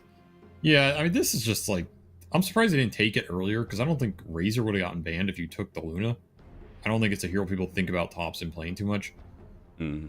And I think the Luna was like the most important hero here. I'm surprised OG banned Drow over 10 it, because seconds I don't think the Drow is presenting nearly as strong an seconds early game remaining. threat as this Luna is in bringing this lineup together. And it doesn't really change much for like the Death Prophet. Like, I don't think the Luna matchup... Okay, the Drow is definitely a worse matchup for Lifestealer and DP than the Luna, but not by like a huge degree, right? And I think this Luna makes Clock's game way better. It makes Razor's game better with the damage buff. Just a really well-rounded pick here for Tundra, and they're not giving an easy counter picker lane versus OG. Whereas if they had gone Drow, you could have like maybe likened them or something. I don't know. You could have maybe gotten that cheese pick out. Where Instead, do you land tough. now on the what heroes are where for OG? I think they're gonna put this Mirana mid, honestly, because it's OG, and I Okay. think they might Whisper last Death pick like a Prophet? Seb 5 here. Like, if they want to play Seb DP, I think that's actually okay, and pick an offlaner if they have a very good offlaner versus the Luna. I'm just not sure exactly what that would be. I mean, Lycan is still interesting here. There's also things just like Mars. You just want to play Mars. Still in the pool. Go down to the last few seconds, and they choose Ooh. Darkseer. Well, that's pretty spicy. Forgot about that hero. But it has been played a decent amount in these qualifiers, and I mean, that is really interesting because you get some extra Surge Link Break versus the Razor. You get more team fight, which is what you were lacking a lot. And you have Surge Shell Lifestealer and Surge Shell Tiny here. You get the Tiny lane partner. And then you get your Mirana versus the Razor mid matchup, which is what you wanted here, without sacrificing too much team fight, because Mirana's not going to give it to you. Actually, a very smart pick. You get the Luna Illusion as well. Yeah, that was the big one for me. It seems like OG really favored that with the early Shadow Demon pickup in game 1, and now this Darkseer pick. It makes sense to me. 10 Like, seconds this pick remaining. did bring a lot of their lineup together. There are some downsides. You're playing against Rubik, who can turn those spells against you, put them on the Razor. It looks pretty good here. And you are playing against Brewmaster, which this matchup can be obnoxious. Like, he goes in and split, you throw in some shells and wall, it all gets dispelled, your shell surge guy gets tossed in a tornado. That matchup can be a little annoying here. So there is some counterplay that Tundra have versus Darkseer, but it does what I think OG wanted, which is gives them like this oomph on the last pick, helps the Lifestealer and the Tiny in this game, and in theory counters the Luna. It's like as good as you're going to get. Again, it just comes down to execution. Like, now you're just playing a Darkseer lineup. You really just need to execute here. So they opted for the BZM Death Prophet over the Mirana interesting. BZM. So what is the difference there? Obviously, a lot more team fight, right? Yeah, I think the early scale transition's definitely better. Like, I have more faith in DP core this patch than Mirana core for sure. I'm sure everybody watching also feels that way. Yeah. And I think the lanes are probably around the same. Like, you don't get this leap link break, but I think DP does fine mid, honestly. You're gonna siphon the Razor, stay high resources, and you're gonna Crypt Swarm for range creeps, and you're gonna be fine. So it's not like you're worried about this lane matchup anyway. You get better scaling. The Mirana can roam now, play with like the Tiny who's shelled. Your support duo just does a lot more on its own. This makes more sense to me overall, I think. Okay. So you have a lot more faith in OG in this game 2 than their draft in game 1. Yes. I think the problems they've been facing are not as apparent in this game. They should be able to overcome them. And then it's just a question of, can you out team fight and outscale Tundra, which It's not necessarily easy on its own either, but you don't have to play against some weird like sniper cheese pick, you know. You saw what Thompson's playing. I feel like anytime that happens, you're a little happy. Sure. So you got your best class. chance. Give him that. Nine class this time around is not going to gift OG a free first blood. He'll stick with the team. Tundra's just all gonna stick on their tower. 30 seconds to battle. I think the biggest factor might be if this Brew or this Darkseer gets a good lead. Like either of these heroes being the strongest in the game is really going to dictate the team fights. Generally, the Brew maybe is a little faster, but he has a tough lane this game. He has a tough lane, and I don't think that the Brewlings are very free in this game, right? You have Lifestealer and Death Prophet Exorcism.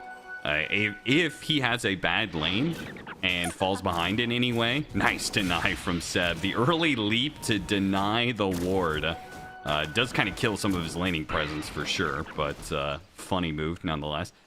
Anyway, if you're behind on Brewmaster, I think your Brewlings just get destroyed by Death Prophet and Lifestealer. You also have Moonlight Shadow, which means you can't necessarily see everything and stick on them.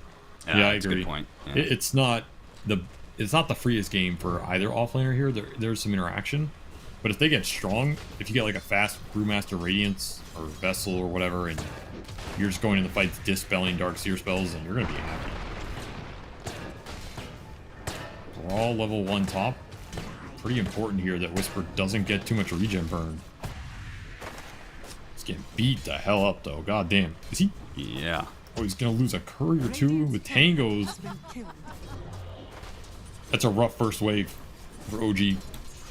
Ideally, you just want to trade neutrally or like look at Whitemon.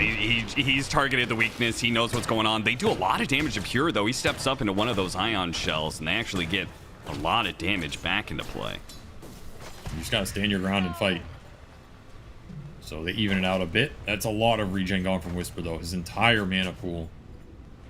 He bought 3 mangoes. That's gonna be his answer here. Oh, and their sentry gets instantly tried to go for the block on the easy camp. Preemptively laid out the sentry on the hard right side of that camp, so it gets instantly dewarded. So that camp's gonna stay open. Not the best there. BZM and Thompson trading health for damage.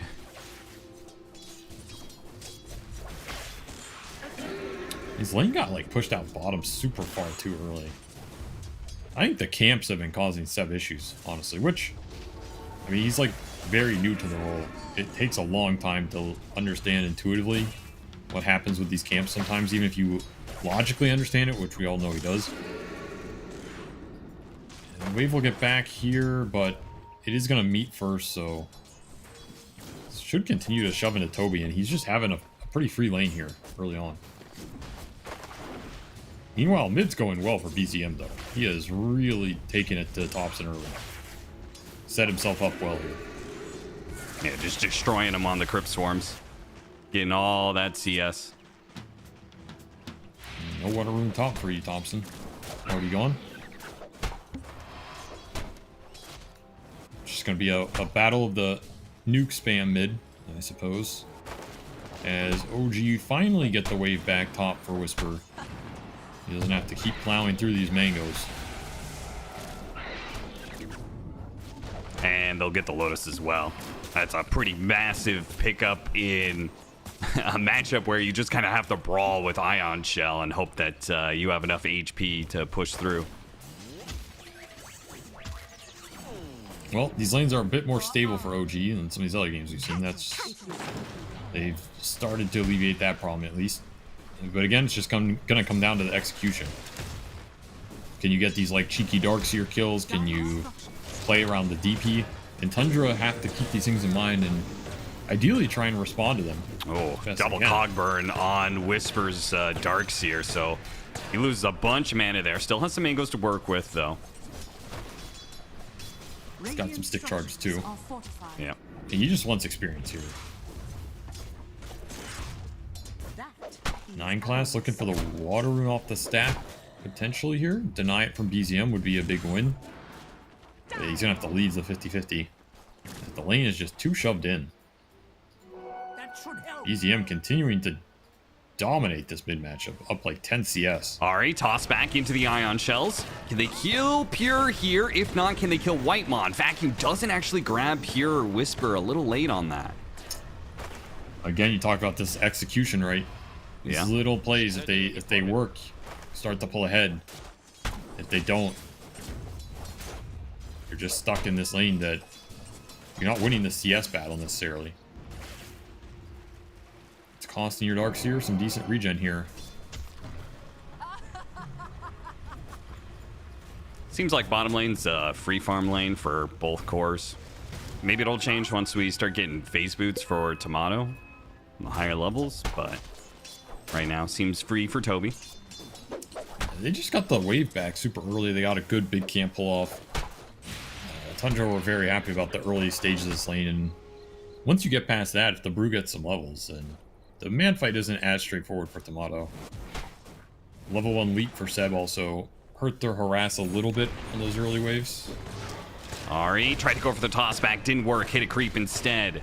Whisper in some trouble. Vacuum, last ditch effort to try and get a kill out of it, but it's first blood that goes to Tundra, and they'll get the second kill as well, unless Ari, ooh, just need the beam. 1 second, lose sight of him, but got the hit off, so Pure collects both heads. And one hit on 2 heroes, that is some feels bad man right there. And you can't even Makes me really think back of rotate. that vacuum, the missed vacuum, right? Yep. Like if he hits that vacuum, what could have been? And this is the execution, right? Like, you can't look at this and just be like, oh, it's a draft thing, like, oh, they picked Darkseer lanes a lot. Like, they had opportunity to win this lane. And winning a lane with Darkseer can mean a lot of things, because the hero doesn't have to just dominate the CS board to win a lane. You just get some cheap kills, get experience. Pure just got the second Lotus and is doing a ton of damage to Whisper now. Ari's very strong here, though. Hey, you wanted some chaos. Early rotation from Seb. Lands the arrow. Ensures that the that's Clockwork's nice. dead. And they can still chase down Pure as Seb. He's got an ion shell. And he leaps forward to make contact with Pure. They get the double kill. So there's the disruption of lanes you were talking about. If you lose the lanes, you got to disrupt some things. Unfortunately, it does cost BZM his life. As 9 class made that rotation as he was freed up from bottom. Man, you just got manned up on by Tops and didn't want to pop the Exo. Top tower is under attack. Dealt 1,000 damage by Razor with Eye of the Storm just leading his armor here. That's a weird kill, honestly. Not one I would have expected here. I mean, you have Siphons and Exo up a regen rune. It's a tough kill target, but Tundra find it with just a Rubik rotation.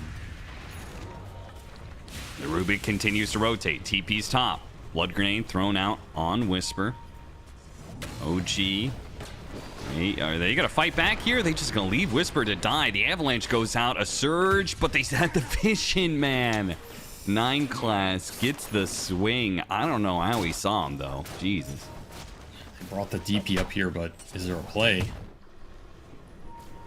Missed No the arrow. Avalanche. Yeah, this is just No wasted time Avalanche. for BZM. Not connecting in the early game here for OG. Tundra continue to take advantage of it.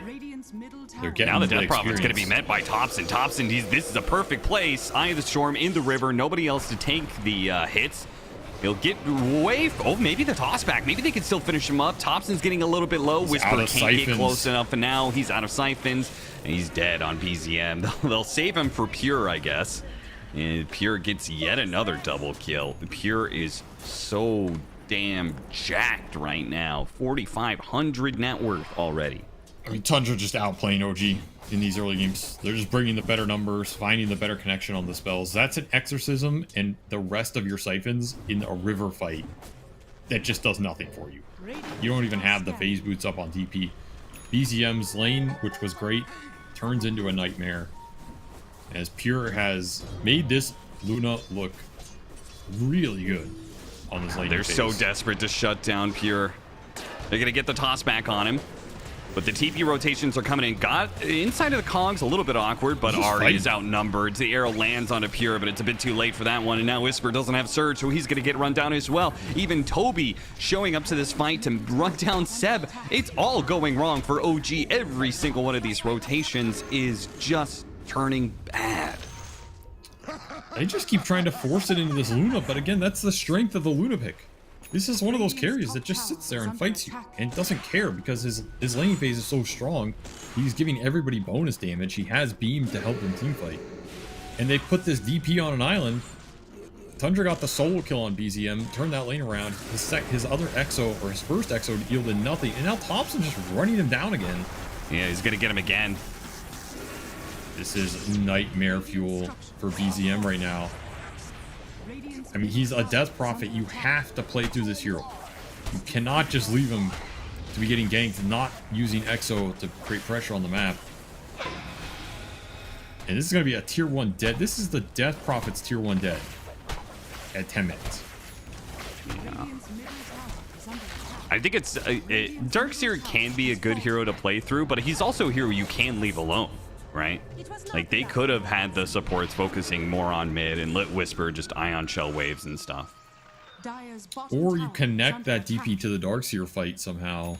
Yeah. Smoke him up there, be ready for it, or BZM can TP if the fight's closer to the tower. But you got to get him involved somewhere with these supports or the core combination. The hero's way too powerful in his early game fights with Exo to just not get that value out of it. And now Pure is... he's just ginormous. He's about to have Dragonlance Mask of Madness in like 11 minutes. Like, what even is this, right? Yeah, he may not show his face for a while, but he, you know, that Mask of Madness, early Dragonlance like that, he's going to take jungle so quickly. Hook shot onto the Lifestealer with a Drain. Perfect combination. Great setup from Whitemon, hitting that angle from behind. This is just everything coming together for Tundra here. This Luna pick has worked out completely. OG will try and take the fight top. Yeah, this is maybe a little bit of an overstep from Thompson. If they can finish him off, it would be so good they get him. Thompson, I mean, they made a great move to bottom. Pure rotated through the gate to actually take the tower, but Tundra, they got greedy with it. They didn't want to give OG the top lane tower in return. They wanted to hold both top and take bottom, and it cost them a bit of their lead. It's a big find for BZM, puts them back in this game. And that's the type of group up that I wanted to see from OG earlier. Like, combine this Death Prophet on that Darkseer fight, and it's way different when that all that damage is there together. You get the tower, you get kills, you get some more waves. That's a 1,000 gold move from BZM right there. Puts them back in this completely. 12-minute power rune. Trying to get it for the Death Prophet. 2 supports scare him off of an Arcane Rune that would have been a lovely pickup for him. So Pure's definitely ahead this game. But this is still a game OG can play from behind with like Darkseer team fight. Okay, that was a little awkward. We're good, we're good. But you are racing against some BKB timings here. That's the biggest concern for OG, is if Thompson and Pure get really fast defensive items, like maybe Pure's just so far ahead he doesn't need it, but if he gets Manta +1, if Thompson gets BKB, you don't have the best control against the defense capabilities here from Tundra.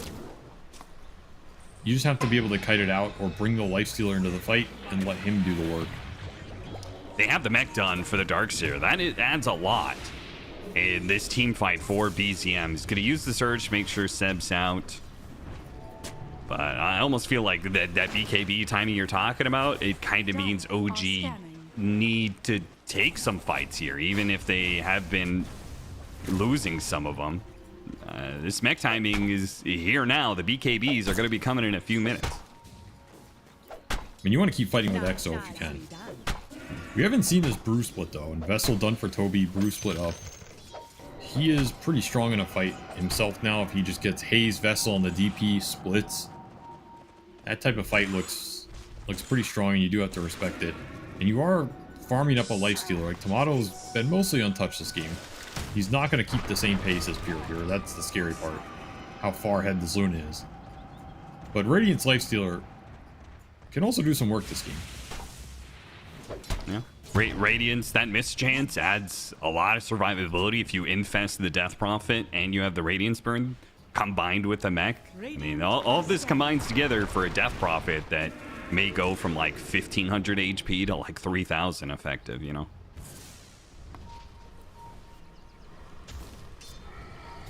Witchblade for the DP. Interesting choice. I mean, this used to be like the default build a while ago. It gives you more damage, but we've seen more just Kaya Sange. Yeah. Like Yules, something to help you survive and tank up a bit. This doesn't really do that. So if you go this Witchblade on BZM, you run in a fight and you get bursted down by some Eye of the Storm, hook shot, eclipse type thing, you're going to be real sad about it. I actually like it a lot because it gives you armor. So I think you need that armor when you're up against Luna Razor, and that armor is made more effective by the extra HP you're getting off of Mech and Infest, right? It's like they're going to give you the HP, you just need to have the armor to make it worth it. Oh, Lifestealer surrounded. He's going to pop out here, doesn't have Rage. He is surrounded by too many heroes, he knows it too. 9 class is going to take Infest from the Lifestealer. That's going to be an interesting pickup. Yeah, this is a solid one. Make some TP plays with it. You can bail buddy out in the fight. And the Vessel connection on the mid. Vessel with a hook shot. Arrow just buys BCM a little bit more time, but it's not much. Maybe it's enough to get the kill on White. But no, the Infest steal. It goes out. Stolen Spirit Siphon. Oh, he's going to catch up. Nice surge, though. It's actually getting BCM away. Oh, he instantly gets dispelled. Nice reaction from Toby. Doesn't let the Death Prophet get away. You're going to get more off this, too. You can just run people down. Pure is going to join in. Pure always on the connection. It makes Tundra's moves look so efficient. He's a very aggressive carry. And that's why when they start snowballing, that snowball builds fast because he is willing to join everything. And a pause by Whitemon as Pure is mid-beam. Is that a game freeze or something? I had something going on there. Either way, this fight does not look super fun. Hey, man, they're going to have a Manta. 30 gold for Pure. He gets a Manta. He's already 3,500 net worth ahead of the Lifestealer. You get the Manta. This window between him having Manta and Tomato not having Radiance, he's going to get so far ahead in net worth. I wouldn't be surprised to see him be like 7k up or something on him. It's going to happen here, especially if they win some fights. Well, we'll have a resume here. Whitemon does rejoin the game. Tundra will not lose another player mid-tournament, thankfully. That's a good one. I had to throw that out at least once, you know. BKB is done for Thompson. It's going to be flying out in the courier now. So you don't really have an answer to that. No. I don't think the Death Prophet is strong enough, especially with only level 1 Exorcism, to keep the Razor at bay. No, you got to kite it out. Use Moonlight Shadow, use Surge. Because Manta for Pure done, BKB for Thompson done, those are those big items that just very tough for you to fight right now. And honestly, your Radiance on the Lifestealer might come out at the same time the Radiance for Toby does, so you might not even have a Radiance advantage in this game. That's true. This is kind of the part where you want the Darkseer to start picking up some speed. Like you're running around with some shelled target, finding a couple pickoffs, or at least getting lanes in super deep and out farming people, because Darkseer can out farm you in the mid game for sure. You get to that Ags, and then suddenly you can start punching the Luna in the fight and turning some of that strength against Tundra. That's the comeback potential here. Tundra making moves. 2-man smoke. They want to use this Razor BKB to get a fight into an easy Roshan. Seb going to be forced to use a lot of leap charges here. And almost still got him. It was a close call. Looks like they may run into Ari instead. Ari disappears into the trees. Also TP's back. TP's on a ward. Which Thompson... mean, he wants somebody here. Yeah, he wants to use his BKB for a kill or two. We'll find it. OG dodge the gank. Well, Seb doesn't dodge it though. Or does he? He's away, Dodges but so the is Nine gank. Class. Stolen leap. Time for Tomato. Another pause by Whitemon. Tomato's getting so close. He's got the relic gold. He just needs the talisman. I mean, Pure definitely sweating right now. All these pauses. Historically not worked out. God damn, there is a lot of good Tundra jokes, man. I mean, there are. You gotta embrace the memes, honestly. You know, That's true. That's true. you gotta laugh with them and just like make Okay. it part of make them part of your brand. Is it possible to descend? Never mind. I won't say that one. Yeah, the danger is out here. Just saw some drawing on the minimap. You know, I got a little nervous. Yeah, he's going BKB on the Luna, so that's gonna just be like okay, we're just going Roche Pit. We don't care if you 5v5 us with double BKB. You don't have the damage to get through it. That is gonna be a real test for OG in this game. Maybe the test if they can get through that period. As they race towards this Radiance timing, it is Tomato against Toby. They are both pretty much equal distance from it. I feel very good about OG if they get to that three items on each core, right? If you get to like Whisper, right? Get Blink Ags. Every fight you're gonna be getting a wall and then a second illusion by punching the Luna. That's total. That by itself can win a team fight for you. Double Luna illusions, that can just destroy the entire team, right? If BZM gets to his BKB plus some extra HP with a Guardian Greaves and Infest behind him and a Radiance Burn as well, slowing down these right-click damage, like that is all gonna add up to a crap ton of effective HP. But can they get there is the question. And right now, it's BZM getting picked off in the top lane.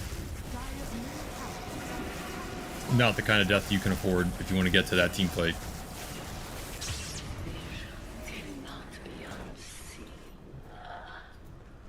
I agree. The 5-man punch from OG looks strong if they get there. But that's what we keep saying, if they get there. That has been the biggest issue. Can they get to these points on even enough footing to take that type of fight? You bleed these kills, it just costs you more and more. The BKB from Cure is getting completed at insane pace here, as he just has so much room to operate. And I feel like the second that's done, like, you're threatening Roche. You're going to have your Brew Radiance here. The next couple of camps, everything's coming together for Tundra. They're lining it all up. And you're talking about these Darkseer illusions. Like, you have the Brewmaster for some Dispel in this game. That's true. It's not completely free. Blink on Ahri. They want to get something done with this Shell, Surge, Tiny. Another Infest steal. He's just going to Infest Pure. BCM caught in the river. Hookshot goes out. Force Staff saves him. Seb breaks the big. link and dodges the hook shot. I mean, he's dead there if he gets hooked. Yeah. You have a brief window to force him out. They get that force. Save BZM. Can you push here? Are you confident enough in your 5v5 right now before the Luna BKB? Yes, they are. They're going to force it with level 2 Exo for this tier 1. No Radiance on the Brewmaster, no BKB on the Luna. Pretty good time for OG to try and make something happen. Oh, the arrow comes through. Doesn't land. Thompson trying to chase him down. The Radiance is now complete. They wanted to take this fight while Toby's split was on cooldown, but it just doesn't work for them. Forces out the clockwork. Ahri will eventually die. No, wait, the Infest goes down. Thompson actually took a ton of damage there. Eventually, Ahri does die as Pure comes in through the back to clean up. And he's fine with fighting all three of these heroes. They got a Luna illusion, though. Pure did not put that into his estimation. A Stolen Surge will help him get away from Tomato. A Telekinesis tosses him back as well. Just a blind arrow thrown out there, hoping for the best. Doesn't land on anything, though. Now chasing down the Brewmaster. They could get him or the split out of him. They got the split out of him. And they have the Luna illusion. They're actually destroying these Brewlings. He's got to get out. Team Run, fight has Fire come Panda, together. run. Whoa, whoa, whoa, Tomato, chill out here. Chill out. No need to dive tier 3s. Arrows after arrow being thrown out by 9 class. Not quite landing either one of them. Bizarre fight, but one that showed OG strength in the 5-on-5, honestly. Like, Pure, he's 5 or 6k ahead, runs in there, can't take that man fight. I mean, it was 1v4. Yeah. He also just got bailed out by Stolen Surge by 9 class here. He threw, I think, 2 of them on the Luna that fight. They last forever. It's like he just has Haster running the whole time. Super impactful. But that's a 1-team fight for OG, technically. They get a tower off that. They don't lose any big heroes. And opting for 4-staff and now thinking about pipe, so much less offensive choices from Whisper than his original quick buy had. Now opting for something that'll help BZM survive. Of course, if BZM's alone, can't really do much for him. Tundra just had his number, man. He's had a rough couple series here as the pickoffs, the lack of help in the early game means he just falls behind the enemy mid, and then Radiant are scanning. there's not much you can do on the map right now. And that'll be Roshan for Tundra. Radiance done for Toby. Was not done in that last fight, so OG had Radiance advantage, which was pretty big. Yeah. The Now they're going to have good double life lives, primal split, radiance, double BKBs. A lot of timings for Tundra.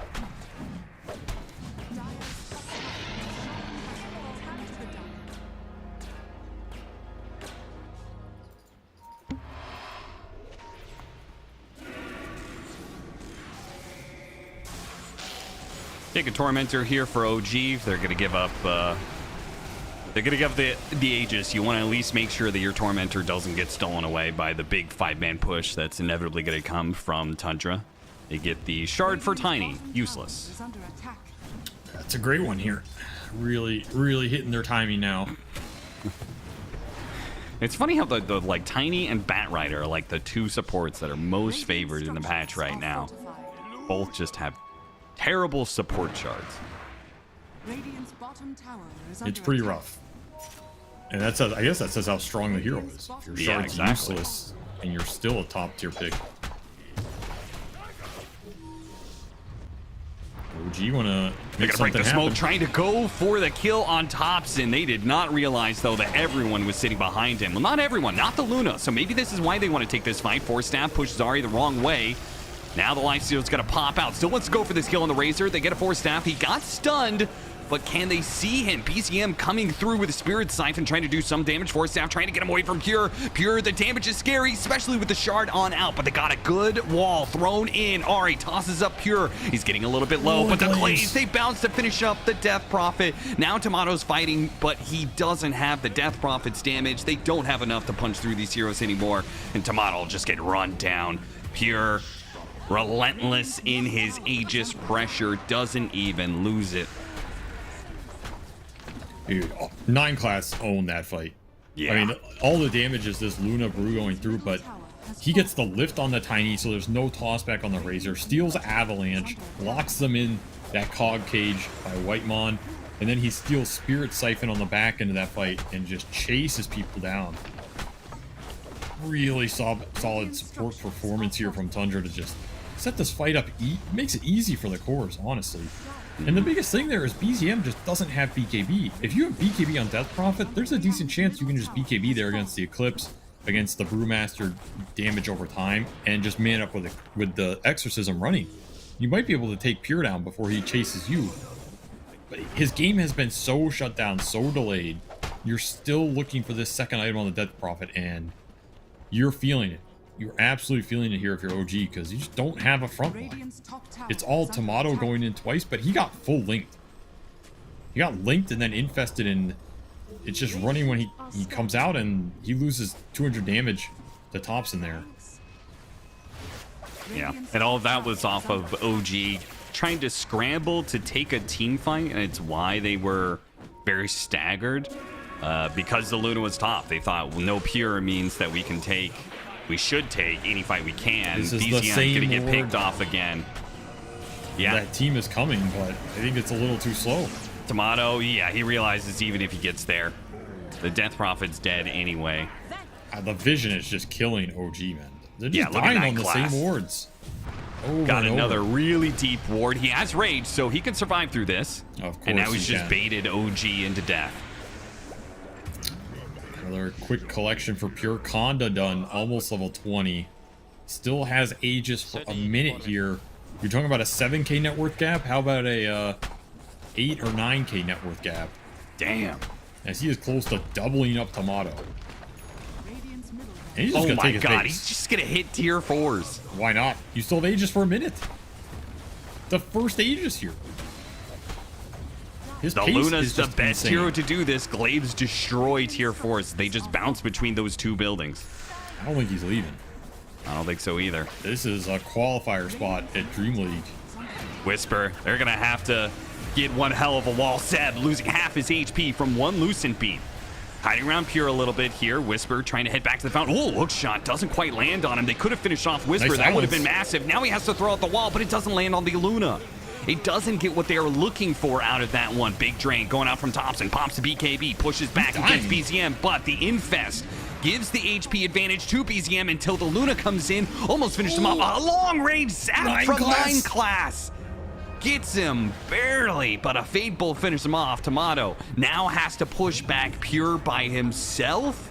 I mean, he's going to get a helping hand of like an Ion Shell. But I don't think that's going to be enough. Not without the wall. Pure, he's just waving goodbye. Puts out the Eclipse. They go back to the fountain once again. Trying to wait out the Lifestealer Rage. Hookshot. Nope, that's going to miss. It's a creep instead. They go for Ari. Blink. Telekinesis. A quick round of nukes, and Ari almost dead. While the Primal Split goes out, the building is going to fall, and there's nothing they could do to stop it. over. Toby throws Tomato up in the air. He's helpless to stop. God. A 2-0 victory for Tundra, as they are going to be the second Western European team going to Dream League Season 23. I mean, well deserved. They make this whole lower bracket run, taking 3 or 4 teams out on their way to booking that ticket, and they looked damn good in this final series. They are finding the synergy, making this lineup come together really nicely. Just solid drafts, really good laning performance out of Tundra in this series as a whole. Maybe that speaks more to OG suffering in that laning stage versus both them and Liquid here. Just go 0-4 in the 2 upper bracket finals. Can't get that Dream League slot. A rough way for their qualifier to end, but Tundra step it up again where it matters most. 2-0 Secret, 2-0 Entity, 2-0 OG in this lower bracket. It's like a similar story, man. This team, they just learned something and then they just cruised through everybody. And Pure just looked unstoppable in this series. Yeah. Did he even die a single time? I don't think he did. He had in one this series, he died once this game. Yeah, so he had one death on the Luna this game. Otherwise, he had a perfect series. That's just terrifying, man. Like, he just plays a huge amount of heroes. He can play them aggressively. He joins the fights. He looks really good when he's on form and the team is clicking. And they were definitely clicking today. Well-deserved spot.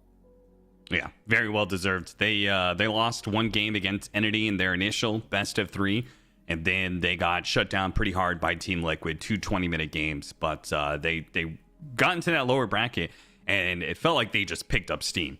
They just took out the corresponding teams, Team Secret, Entity, OG. They took them out faster and faster, more and more dominant victories as they made their way with all this momentum, and that means that they will be joining Team Liquid at Dream League, and they'll get a shot at getting some points to head to Riyadh. Very sad for OG. I'm sure they were probably feeling themselves after Dream League Season 22 and their performance there, thinking that, they were, cresting a certain hill and that they were just going to get better and better and be able to play with some of the top dogs, but they get a rude awakening here in this qualifier with Liquid and Tundra, man. They showed that there is some serious improvements to be made. It seems like particularly just in that first 20 minutes. I mean, something has to be fixed for OG if they want to compete here, because Liquid were a class above everybody in this qualifier for sure. Mm-hmm. And I thought this match was going to be closer because Tundra, they got beat by Liquid just as hard. and then they beat you just as hard. So like, where the hell does that put you on the totem pole of European teams to qualify, right? It just doesn't look good. So you're gonna have to really study this tournament. Maybe get a better read of the patch. Like, it's a new D patch. It changes some stuff. Maybe it just messed you up draft wise. Like, we didn't see this hoodwink Ferrari that was a staple. I feel like BZM's hero pool is just all over the place right now. Like, tell me one hero that you think BZM wants to play in a game. I have no clue. Like, I have no clue at this point. Like, Marana, Death It's Prophet, not the Marana after Tango. that Liquid game. Yeah. I just don't know. And I feel like if I don't know, it means they probably don't know. And I mean, that happens, right? It's not like this team's going to disband or like they're awful or something. So it's like you get caught in a bad sequence, it spirals. It definitely spiraled for them. But I'm excited to see what Tundra can do at DreamLeague, because I think last time there was a lot of promise and it just obviously random shit happened. It was looking good. Stuff happened. You don't have your full team for that event. This time around, it should be more stable for them. Toby, I think, has shown he can be a pretty flexible offlaner that can fit a lot of different play styles, play the summons, play the stunners, whatever they need. I think that, in theory, could be a really nice fit next to Thompson. So I'm kind of cool to see how this team brings it together. I think when it's clicking, they're really explosive and very creative. So sky's the limit. Absolutely. All right. Well, that closes out the Western European qualifier for DreamLeague. Don't know if the MENA qualifier is still going on, but Western Europe is closed out. We got Team Liquid who went through, and now Tundra who qualified for DreamLeague Season 23. Hope you guys enjoyed the casting with me and Avery as we bounced around some of the regions. Thanks so much for watching, and we'll see you guys at DreamLeague.